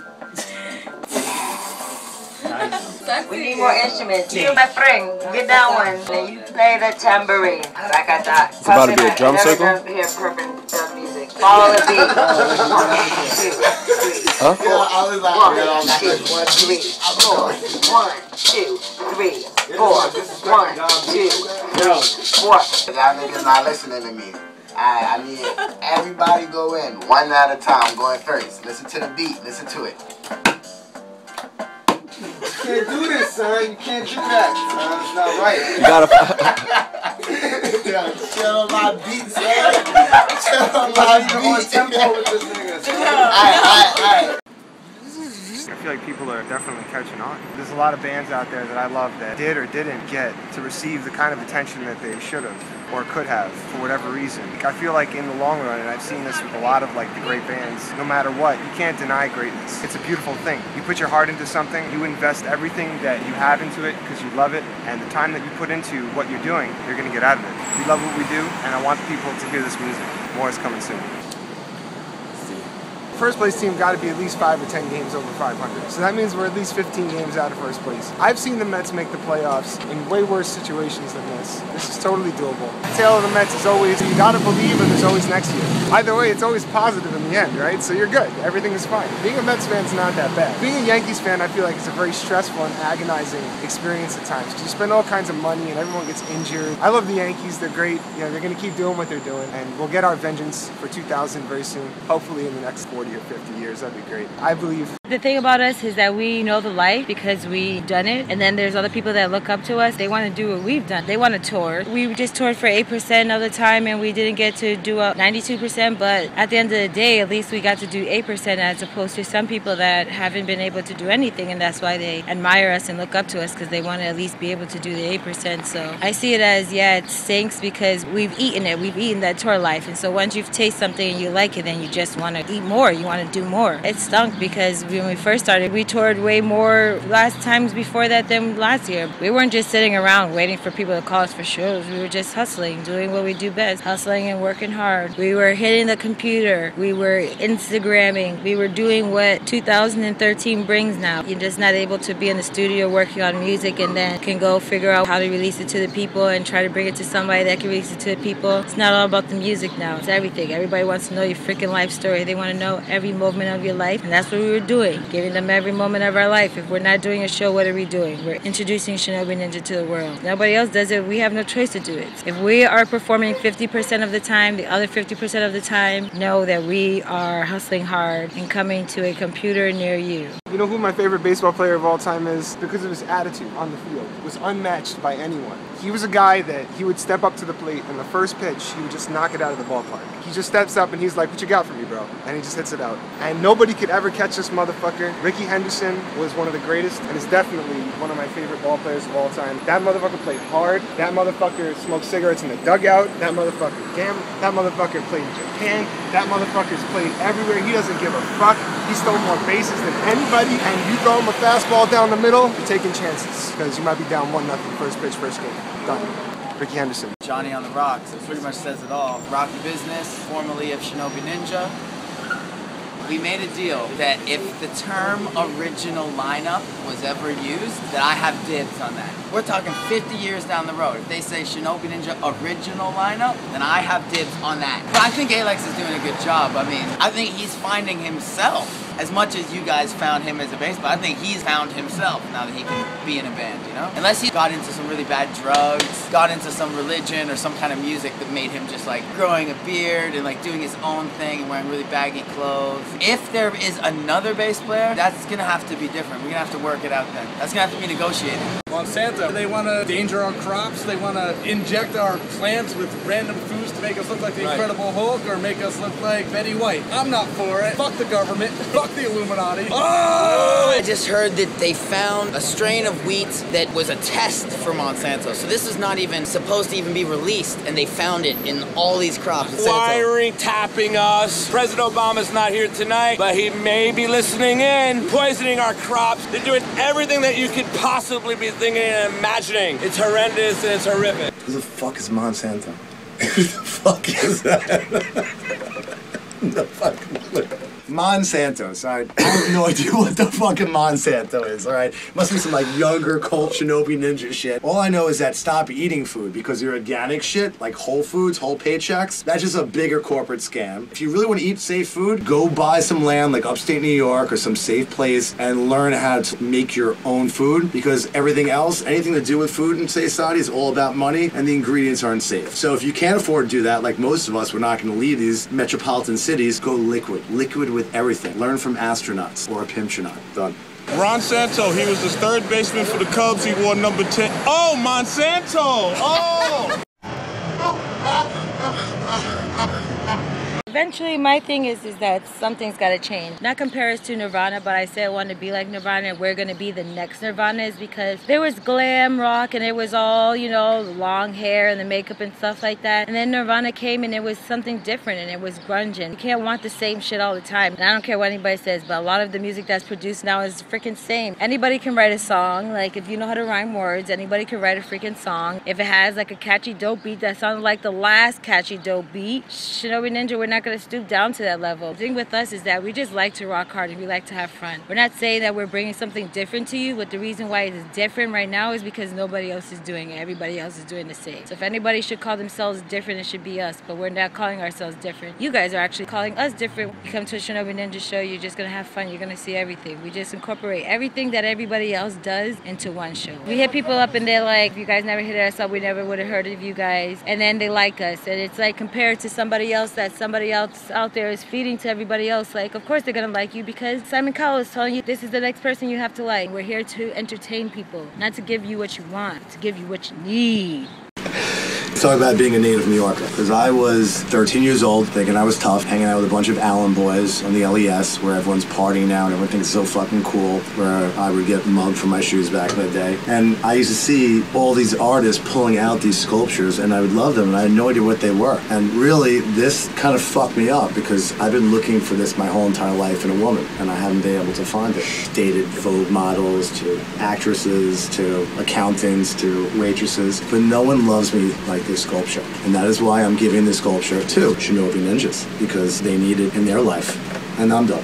This TV represents basically a society I still wish we were in. We just took things and made them too big and just kept adding to it. But at the same time, that's what life's all about. Unfortunately, everything starts small and it grows. Just like Shinobi Ninja, David was my producer, helping out other fucking artists. And then he woke up and grew up and created an unbelievable fucking band. This is Shinobi Ninjas now. And eventually there'll be a 3D Samsung TV that you can talk to and does everything for you. You can order in food and your women and get divorced by it. This is all about Shinobi Ninjas, keeping it real. Blap atre, wad kigdit mophif, rityo lak huftuf, vaz urklap, slomnig ret, banamishtu, banamishtu, banamishtu.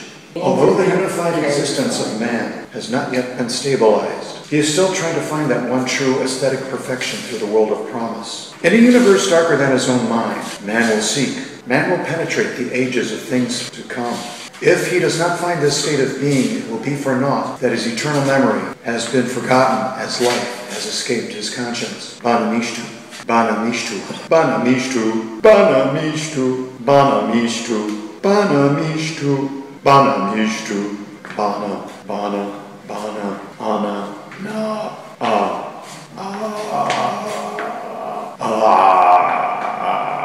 yeah. What are you doing? I don't know.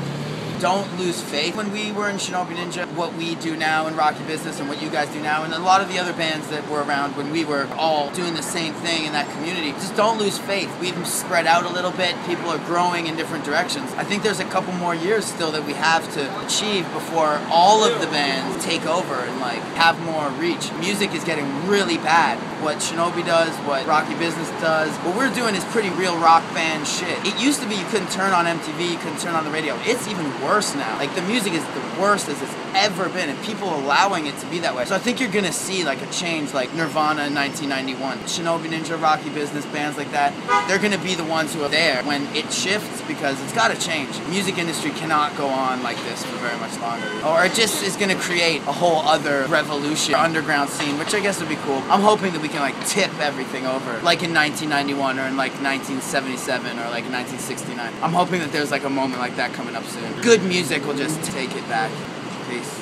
It's a shame. It's a shame that rock and roll is dead. You know, I mean, I'm waiting for somebody to come out and bring it back to life, but you have the opportunity to bring rock and roll back from the dead. Rock and roll is very much alive. Bring rock and roll back from the dead. Rock and roll is very much alive. You think the Stones are dead? No. You think Pink Floyd's dead? No. You think the Doors are dead? No. You think Jim Morrison's dead? Possibly.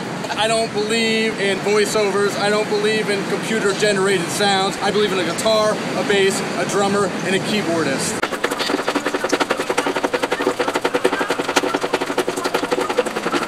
I was on the way somewhere today and I needed a clean shirt, and I knew that I was going to go to the Goodwill at 23rd and 8th Avenue. And I was hoping that it wasn't a Starbucks. And it still was a Goodwill. When you go back to a neighborhood where you used to live or where you haven't been in a while and you see it's changed, it's just a CVS now. You can get anything at the CVS. They just had to put CVS on there. I mean, I'm sure there'll probably be like a CVS bar with bands playing eventually because they're just gonna want to buy everything. I'm personally not afraid of just finding a new place. I think if I had to move back to New York now, it would be interesting to think where I actually would live in relation to the way I thought about it before I left. Because I'd probably live in a whole different place. But when I lived here before, I was like, oh, I gotta be in Brooklyn or I gotta be here. The neighborhood changes and the people change. When we played Kenny's or when we were playing, I mean, listen, so much has changed since we played Kenny's and we played the Continental. But imagine like how much has changed since the people who made us want to play there played there. You used to talk about how the Beatles or Bruce Springsteen used to play at those clubs. Think about how much has changed since then. I guess it's just nice to know that at least we're part of it changing. At least I can say I remember when it was somewhere, and then they can say I remember when, and we could all remember when. At the end of the day though, there's no real good side of it. It's awful what's happening, especially in places like the Village, places like that where it's supposed to be about maybe something a little more grassroots or down to earth. It's just awful. It's sad. But we used to say there's a bank where the Fillmore used to be or whatever, you know, so that's already heartbreaking. And now it's like Kenny's is gone. That's crazy.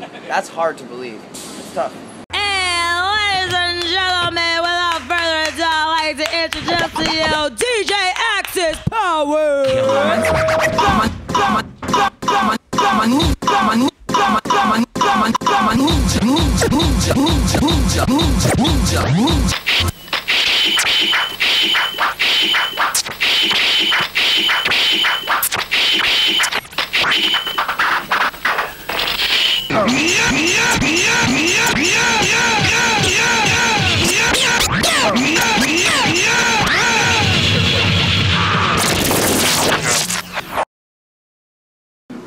I missed something too.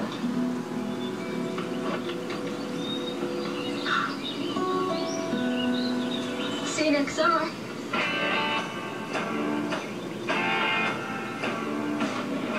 Get exceptional values on the highest quality cars at the Summer of Audi sales event.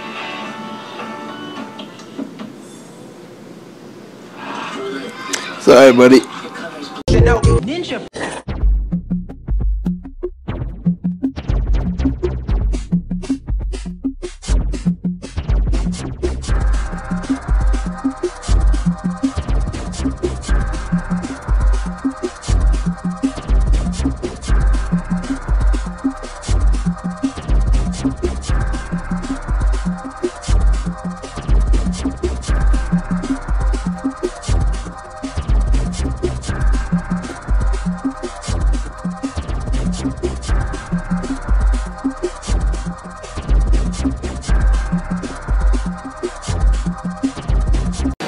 Fashion life right now.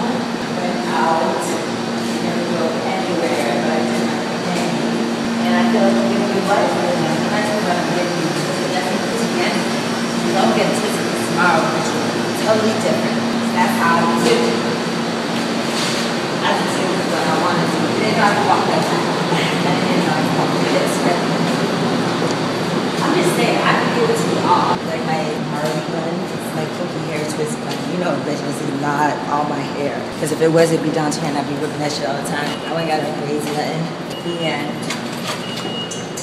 I used to work at California Pizza Kitchen on 60th Street and 3rd Avenue as a host, and one busy lunchtime there was a waiting list, a lot of people waiting around, and suddenly this woman runs in the front door. She comes up to me and she says, "Can I wait in here? They're after me." And I said, "Who's after you?" And she went, "The pigeons." And I went, "Okay, this woman's crazy. I better not say anything. I'll just be nice to her." And I said, "Okay, yeah, you can wait here." Like about 10 minutes go by, and she walks up to me and she goes, "I think I'm gonna make a run for it. I don't see any more pigeons." And I said, "Okay, good luck." So she stuck her head out the door one more time, looked around carefully. She looked back at me, "I don't see any pigeons." And then she ran across the courtyard to East 60th Street, and I know this sounds insane, like the Twilight Zone, but swear to God this happened. As she's running to 60th Street, a pigeon dive bombs her and bops her on the head, and she keeps running. And so a pigeon attacked her. So that is a true story about the law of attraction. She was so wrapped up in her fears about pigeons attacking her,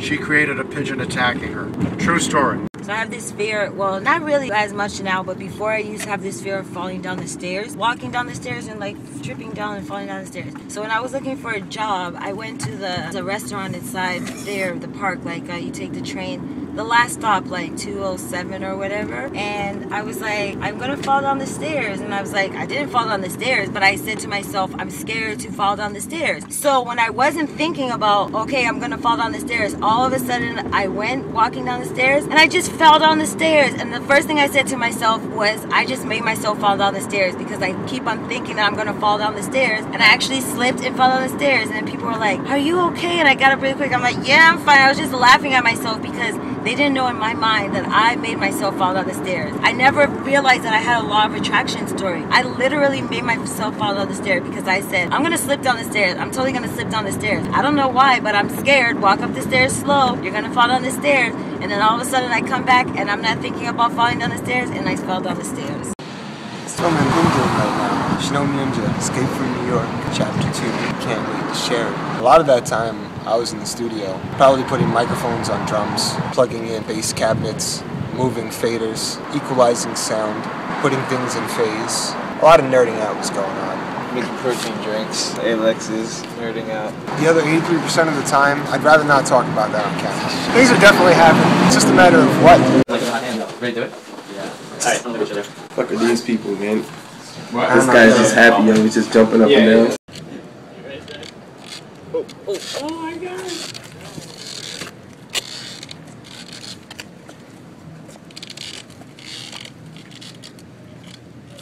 Oh, I went over the weed.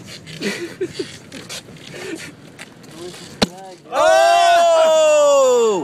Why are you doing that, man? Yo, he's always doing something bad to insects, man. He did it with the that ant, thing would survive man. a fucking nuclear holocaust, bro. Man, he ain't surviving your boot. Oh my god. Damn! Oh, he's so disgusting. Oh Okay, guys. So, Mike. Yeah? Alright, we'll check it out. Escape from New York. I'm your man, Torino Dave. We got a special story for you today. This is called The Story of Mikey's Pants. Traveling pants. These are traveling pants. They're no regular pantaloons. They are traveling pants. Move them out. These pants fit on this guy, this guy. Hold on. Two things. One, can I hit the blunt before I go back in? So listen, Mikey's pants fit on this guy. How quickly can you put 10 minutes. Mikey's pants. Legend of the Mikey's traveling pants. They were on fucking Axis, then they were on me. Actually, wait, then they were on Mike, then they were on me. So not only did I twin tax this motherfucker for his pants, Axis twin tax Mikey for his pants. So in essence, that's a triplet tax. Triplet tax? Triplet tax. Serious. Real talk. This shit happens in real life. Traveling pants. traveling pants. Pants. They're a cheater. A nice big sandwich. He's wasting money. Michael Jordan. Seinfeld? Green. Brooklyn. He's the man. That's right. Maniac Mike, aka freaking hilarious in the nunchuck. And a gas mask. Maniac Mike ain't nothing to fuck with. Maniac Mike ain't nothing to fuck with. Maniac Mike ain't nothing to fuck with. Maniac Mike ain't nothing to fuck with. Maniac Mike, nothing to fuck with. Maniac Mike ain't nothing to fuck with. Maniac Mike, nothing to fuck with. You're a real person. You are a real person. Ladies and gentlemen, this is not fake. 100% Mikey.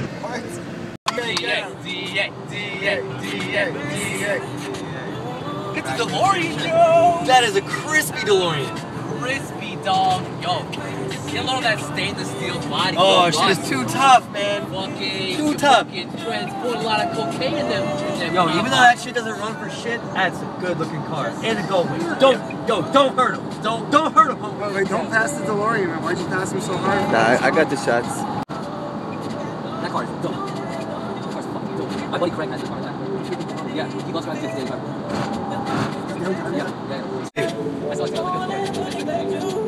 It's the summer in the Hamptons, man. You really gotta whip out the vehicles. Tastes like 100% chocolate. And there's no fat on this guy. We're just cutting it down. 100% cut. He didn't always look like this. It takes hard work. It takes perseverance. But as you can see, for the first bodybuilding DJ of all time. The Cure. I'm gonna pump the Cure into my ass. Is it leaking? All All right, I got the cure here. It's cure, man. Yo, we gotta cure a lot of people, bro. A lot of people, man. Bro.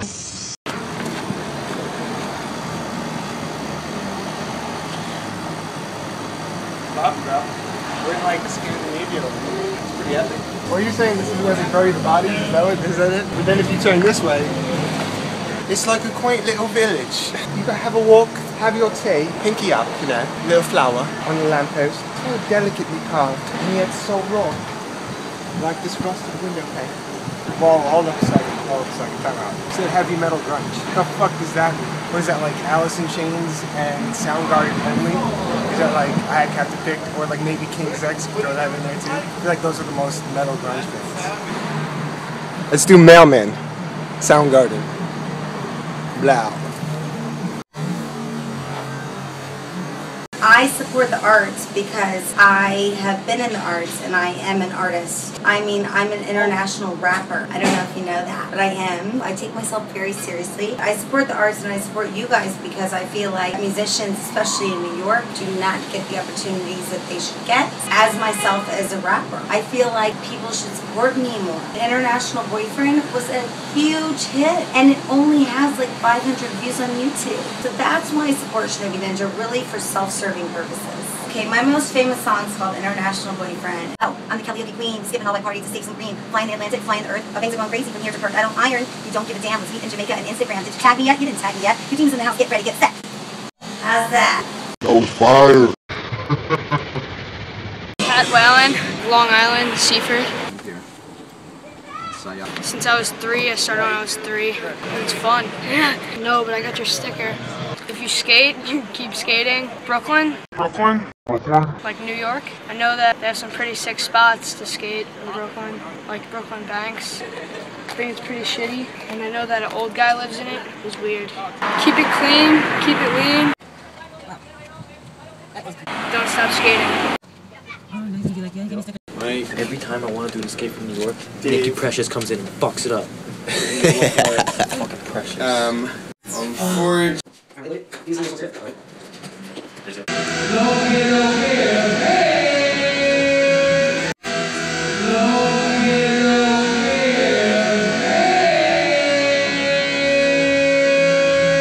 Yo, Wreck-It Ralph is shit. It's like Bad Guys Anonymous. Zangief is in. He's like, I know now that I'm bad guy, but I'm not bad guy.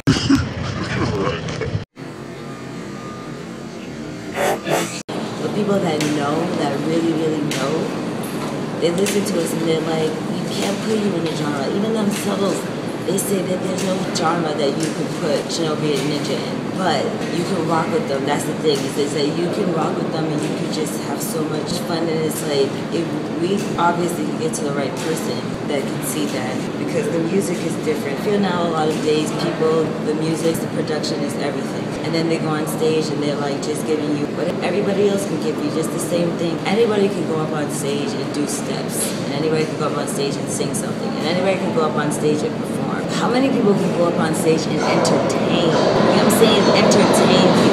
You can't take that away from us. That we will entertain the heck out of you. You know? And so that's my thing. It's just like, we go up on stage and we just take it to the next level. It's a delivery. Dude, I said no anchovies. The guy was like, oh yeah, you do 15 seconds of this now. Yeah. And everyone was like, oh, so I don't need Vine anymore. Exactly. And I have to use Instagram right before that, so peace.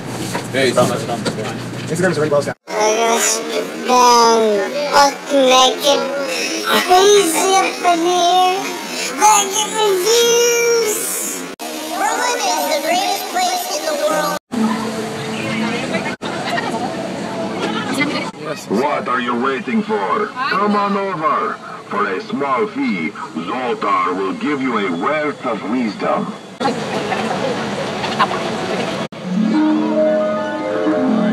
Hear your fortune from Zoltar.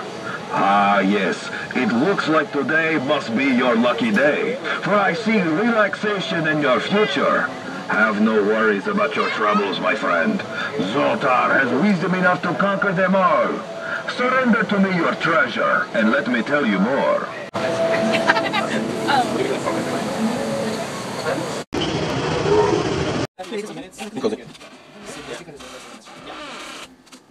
We're done. In like a song, it's when you get to like We're done. You're already been mixing it or editing a little while, and the spice is over. Yeah, you know what I mean? gas. It's like alright for a while. DA's got a beard. I was now. getting into That's it. new. Check out the beard. More important than the video, probably.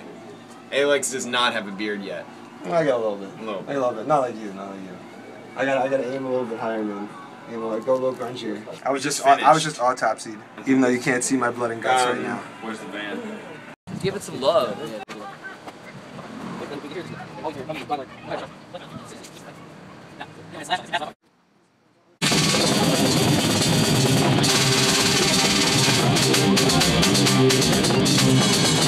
He wears a thong though. You're good with that? I'm great with that. I'm gonna go to his competition. I'm excited about it. I support Shinobi Ninja in all of their avenues. I'm leaving. I'm leaving. If he's not in a thong, I'm out. Should I? Do I have to? No. I don't have to wear a thong. I saw you guys last time you played at Revolution. You were amazing. Tonight was 11 times better and a half, maybe 12. It was because you played This Is How We Do It.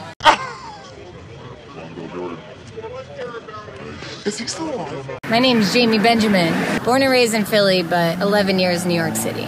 Philly has like a kind of swag that's more attitude as far as I don't give a fuck. Brooklyn is more I give a fuck, but I don't. Philly and New York are very similar, but maybe it's just Philly people are more rude. And a lot of people think that New Yorkers are really rude, but really they're way more nicer than people from Philly are, which sucks because I'm from Philly and I think I'm pretty nice. We get a bad rap from Philly, and I think New York gets a really bad rap, but I think they're really good people. The Warped Tour was my first tour in life, and I toured on a bus. I think we went to about 50 cities.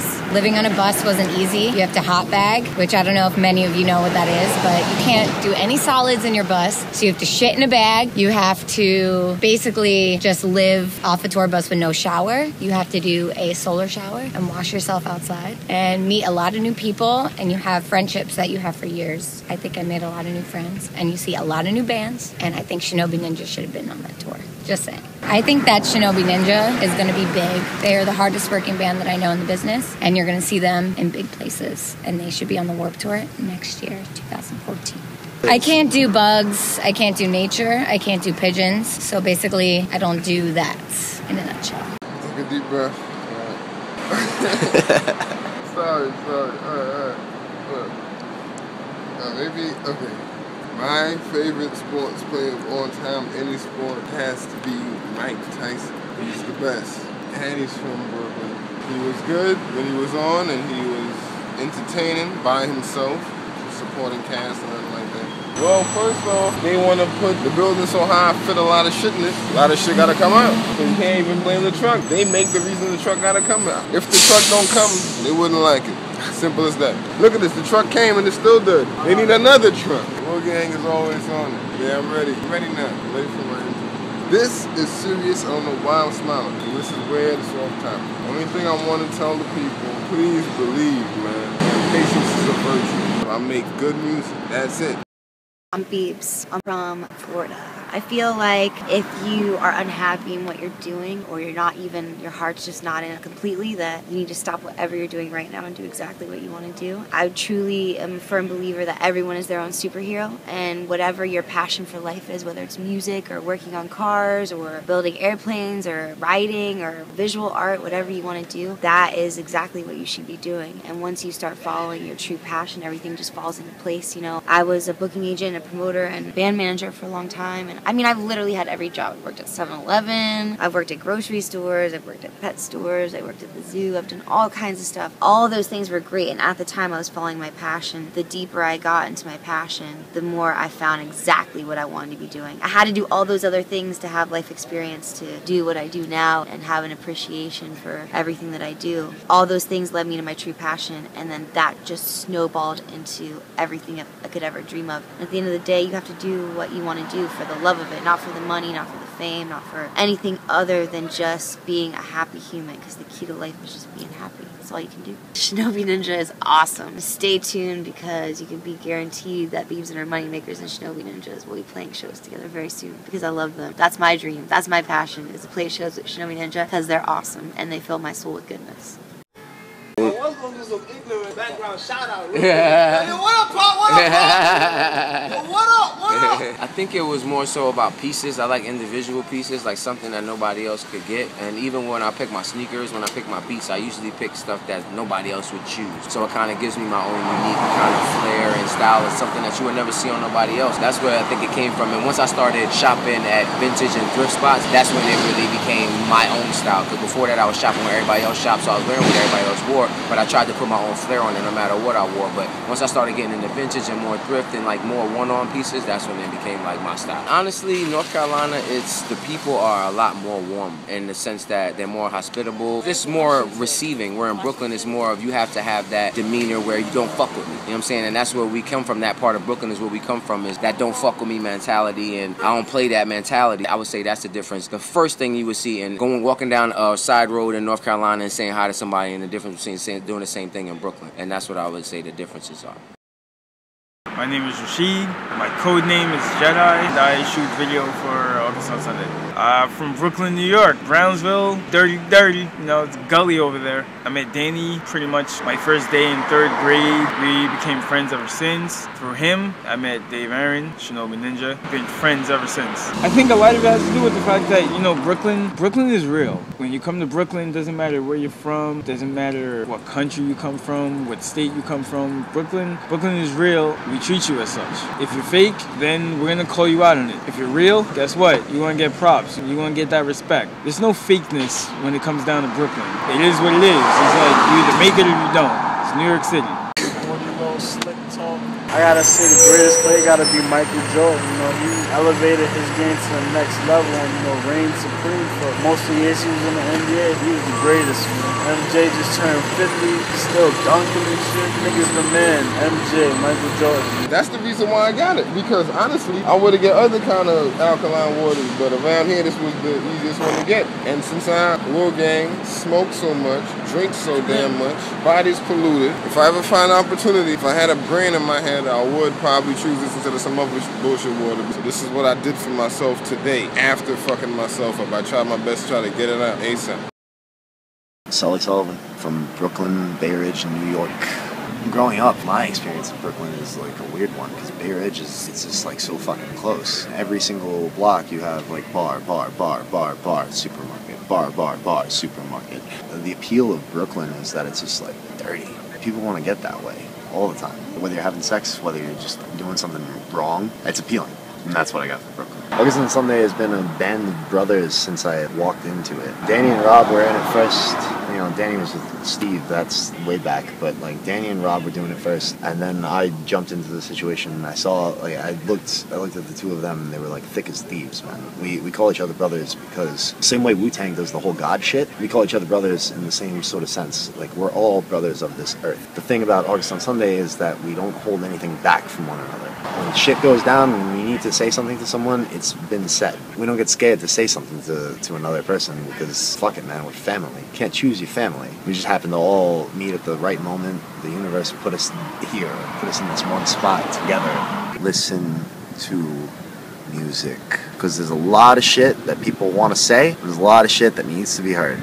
It was a lot of fun. It was fantastic. It was only the second music video I've ever done in my life, but this was the one I had the most camera time on. The last video I did, I actually played a similar role. I played a guy who liked to dance to the bands. This one, it was centered on me, starring me. I worked hard at coming up with that routine. It actually came out better on camera than it did in my own head. I was very happy to say. It actually changed it up a little bit even on the day. Got a little extra creative, and I'm like, yeah, let me throw this in, let me throw this in. It was a lot of fun. I got to exercise a lot of my acting ability and my love for music, especially Shinobi Ninja music. Yeah, it was great. I'm Kelly Cooper. Originally I'm from Dallas, Texas, but I left there in 1998. Love it. My family's there, but I'm a New Yorker now. My 20th birthday party, correct?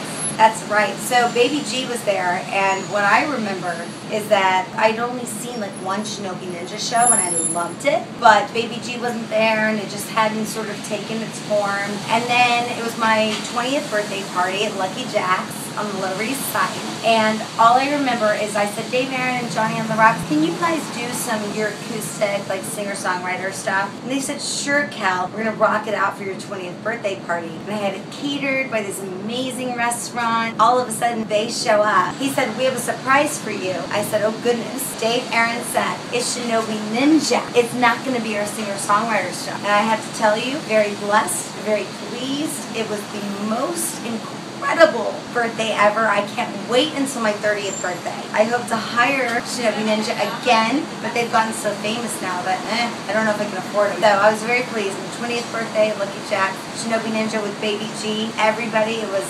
amazeballs, as we like to say.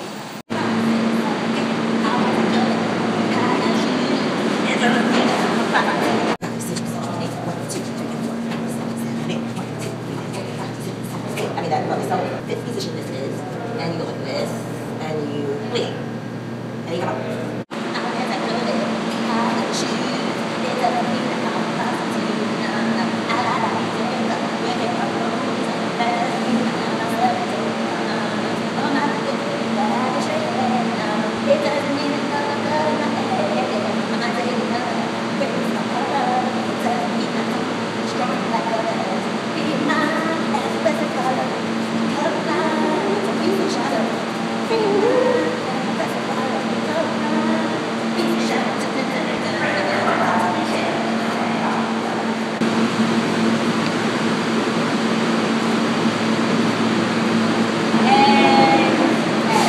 In terms of scenes, I think hip-hop has totally fallen off a lot. It's not because of Brooklyn, it's not because of New York, it's honestly because of the people. The people, they don't respect it anymore. So now you have a scene in New York where you have the rock scene and it's picking up and it's getting steam. It's going one way for a long time and that's what it's known for, and then it's gotta die down, it's gotta die out, it's gotta reboot itself. And so I think that's what you see having in New York. It's like you have that rock scene, that grunge feeling, that pop feeling even, and it's coming back, it's making itself known. And hip hop is just not doing it right now, so rock is where it's at. Music is music. Shinobi Ninja plays good music. Listen to it, love it, support it. Support your local rock groups.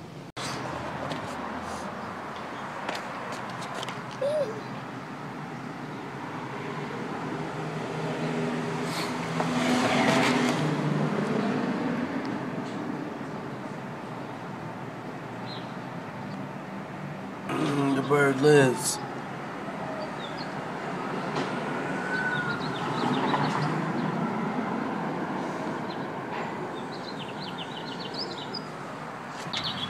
Ew, you're not taking a picture of it. This is the third video I took so far of this bird. All day on this fucking bird. Oh my god, DA.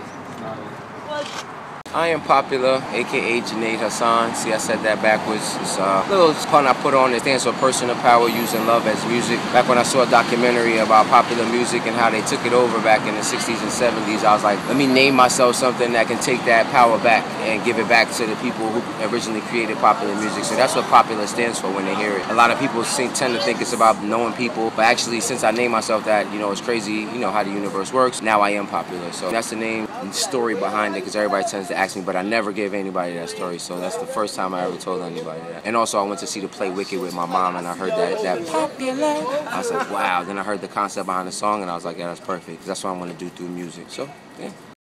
I want to tell people that I'm back. I took my hair out and I think I'm going to wear my hair natural for maybe a week or two before I put in my extensions again. I'm really happy to see a lot of girls embracing the extensions, but I do want to point out that although I am not one of those people that like to say I started something, because I know that I did not start it, because I am not that vain. Let's get it together, people. Everything is recycled. I was getting made fun of when I walked around the streets and they were calling me Poetic Justice. Not Kendrick Lamar Poetic Justice, but Janet Jackson Poetic Justice, which was an insult. They were trying to insult me by saying, like, girlfriend, like, that style is old. Now every single girl and their mother has those extensions. So I'm happy that females embraced it, but at the same time I'm a little upset because I'm like, you guys have to wait for somebody like Beyonce to do an HBO special with her extensions to be like, oh, I think it's acceptable now. I don't think that that's right. Deuces.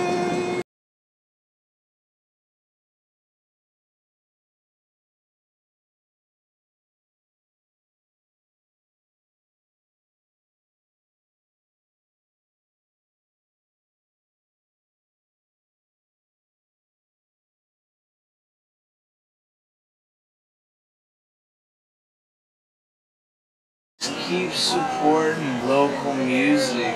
It's real grassroots scene. You gotta get down, find them. Real music. Make sure you go. Like when you see people on social media or you see them doing the thing, don't just pass by. Stop by, hit a like, hit a comment, subscribe. That shit goes a long way to boost the portfolio of people. Just keep the energy high, keep it positive.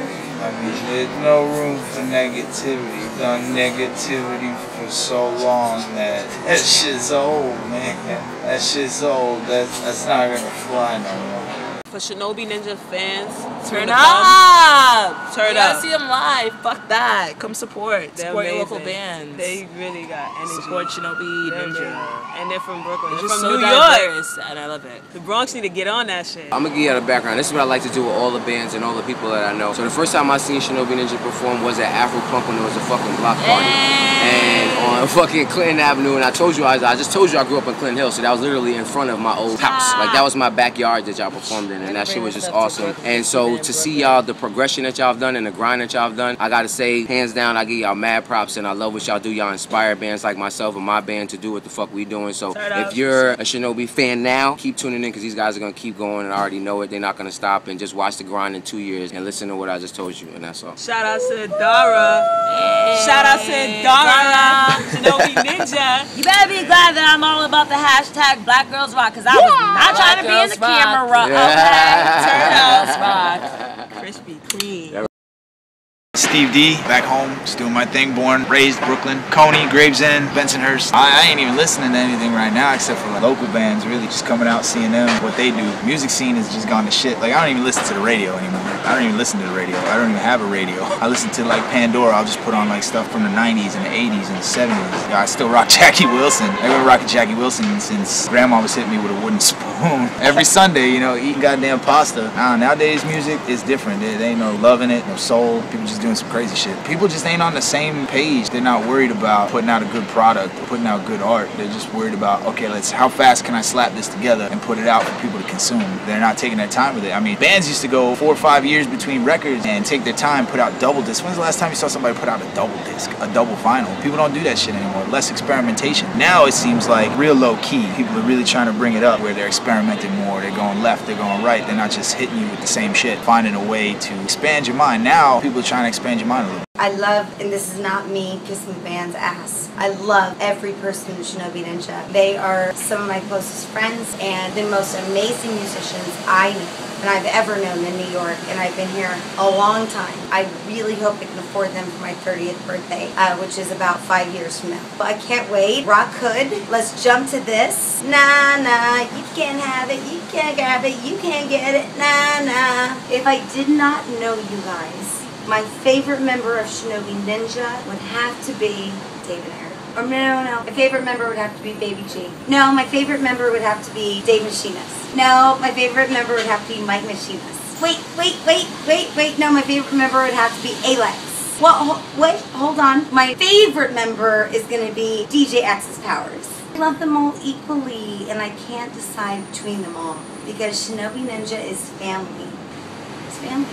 Basically, the school system's fucked. It's been fucked for years. But there's a unique experience you get being from Brooklyn. You don't always just hang out with your dudes at your school. I used to cut school with DA. We used to cut school and go to Dewey and just hang out at a different school. Like, who does that? Only Brooklyn kids will cut school to go to another school to hang out. Why didn't we just stay in school and learn? It's just because people got that shit so fucked up. Schools should be palaces. Other countries, they put all this money into schools. That's why the kids are smart. That's why we're getting left behind. Our kids are getting left behind. That's really all it is. Being in a Brooklyn school, I went to Lafayette High School. I went 11 days freshman year, 11 days sophomore year. I'd come, I'd show up to gym, you know, I'd punch my little ID card. There was a 7-foot Jamaican lady named Gladys. She used to stand by the metal detectors when we put our stuff through the door. She loved me. She would like pat me down a little extra. And it just used to make me so uncomfortable. But now looking back, I kind of miss that because that was maybe my first indication of getting some play from the 7-foot Jamaican lady who was a security guard at a school. A little creepy, but maybe it was the first time I was getting some play. Brooklyn schools.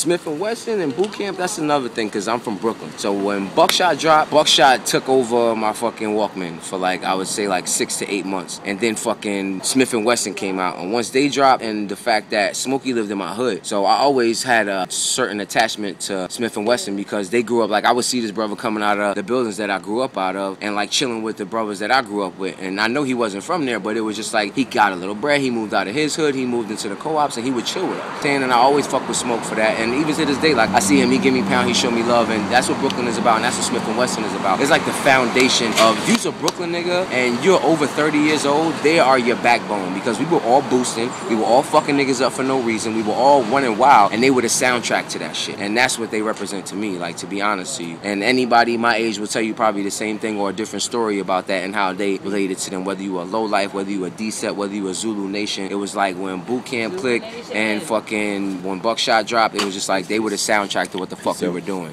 And that shit was awesome to be this age and knowing I do music and being able to tell them I do music and just to see them perform and still be in the crowd singing every word. That shit is fucking amazing. Along with bands like yourself, that shit tonight was awesome. You know, shout out to Iko for putting that shit together. That shit was dope. Bodybuilding competition Saturday. Tomorrow, gotta go check in at the hotel, get my number, take my polygraph test, tell them I don't take steroids. Then I gotta go get my spray tan on, keep posing, keep my diet on point. Try and represent, man. It's been a long time. It's been 2 months. Been on a diet since July 7th. Having nightmares about food. Sometimes not eating enough food makes you emotional. It's tough. It'll be well worth it, I think. I think back to when I was watching this video from Phil Heath, who probably, a lot of people say is going to be the next Mr. Olympia again this year. He was saying in the video about how he used to party and stuff, and like he made this comment that I know stuck with me. He's like, you can't be a rock star and a bodybuilder. Now I know someday I probably won't be in like the IFBB, you know, I definitely don't want to be on juice. To say that I can't be someday professional, I think I'm going to make it my mission to prove Phil Heath wrong, be a rock star and a bodybuilder. Saturday's the first big step. I'm excited because we are about to go back on tour. I'm getting a phone call. To be continued. It's Mommy! To be continued. Continuation continued. I'm excited because we are getting ready to go back on tour. And although I hate going from different place to different place as far as like hotels and like icky stuff and like gross like unsanitary things, I'm super duper excited that we are going back on tour. You want to see the attitude walk? This is what my grandmother used to wear, like a long French coat. She used to walk like this. Yeah, grandmother, you use the attitude walk. And her long trench coat, she's like 4 feet tall. It was hilarious. Oh, I love my little Willy Billy grandma. Oh, stick baseball. There's 2 versions of stick baseball. The first one is when you have money. You actually have a blue ball and you got a stick. You know, your little super bounce balls. $1.50 from Ocean Gift. You'd always find a way to lose it. Either in the sewer it would roll down, you'd lose it. So if you didn't have that and you were really poor, you had like a wiffle ball bat and you take like the tape or whatever, you tape it up real nice, and then you get a rock. And you play with a rock, because that's all you got. You hit it as far as you could. You hope you didn't bash somebody in the head. You bash somebody in the head, you rub a little dirt on it, you're good to go. Government cheese is fantastic. I'm just gonna say, I grew up as a food stamp kid. I grew up in the projects, Marlboro projects. People were just waiting for that. That's how they could survive. I mean, they kept us in this place where basically that's all you had to supplement food. You go to like Telco to buy your clothes because you couldn't afford shit. You buying like, I didn't have my first pair of new sneakers. Like I grew out of my sneakers. I had a hole, if you remember, I had this pair of sneakers that had a hole in them and my big toe came out and I still had to rock them because I didn't have no money. It's crazy, man. It's Brooklyn. It's Brooklyn. You gotta find the little spots to get what you want. But government cheese, it helped people eat. I mean, I remember me and my buddy Dan, every time we'd have food stamps, we like kind of coordinate our food stamps so the group could eat one day and the group could eat another day. So this way nobody ever ran out of food stamps. When mine ran out, his came back. And we find ways, some stores had potato chips to buy with food stamps, or you could buy cigarettes with food stamps, so you could trade it in for real money. That was the scam. When it's still paper money before the EBT card like they have now, you give the motherfucker $1, get a Bazooka Joe for 5 cents, and then get 95 cents back, and you're like, oh, I just pocketed 95 cents off of government cheese. Very excited to go back on tour. Very excited to play Nerdpalooza because we missed it last year. I'm very excited to go to South Carolina, places like Asheville, North Carolina, places we've never been to before. Very excited for the unknown things in the world. Very excited that the next bunch of cars are all going to be yellow taxi cabs. Yo, I got a little freestyle. It goes like this. Yellow taxi cabs, why are you so afraid? Don't be scared, don't be a chicken. Sometimes things outweigh the other things, and then we might achieve lightheadedness. Don't drink Slurpees too fast or you will have mind numbing mists. And make sure you put the receipt in your windshield wiper when paying at the Muni meter. Respect the DJ, yeah, respect the DJ, yeah, respect the DJ, yeah, respect.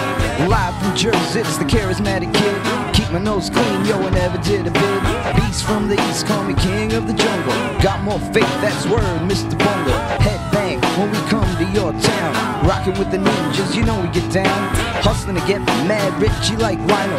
Cover your eyes, cause I might crack a vinyl. As the world turns on its axis, I come with mad love and plus the ill's battle tactics. Forget sexy, I'm trying to bring the DJ back. A lot of suckers out here don't know how to act. I don't care if it's tractor or Ciroc. They call me Adam Cruz from Zombie, XOMBIE. Dude, we're just from New York City. We're from all over the place. Whatever you want. New York City is the home though. Yo, Gloom Doom is the best song. It's just dark, the hook is good. Y'all do everything you want to do. Y'all get to rap, like you don't get to like really see a lot of, but like that shit's it's perfect. Wait, so Alex, so they just asked me the question. I want to hear what you have to say. Tell me why you like the song Gloom Doom. Because it's real ass shit, man. It's real. It's a moment in time captured straight from the heart. Not necessarily mine, but straight from the heart. From all of our hearts. We need that. To you. Alright. What's new in the Shinobi world? We're booking the rest of October and November tours, and we're going to some places that we've been maybe like only one time, like Michigan, but we only played there once in Detroit. People like this so much, and we haven't been there for a year, so now we're coming back, and it's exciting to come back to a place where people have been asking you to come back to. We get the opportunity to go to places that we've never been before, so it's exciting to go to places you've never been before because you're always going to get those same reactions of people that they never heard of you, and they're almost apologizing to you about how great you are, and they're so apologetic that they never heard of you before, and they're just so happy that you're there, and it makes you feel great because you feel the same way. Without the apologies, you feel happy that you are there as well, and the only apology that you have is that we haven't been there earlier, but it's great to be there. We just did the video for I'm the One. I just want to say real quick how I'm the One came up. So DA did an amazing track, and then he was like, I want you to do like some screaming thing, and he always does this. He actually came up with the lyrics. He was like, I want you to scream like something like I'm the One, something like that. So it stuck in my head, went home, went to sleep. The next day came in, he was like, okay, I want you to freestyle, which he knows is not my greatest thing, but you asked me to freestyle screaming. Hey, I think I'm a screamo, so I'm gonna get my screamo on. So I went in there and I just started screaming, I'm the One!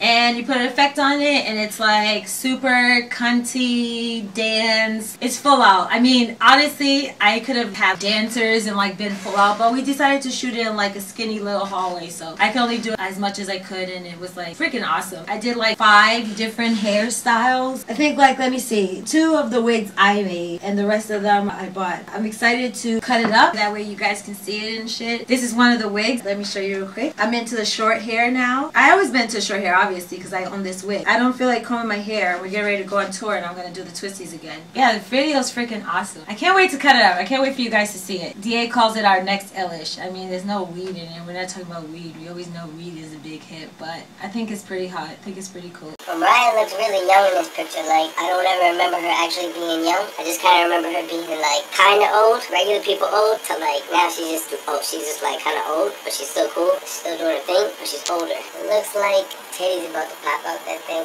Tom Petty, that album was recorded at Sound City. Sound City was a dope ass fucking documentary, and it was dope, and you should check it out. And it's dope. Word. Tom Petty's playing, and you know it's gonna be a good night. You heard it here first. I like performing outside of New York because A, it's a place that we're not all the time, and we're always in New York City, and it's always, every day is the same day in New York City. It's just turned up all the way to 11. Every day in New York City is just the most craziest city. So to perform in the craziest city, how crazy can you really be? And even the people are kind of like not totally amped up because they're living the same life that you're living, which is totally turned up all the time, every day. Million cars, million people, sounds, noises, so many things coming at you and all your senses. It's always turned up. So when you go on the stage and you do your thing, they never heard of you, or if they're your fans, it's like they like it, it's awesome, everybody's having a good time. I'm not saying it's not great, it's great, but when you go to another town, everything is very quiet and it's very just simple. So when you get there, it's like you're pretty much the most awesomest thing that they've ever seen, and you feel great because it's different. It's like a new atmosphere. Maybe the trees look different, or the sounds and the smells are different, and it's a different pace. So when you take your energy, your New York City energy out of New York, and you apply it to a place like Ann Arbor, Michigan, Greenville, North Carolina, or Asheville, Asheville, South Carolina. It's that energy is blooming at like a million, really turned up. The light bulb is just super burned. But when you're here in New York City, even though you're burning the loudest, there's just so much noise around you all the time that maybe people can't see the flower that you are.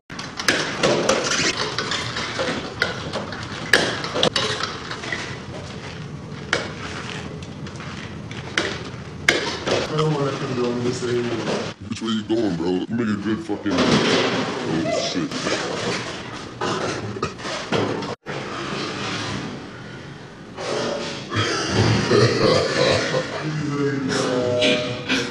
It's a miracle!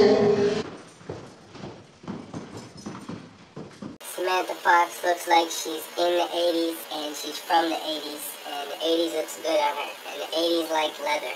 And she liked the 80s liked her. There's a lot of hair in the 80s. She liked hair, the 80s liked her. They liked her leather, they liked her hair. And the 80s was about fun, and she just want to have some fun. She doesn't want to have some fun, she want to have some fun. How about Atmo? Atmo, it's really not Atmo, it's EPMD, but I love that you said Atmo. And I think that if this guy's name is Ep and these guys are like a hype team, they're Mo. Like, these two guys are Mo. They got their own touring stuff. And when they come together, he's Ep and then they're Ep Mo. My must-have when going on tour, 3 must-haves. Gotta have weed, something to roll the weed. And I just have to say this. this sign because we just saw a dog off a leash. People do not listen to the rules. And money, because the most awesome thing about being on the road and being in little towns, little places that you never been to in America is going to those thrift stores. And God forbid you go into those thrift stores and you're at your most poorest and you can't afford to buy the little thing. Okay, number one, he doesn't even have any weed. He ain't got no money to buy nobody's weed. He can probably only afford what you roll it in. I would answer for him. It would be your laptop, your hat. Definitely not my laptop, because my laptop was given to me by Terminator Dave, and that laptop is from like 2001, and if you unplug it from the wall, that shit turns off, so it's no good to you in any van. I use it in a hotel room only to take off the photos and the videos from my iPhone to store, strictly. Also has all my music because there's a lot of hard drive space, but it's not good for anything else other than that. Sometimes I like to watch the Brooklyn Nets when we're on tour because I like to stream it, and even though it's a little blocky in streaming, at least I can still feel like I'm watching my team. Go Brooklyn Nets. This is going to be a good year. I can already feel it. We got KG, we got Paul Pierce, we got Jason Terry, we got Joe Johnson, we got Darren Williams, the we police got are Brooke there. Lopez. Let's be out before the police think we're up to no good. Slick Rick, I'm feeling that he's in some type of hood, and at the same time, he got nosy neighbors. Ludacris is looking like he don't even want the chickens. The chicken's down here, he's just eating leg, which tells me that he's either got a girl that's just down there and likes to get her leg eaten, or he's a murderer, and then he fucking shot somebody's leg off, and he's just fucking soft in the shit. That's why it's parental advisory, explicit content. I'm a fucking murderer, I eat fucking human legs. Fuji's. This guy looks like he's kind of shocked, maybe he's dismayed. This guy looks like he don't care about whatever, because he's just mad high. And she looks like she's just looking into the distance, like to the year 3010, and she's seeing things that we can't even see. New York City, man. Take a look over here. If you were to stand in one place at any given time in New York City, you would be in someone's way within less than like 1 minute. That's a guarantee. There's no possible way you could just stand in one place for more than a minute without somebody looking at their phone and just walking into you. See, like, watch this, watch this. Yeah. That was the dodge right there. That was the dodge. You got to be able to do that when you're walking through the But nowadays, you got people that are like this. They're like walking like this. Oh my God, you like my picture? And meanwhile, you're just trying to get where you're going. You're like, yo, I'm on my G. Yeah, this was a nice place.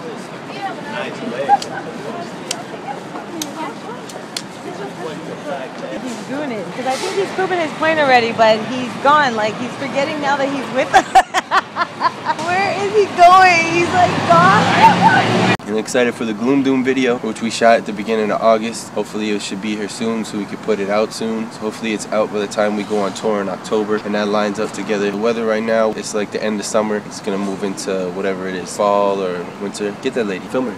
You can't really see it. You know, that lady been up and down both of these blocks complaining about her dog. She's yelling at that dog. She's whining to that dog because she must not have anybody at home to whine to. She said he wants to go pee, but he's not going pee. So she's over him. That ain't his problem, that's your problem. I mean, I'm excited. Just thinks when you go on tour, you know you gotta come back. I just want to be on tour and just be on tour forever. Let's just do it forever, right? You just want to go on tour forever. Why do we have to come back? Escape from New York is a lifestyle. We're not trying to do it for 2 weeks. We're trying to be out and not come back. Okay, 2 weeks is fun though. Escape from New York is a lifestyle. Okay, now we have a date. Oh. This is exciting. Did you just announce the Gloom Doom release date? Did you just announce that the Gloom Doom video is going to be released on Sober.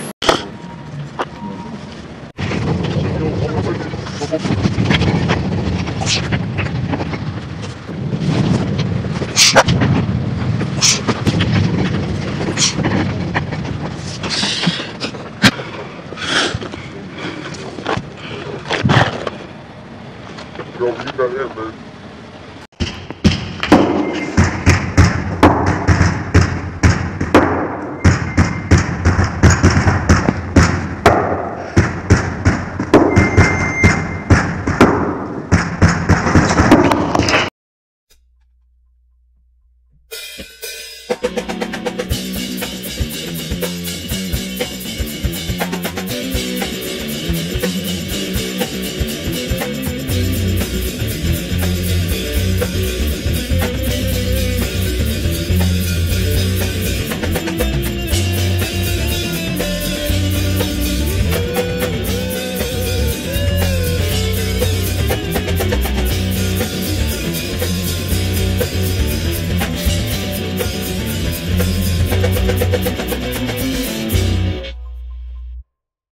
Listen, buddy, this right here, this is the first, the only, the one bodybuilding DJ Axis Powers. Feels good to be a champion. It's just like Arnold said in the outtake of Pumping Iron. He was talking to Reg Park, his idol. He said, I had a dream, a victory dream, that I was a king standing on top of a mountain and there was only room for me. That's what it felt like, standing on top of a mountain, king. I was the only one there. Listen, Undertaker, I'm telling you right now, DJ Axis Powers at No Mercy is going to take you down. You heard it first. My manager, Alien Lex. Coming for you, Bromable. It's coming for you, Bromable.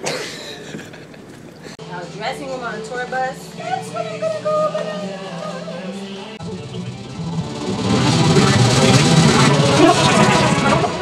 Every fucking concert I've been in, I wear this shit. Brooklyn. Bugging out. He's bugging out, yo. No, Lex, don't do it. No, stop, Lex, no, no.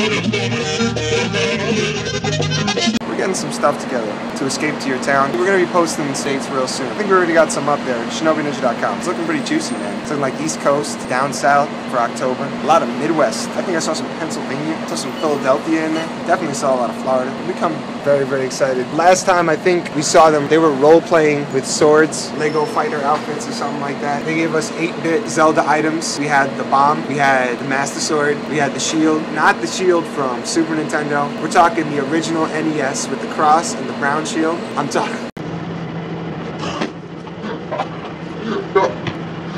Yo, right.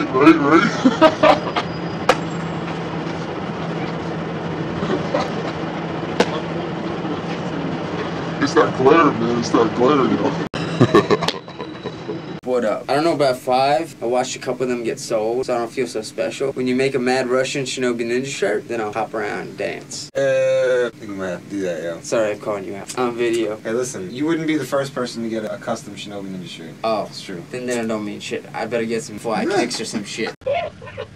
Non-smoking gas fucking canister. Hopefully it's packed with tons of weed. My nun's getting fucking high as fuck.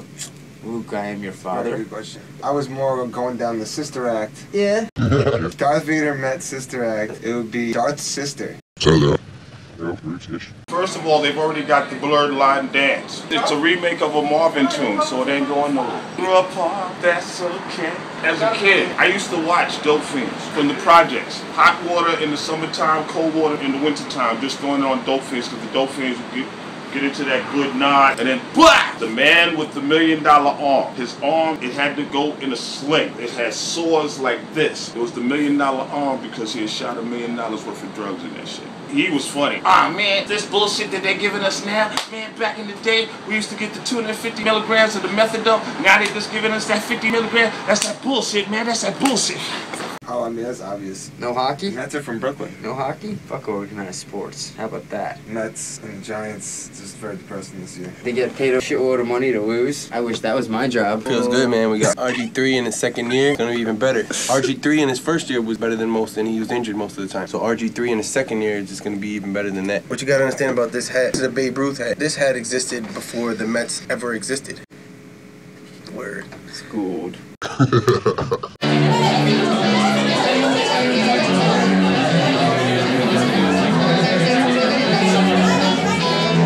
They prescribed me Percocets. I could really be smoke weed. I smoke weed every day. I've been smoking weed easy 35 years. My college days when you could get an ounce for $25, or going up to Bullies up on 145th in Amsterdam and getting 20 joints out of a nickel bag. Tray bags where you could get 10 joints. Just the fact that tray bags, a $3 bag with $10 worth of weed. The 70s was a beautiful era. We just didn't know it. I became a parent in the 80s, so I have to. Yeah, I like the 70s better than the 80s. Shit. You got 20 joints out of a nickel bag of weed. You can go to 42nd Street to the Dupes to see a triple feature. Can't beat the 70s. We just didn't know it. We just didn't know it. A beautiful thing. Yo, we need somebody that knows how to talk to people. Somebody that knows about compassion and love and will proprietarily, no, that's not the word. This is why we need people to talk to people, by the way. It's just will negotiate on our behalf as if they were our actual mother or father or brother or sister or uncle. I think the best word to use is champion. Somebody that will go out and champion the great band Shinobi Ninja out through the world. A voice that'll be so loud that it can be heard over the loudest day in New York City. A true champion to rise above. We're still dancing to the music of the 70s and the 80s. You kidding? The shit they got out now is straight garbage. Serious, straight garbage. I go to the grown and sexy parties where the people are like 40 to 50 and up. Our soundtrack is 70s, 80s, 90s. Every now and then, okay, you might get a Blurred Lines or Get Lucky or something, you know, Wobble Baby or something like that. But other than that, the music nowadays is garbage. The fun we used to have, opening up the light switch and then plugging up the amp and the 2 turntables and the mixers and block parties. Fun times. Fun times. Yo, Shinobi Ninja, let me tell you, is like 5 babies playing classical guitar in North Korea while Kim Jong-un is with Dennis Rodman talking about the '96 Bulls. That is Shinobi Ninja. Plus, there's 5 explosions on the side, to the right side of that fucking stadium. That's Shinobi Ninja. That's all I gotta say. That's all you need. That's it. Dennis Rodman, Kim Jong-un, 5 North Korean babies. Boom. Wu-Tang.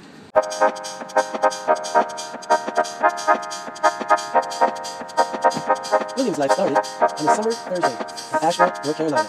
He was born to Judith and Martin Schnelsk. He was a good student, and in his first year in high school, he tried out for the football team.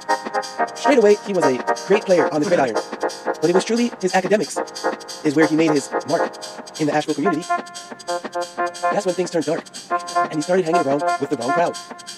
He got deep into heroin and found himself on the Asheville streets, the same streets where he was once a scholar on the football team and leader of the math club. He soon turned to male prostitution. Pig is behind the door. Some treasure. I don't want to discuss in 6. What about this one? It's 6. Mark. This is 6. What's this one? We can try it. Probably no key.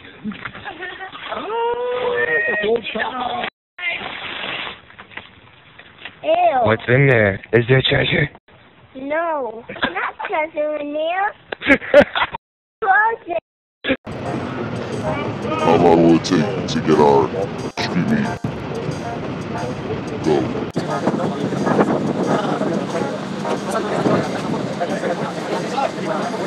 7-8 minutes. 7-8 minutes. Street meat. 7-8 minutes.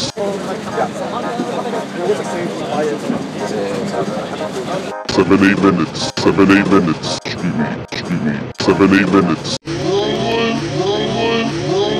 What's original? I'm just mad. What's original? I'm just me.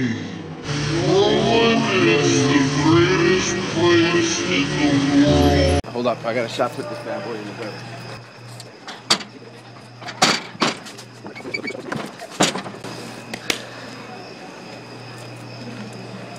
Shinobi Ninja on tour. Shot putting. Doing it all. Here we go.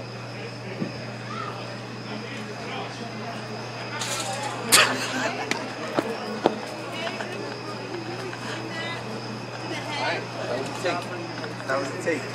It reminds me of like this girl I was messing with. It kind of reminded me, like, I guess she's a slow morning. I guess it kind of made me feel like, yeah, she was doing bad, but I guess I was doing good. I'm kind of drunk right now. I'm kind of high. More than anything, I love the slow rock feel to it. That one in Brainstorm. Don't let the brainstorm, don't let the brainstorm. I love those songs. To me, I guess it's actually whole guys, it sells to me. It's the whole package. Like I like this, the songs rock out, they sound good. I love the tie-dye colors, the way you present your group, package it in. Like I like it. It kind of pulls me into it, and the lyrics too.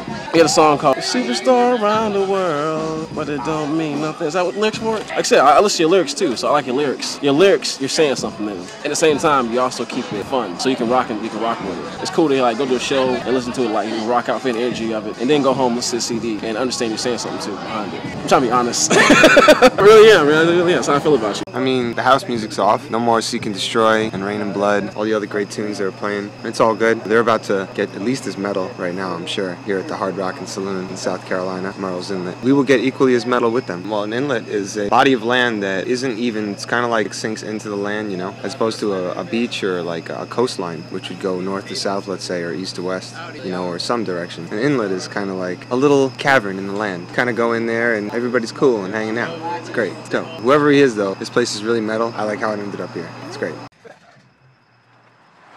Shiniqua Ninja, she's a very good band, very good band. She play good music, she play good, very hard music, very good music, the hard kind. It's more like a mix between a barbarian and a blueberry. Listen, just because we're in South Carolina doesn't mean that we can't bring Brooklyn here too. Alright, bro? Get the fucking camera out of my face. Barry. You'd be a goji berry. Very good for you. So it's gonna be a tough New York band. See New York. See the bars breaking free. Make sure you get it from the head to the toe. Yup, just got these sneakers. Thanks to my mama Dukes. A6 in the hizzo. Watch me break dance. Watch me break dance. Watch Chris beat. Watch Chris beat.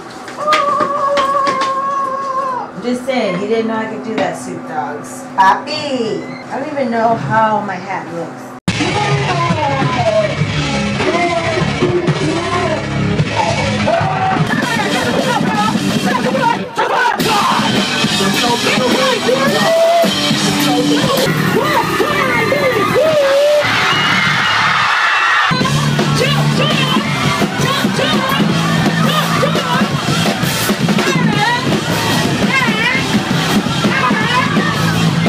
Y'all remember that time that Shinobi Ninja came to y'all high school?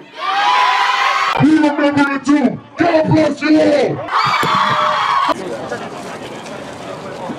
First off, I'd like to say I'm Groove Operator with Swag House Entertainment, and we were graced with Shinobi Ninja's presence tonight, Sunday in Gainesville, October 20th. They came in, I've seen a lot of live shows, I've sat through a lot of shows, and when these guys came on, I was not sitting through a show. I was tapped in, I was zoned in, I didn't know what to do. I was intrigued. These people knew how to do a performance. I could not believe what I was hearing was live. It actually sounded like it was a recording, but I could see them playing note for note exactly what was going on. So I see a lot of shows, like I said, so I knew that it was live, and I was kind of blown away. Shinobi Ninja! Brooklyn, Brooklyn, Brooklyn. Dude, I've never seen rap and rock melded like that before. That's something that really inspires me to greatness on. You guys are going to make me better by just listening to you, and I appreciate every minute of it. That was the shit. You should keep it up. Dude, when you guys started getting the crowd involved, I couldn't help but scream along. There was no way around it. You had me captivated as well as everyone around me. Keep that up. You guys got the energy, you got the drive. You're going to make it. Alright, dude, you got to take those goosebumps and put them into action. If you get goosebumps, that means everybody around you is getting goosebumps because of what you're doing. So you throw that into your energy, use that note to drop on, and you bring everybody together with it. You guys did that.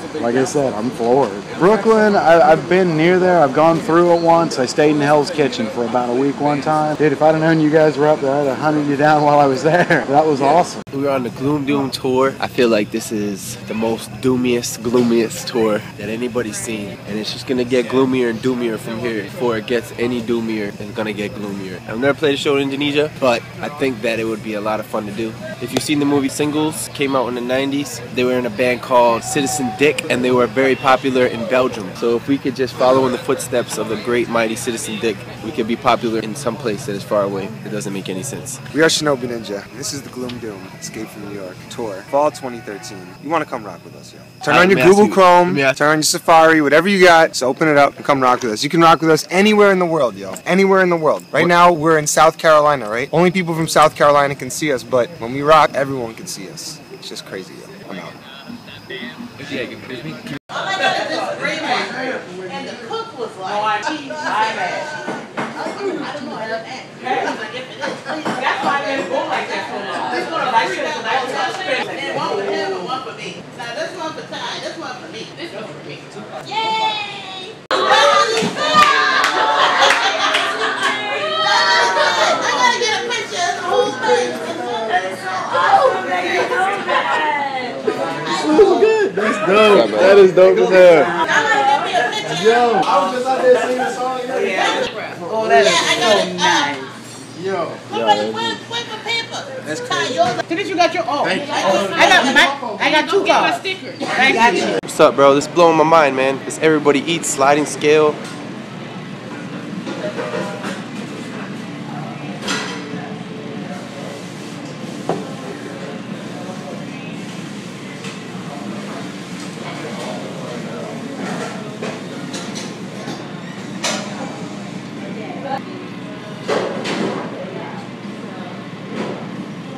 Suggested donation is $6.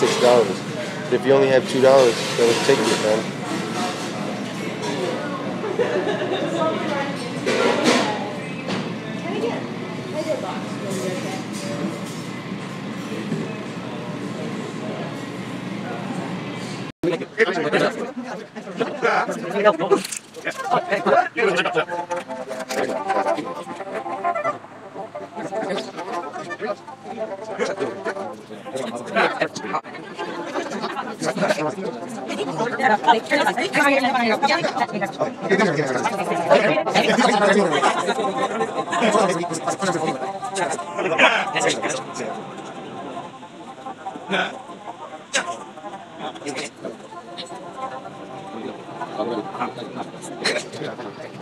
Yo, we back in Greenville. I'm not feeling too well with something going on in my head, man. Feeling like a little fucked up in the game. I don't know what's going on. For some reason, my eyes and my face are just stretching out in weird ways, and like, I don't know, I think some alien disease is taking me over or something like that. Like, I can't stop this from happening. It's so weird. Like, it's just weird, bro. It's like, I don't know, I don't feel like myself. I don't know why I feel this way, though.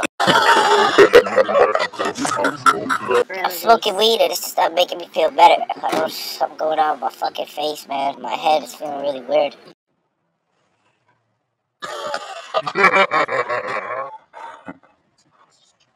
Yo, you look like Taj for half a second there, right? I'm Brody. And I'm Chach. Together, we are Brody and Chach. It's a lot of y'all motherfuckers. Every time I come back around, there's another Shinobi Ninja member. You add water, and the Shinobis grow. It's like gremlins. You can't let them out after dark. Like and you can't feed them after midnight. And there's always an Asian man who sells you the Shinobi Ninja. Here's your Shinobi Ninja. Nah, man, Shinobi Ninja's a badass group. You know, Brooklyn NY representing, man. They showed us a lot, taught us a lot. We're proud of them. Like our big sister group. Like a big sis. We're like the little sister. We're like the little sis. I don't know nothing about that. I'd say 2,000.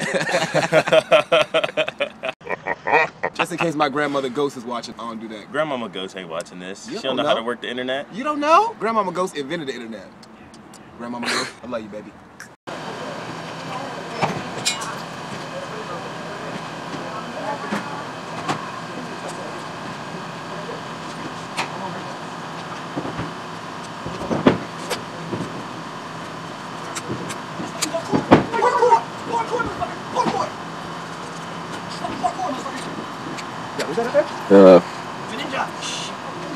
Speed part 6.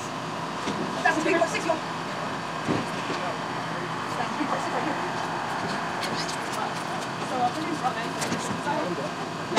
People like, what are you? Scary Spice. I can't, shut up. I can't. Wrap the hair. Wrap the hair. No. When have you ever seen Scary Spice? No, it's like wrap it. Like this. Wrap it into 2 cones. 2 cones? Okay, I got you. It's so easy. I'm whatever you think I am, that's what I am. Like, you're gonna be like, you're the new age Princess Leia. I'll be like, fine, I'll take it too. I'll take it. Black You Leia? should be like, yo, I'm the heavy metal Princess Leia. No more groovy. Colors of the world! Everybody and every girl! Because I'm up there singing, Josh, what am I giving you right now? What is this costume that I created? What should I be? You should be like a hippie Princess Leia. First Shinobi Ninja show ever. Loved it. Amazing. Completely electric. Rock good. Gloom doom. I love all the tight, synchronized dance moves with rhythmic breaks that you guys were doing. Those were tight. It was all amazing. It was an honor to have you in Columbia. For sure. Catch you next time. Man, to me, I'd say just edgy rock. There's such a rock, but it's a melodic rock, and it's full of soul. It's full of hip hop. It's full of actually multi-genre, but a real rock energy, and I just loved it.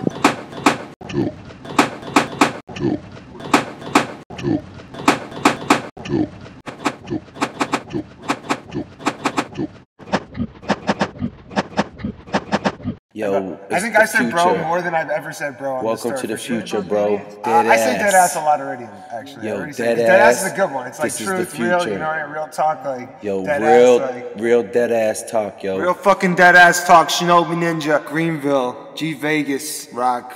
Fuckers. Yo, Axe is trying to come in the band, but he don't understand that I'm invisible. Nobody can see him. Yo, let him in, yo. Yo, I'm invisible too. You have the keys to the back so I can... What would I do with the keys, son? I'm invisible. But before you do that, you need to hit the blunt. Just cats. What? They look, why they all, look at the one in the back. The one in the back that's just posted up back there in the back is like, there he goes, he's leaving. He's like, oh, maybe it has a belly. It looks like it might be pregnant. It's like, listen, it's looking at this one. Look at this one right here. It's looking at like, where you going, guys? I swear it had food. And they're like, They might have smelled the food. Huh? They could have smelled the food. Yeah, that's the one. This is the one that smelt it. That's why he's looking at them. He's like, where you going, guys? Look at they all left. They're like, he's like, bump you. He's looking. He's going back up there. He's like, bump you, Jim. They don't have no food. Yeah, let them have smell the food again. Maybe they need it.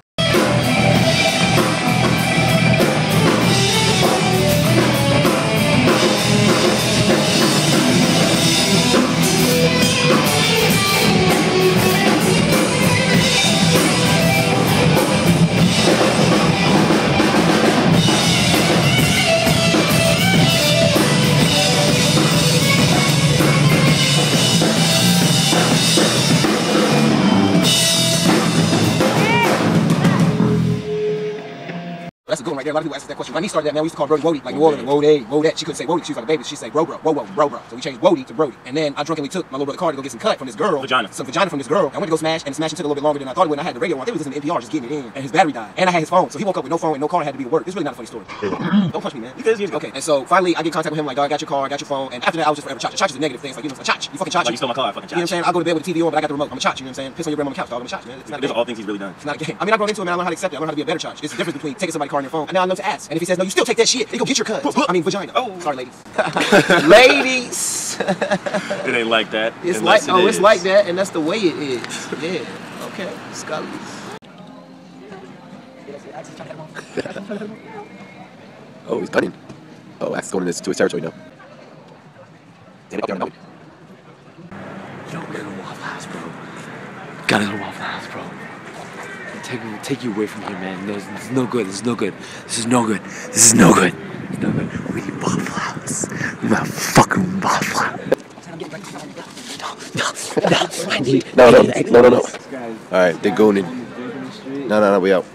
I say first off, We got some of the livest styles, you know what I'm saying? And my little brother, he tall and he brown, and I'm shorter than him and I'm light skinned. What more do you need to know, you know? Ask about me. In case y'all were wondering what we do as far as music is concerned, we're in the classical folk, nothing to do World with music, jazz, new jazz, fusion, indie pop. Indie pop is something we're working on now. In our back pockets, we also have some other aforementioned projects that we're working on. We coined this new phrase called hip hop with 2 P's on both the hip and the hop. You know what I'm saying? It's something new we working on. It's kind of like old hip hop with the 1 P on each, but this is like 2 P's. Because it's new school. It's like hip hop pause.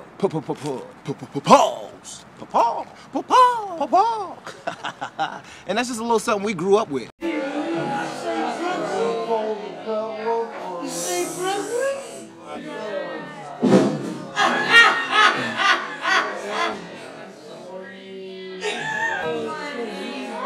What you say about my mama? What you say? What's your accent? What you say?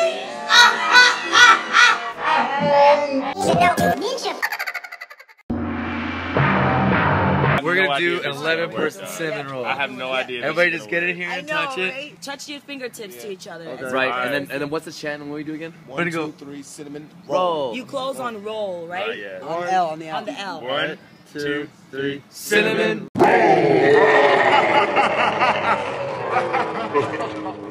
And spreading the word to stay cool. Bringing together all people in a new era of understanding.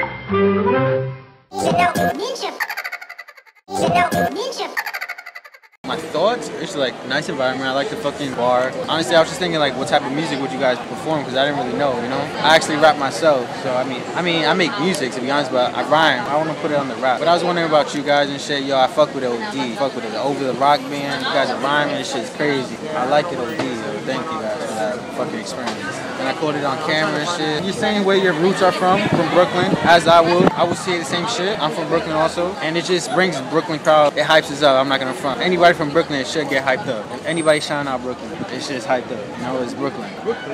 It's just making it liver, to be honest. So always say Brooklyn. Shout out to the place that you're at when you're on the tour. But always shout out your roots, Brooklyn. And just say New York, if anything. Shout out the whole state. Escape from New York.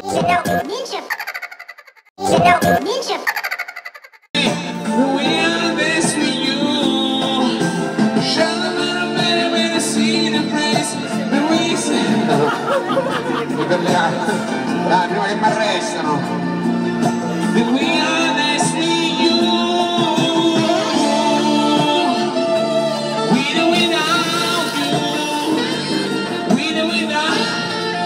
Thank you. Applauso a me. Clap. Prima che mi arresti. Thank you so much. Thank you. George Michael. Carlo Whisper, thank you.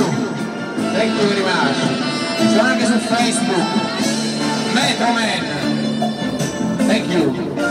Thank you very much. Thank you. Days of Scott was a grim time for me. It's debatable as to the exact day or time when Scott was born. Inside of the van was tripping on acid in Wilmington, North Carolina. I think I became Scott that day. But also that day you have to keep in mind, someone said that 11 plus 7 was like 15 or like 12 or something like that. I mean, a lot of things were a little skewed that day. You know, people couldn't really do math. It was just like 30 degrees outside and people were walking around in a lei and like sunglasses. And everyone just kept saying Scott every minute on the minute. And now apparently it triggers flashbacks when you say just the word Scott. And I became Scott somehow. Scott is a bass now. I passed this essence on to my backup bass, who was my main bass for many years. The reason why I named my bass Scott is to remind me not to be Scott anymore. I left Scott in Connecticut for about 2 weeks. We were going to Warped Tour, and I left Scott in Connecticut. But because I left Scott in Connecticut, the Green Alien bass was born. I took my dad's files, carved out the top of the neck, and needed a backup bass. Scott was in Connecticut. When I brought him back, I named him Scott to remind myself not to do things that Scott would do, like leave my bass in Connecticut.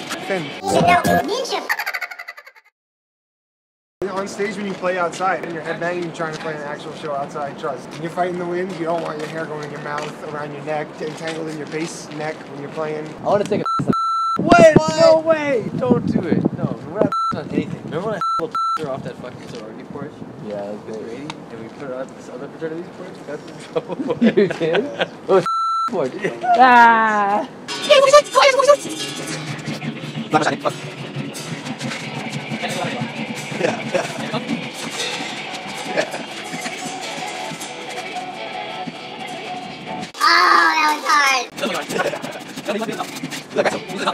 What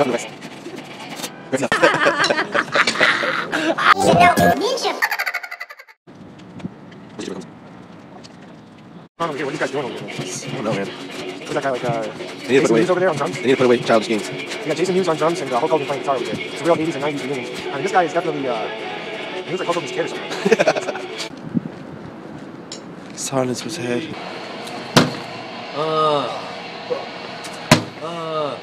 I think it's inside the venue.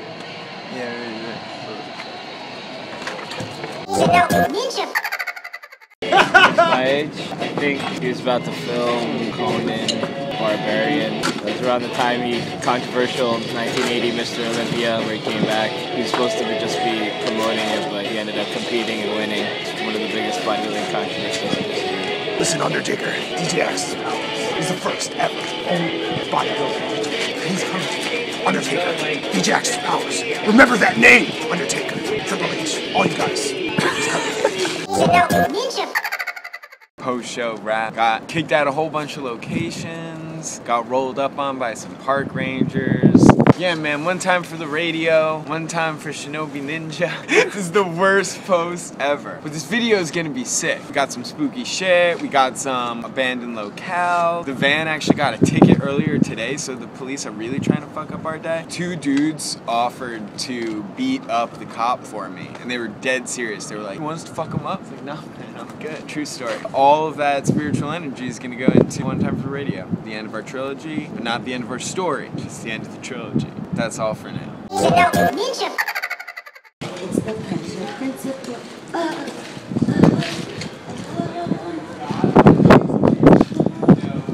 Real quick, let's talk about this army jacket. This is what's so dope about it. You can do this pocket thing, like, you know, like, oh, just chilling, like, yeah, I got my pockets, my hands in my pockets and shit, like, yeah. Or you can put them up here. You're like, yo, it's cold outside, kid. What it is, kid, what it do, kid, what it do. Bye-bye. Who pissed you off the most? Because whoever picked this mask, I will. Too much. Dance, Powers, and Arnold versus The Undertaker and King. SummerSlam. Do it. Do it now. Get out. I'm a cop, you idiot. Who's your daddy? And what does he do?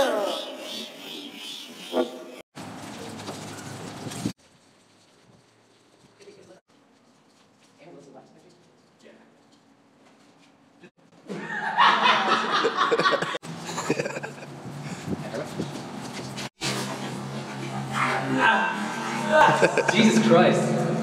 Cool. Alright. What is that? How you gonna lay it, yo? Sucking on the stem. Just a stem. You wanna suck on it? Mikey taught me this. Sucking on a stem. You get high off it? You get fucked up off it? I don't think so. Do you? Ooh, I do a lot of stuff. Got my 25th stem. Yeah, we're getting rid of the Buddha. Any last words you want to say to him? Peace. I'll take full. Watch your foot. Oh no! I'll take full responsibility. Just bury him. Just bury him. You can't bury him, man. I'll take full responsibility. Can't do it. It's the Buddha, bro. Well, he'll take the foot too. Just bury it, man. I'll take it. He's been with us For 1 year, we found him in Michigan. Now we're going back to Michigan. Going back to his home. He is not coming with us. I'll give him a rub. Right before the tour begins. Put him right here, on top of this stump. There you go. That shit is hilarious. Yo, let me take a fish eye of that bad boy. Well, this year dates back to 2009. Last time Shinobi Ninja came back to Madison, Wisconsin, and it was a killer time down at the Memorial Terrace. I only wear it on special occasions. Shinobi Ninja knows how to throw a show, definitely. Since the last time, you guys have definitely expanded the number of songs that you play, and performance has been like outstanding every single time. So, rock hood. I mean, what more can you say? You guys kill it. I love it. I love it. Saw an awesome band tonight here in Milwaukee, Wisconsin. I saw so many things. First thing is stage presence. Holy shit. Milwaukee needs a lot more of this. We need that multi-genre, all those layers. Shit, you guys killed it like on all the scales. You guys scaled the guitar, the bass, the drummer scaled singing. It was immaculate. It was one of the best shows I've seen in a long time. I can definitely tell you guys are musicians. Thank you very much. I'm Kyra Caring. Peace out. Didn't even know the name. Shinobi Ninja. Shinobi Ninja? It's called Shinobi Ninja? I love Shinobi. This is sicker, bro. You fucking kidding me? Shinobi kicks ass, man! Dude, that's so fresh in Detroit, too. I love your guys' sound, man. I'm excited. It was great seeing you guys. Killing it. If your dog runs away, maybe he never meant to stay. Yo, what's with you and an animal? Ah, you know what I'm saying? The mighty beard still grows. Pink is the new blue. What's inside of you? Red.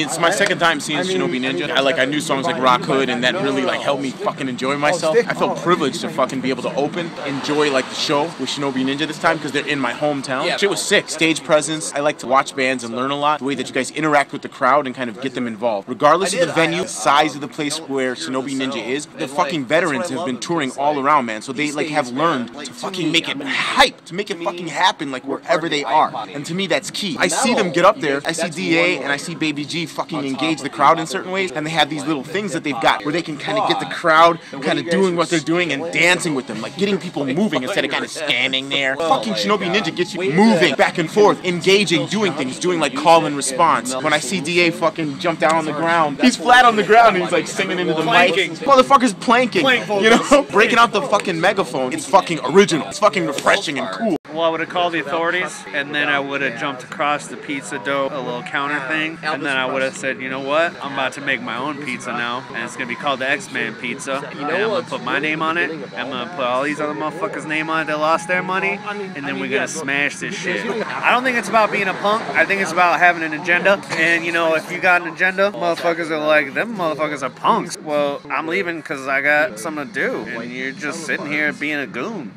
Don't be a goon, be an agenda haver. Sex. 2 words. Shinobi Ninja. Explosion time. Capital letters. Exclamation mark. Period. Comma. 1 more word or 2 more words, and then finish it up. Shinobi Ninja. I mean, Without Goon. Goon. Shinobi Ninja. Goon. Goon. Goon. Shinobi Ninja. Goon. Shinobi Ninja. Shinobi Ninja. Man, I like the 3 clip.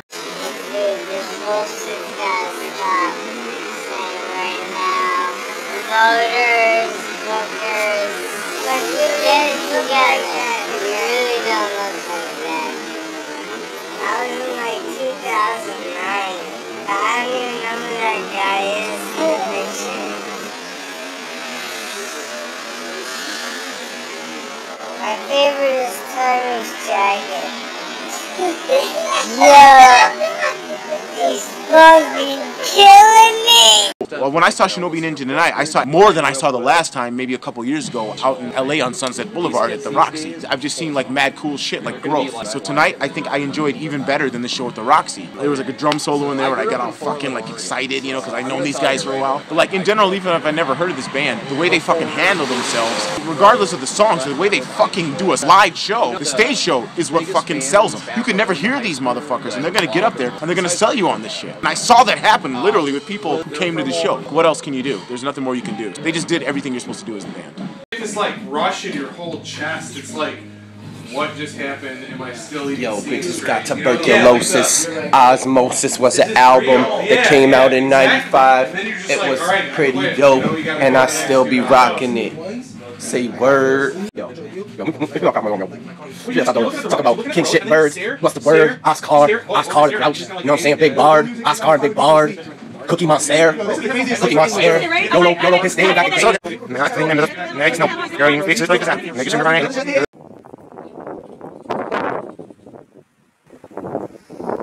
Shinobi Ninja, this is Robin. Yeah, Shinobi Ninja, heard about you on Twitter, love your music, gotta hear more of it. Hope you come over here, perform in Birmingham sometime. I'll be right there, first in line to get my tickets. Yeah, come on over.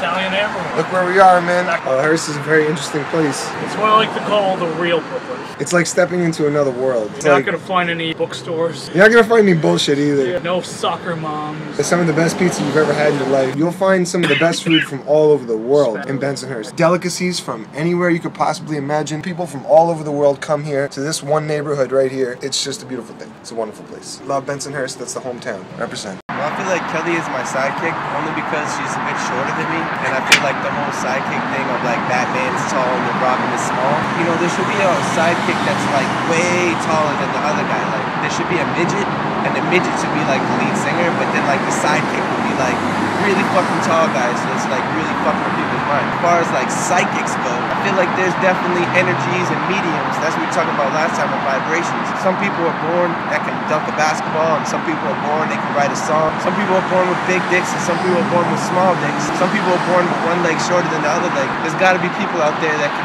see the vibrations in between the lines. It doesn't make them crazy or make them strange. It just makes them talented in a certain avenue. He's only half Asian, so it doesn't make that big a difference. Maybe a little bit. It's nice having diversity in the band, but you guys are pretty diverse, so that's pretty good. Musically, ethnically, Brooklyn has its own interesting culture. Yeah. It's pretty special. I met a lot of great people there, you know. Granted, stickball, handball in the court, suicide, field trips. Still rocking, Carrie. That's right. 6th grade Italian class. That's right. Mr. Cipollaro, That's motherfucker. right. Yo, that's what's up, man. Brooklyn in the house. I can't tell the difference between who Dave Aaron is and who Duke Sims is. It's almost like it's an enigma that's never going to be solved. I love the sensitive side that is David Aaron from Brooklyn, and I love the hardcore Dave, Duke Simmons, whatever D.I.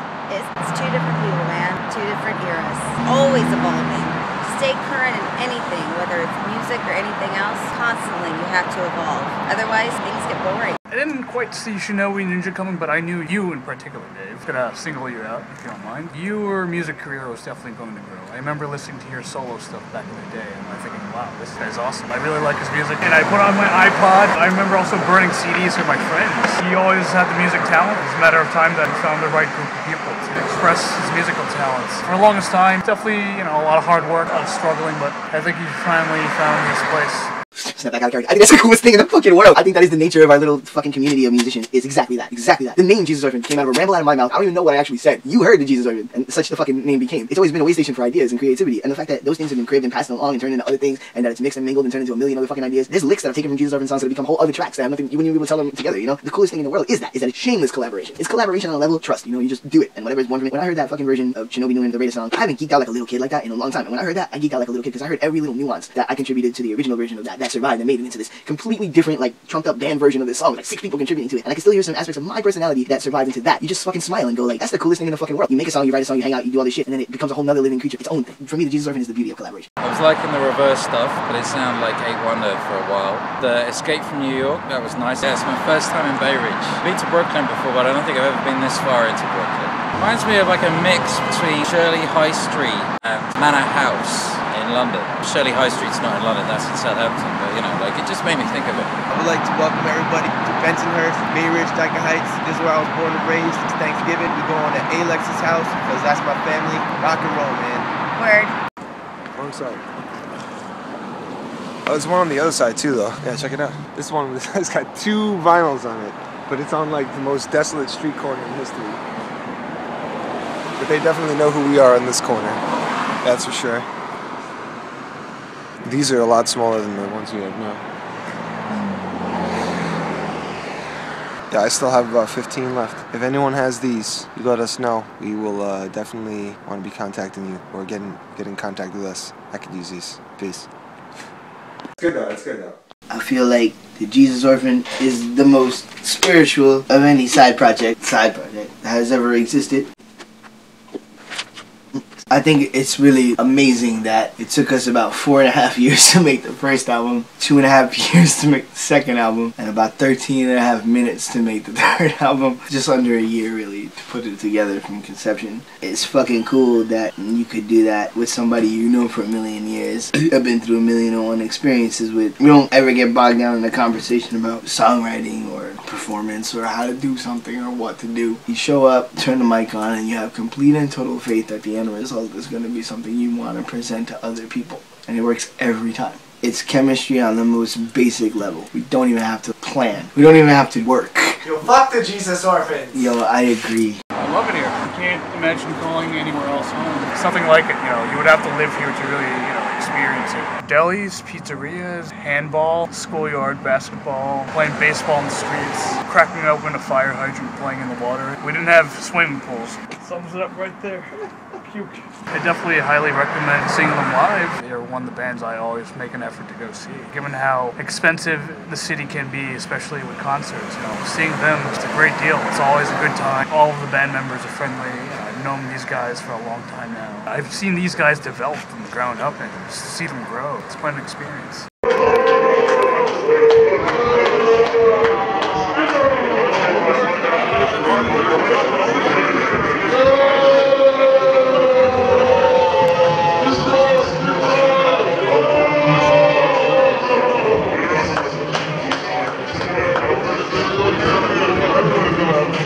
I'm telling you. If you do it once, you can't just not do it once. I gotta do a catch there.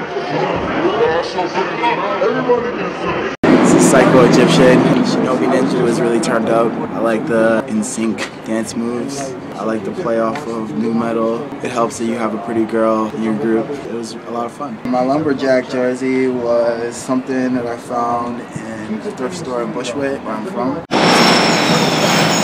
I like the noise. It makes me feel like I have company. Like I feel less alone in New York. The city doesn't make itself hospitable to natives anymore. As much as New York wants to claim, it's so raw and gritty, and it's really becoming a place ruled by commercialism and money, who has over who doesn't. I would imagine a lot of people from here get tired of being pushed out, having to compete with like people who are not from here. As a creative person, it's becoming more and more impossible to be an artist and then also maintain some kind of like comfortable living. Four Brooklynites in the building. Brooklyn. No, it's pop, man. What part of Brooklyn you from? From Bushwick. Bushwick in the building. Are you from Bensonhurst? I went to Washington Irving in the city. Okay. So that's how I became kind of aware of it. This guy Lafayette, Severian over here. Anybody who knows New York, like they know that going to zone schools, your neighborhood, it's not the look. Dropped out too, I got my GED. Are you the sound guy? I'm the apprentice, but sometimes I'm the sound guy. Drinks our beer and lifts our gear. I mean, I've seen keg stands, but I never really fed the keg stands to people, man. Yo, keg stand is crazy, man. Peace. Live from New York, Shinobi.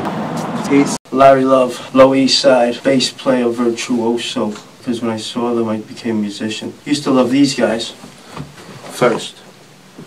Then once and the Stones and soul and stuff like that. Then when I saw Led Zeppelin was all over, I became a electric rock bass player. Professionally since 1981. Temps, Jackson 5, Diana Ross. The rich get richer, and the rest of us ain't got shit. Basically. Fuck the uppies. Fuck the uppies. It was a different city back then, man. It was a dangerous city. It was electricity to the city of danger. Yeah, there's always danger lurking around every corner back in those days. Remember Son of Sam, all that shit. Harlem was bad. My Lower East Side, where I grew up, was bad. Hell's Kitchen, El Barrio, Spanish Harlem, too. Jesus Orphans are overrated. I'm not a fan. You like I think that? They sold out. I like David, Danny died. It was pure then. Yeah, let's tell the real story. I remember that Jesus Orphan is a cocksucker. Sell out motherfuckers. They just dime out their boys and just steal ideas and just make the most commercial music you ever heard. And it's just pandering. It's shameless pandering. It's a cash grab, and it's disrespectful to all the other hard work that they put in. Somewhere along the way we lost the vision. We lost the passion, we lost the fire, we lost the art. And instead we fart in the microphone and we mix and we master it and we present it to you as genius. Andy Warhol painted soup, we drink Bush. The 80s got old to me because that hair band shit got out of hand. It wasn't about the playing anymore, it was just about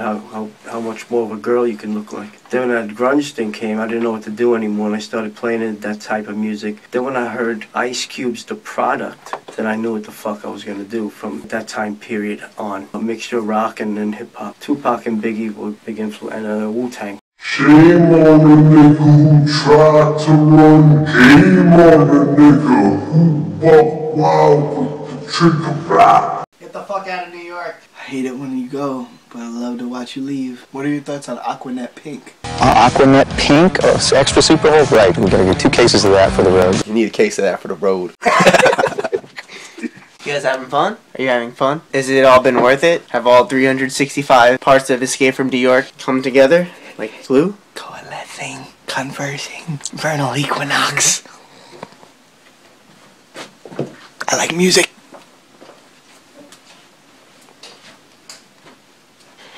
Where's my beer? This isn't my beer. To me, that's a bunch of kids. They have one guy in each band, you can pick them out. His father's very wealthy, and that's how those people get deals. They don't practice. It sounds like they don't fucking practice. I never liked any of that stuff. One time I was watching Saturday Night Live, and I saw this rubbish on television. I'm like, I thought it was a skit. Like someone was making fun of rock bands. And I laughed. I said, all right, pretty cool. Then they came on, did another fucking song, and I realized that was serious. That was what they play like. I hate that bullshit. I don't want to get too graphic for the children around the world. Stay in school, love God, and whatever you do, work hard at it, and don't let nobody deter you from what you want to do. Just work fucking hard. God bless America. Love it or leave it. Land of the free, home of the brave. Adios, amigos. Yeah, it's your habit, you know. You show what's happening. Yeah. I hope everybody had a good year. Have fun, but be safe. Just know that you only live life once, and some things are not worth doing. And as far as Shinobi Ninja goes, we're about to take it to the top. We won't stop. It's getting hot.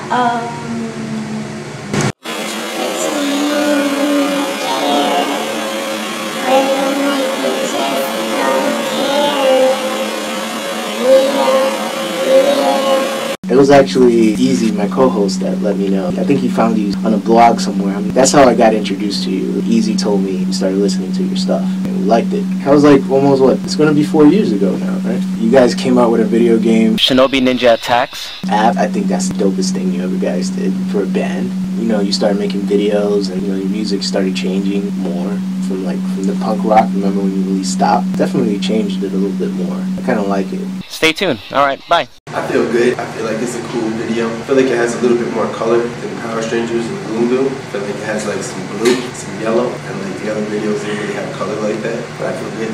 As far as Shinobi Ninja is taking it to the next level in 2014, yup, you already know. I'm just looking forward to playing like more festivals, like big shows. Those are so fun. Just living the life. Like we've been chilling with cool people, and you know what I'm saying. Like it seems like things are popping for us, achieving what we want to achieve, and trying to just stay positive and just live. We got this Nintendo running crispy right now. The music is fucking crazy.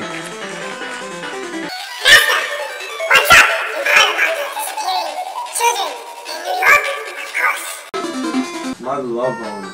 John Lennon. All the people that you just named are people that created something that did not exist before they were in the world. There's so many guys that want to play like Jocko. Yo, I've never really seen Arrested Development until just now a couple of times, and I have to say that it's a funny ass motherfucking show. Keep on rocking in the free world, and do. Dude. No, I'm not doing this. I'm not doing it! Shut up! Shut up! Look at you breaking things. Shit is empty, yo, but soon it shall be full. Okay, we're done here.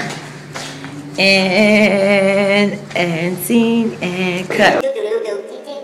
Happy New Year's. Happy New Year's. Happy New Year's. Why are we saying it like that? Because we're just Spanish style. Happy New Year's. Happy New Year's. Happy New Year's. Keep on rocking in the free world. Keep on rocking in the free world. Shinobi Ninja. That's what we do. We're living. We're hustling. We're gonna come maybe somewhere around Juice. Just be on the lookout because, you know, you just might be like, oh, I wonder what they're up to. They'll be, oh, snap, they're gonna be like around here. Oh, you know. I don't know. Sometimes things happen like that. I think it's working for you. It's different, definitely different. Sound is different, man. You guys always bring the energy. When I go to your shows and stuff, definitely a different vibe. Performance-wise, I think what Shinobi Ninja is bringing back is the sense of going out to shows, actually watching and listening to the music, and then also having a performance with it, having that energy, which most shows don't do that. Do their songs and watching a robot sing, you know? You guys bringing the energy and the emotion, so it's different. You get an experience. Shinobi Ninja's an experience. That's what sets you apart. That's what I think. Oh, I like the One Time Philly Radio video. I really like it. I do. I think it's awesome. I like how we're like all fighting. It's a cool video. It's gonna be awesome. I think people are gonna like it. It's a little different than the other ones only because it's like a slower song, but it's like more, I wouldn't say radio friendly, but it's like a feel good song. It's just like, you know, you just like popping like this, you know what I'm saying? And we have our moment where we just give it to you. We're just like, you could just go in, then we're just like, you know, back to just peace, love, and that's how we roll it. So it's a little different in that aspect as far as like the music. Video is still kick-ass like the other two videos, in my opinion. Shout out to Mr. Nick. A lot of people don't know about Mr. Nick. If you look back, you will see that Mr. Nick goes as far back as what, 2008, right from the beginning. They used to rock him in the pocket like this, you know. Used to rock him in the pocket like this. Dave named Mr. Nick. Mr. Nick. Still with us.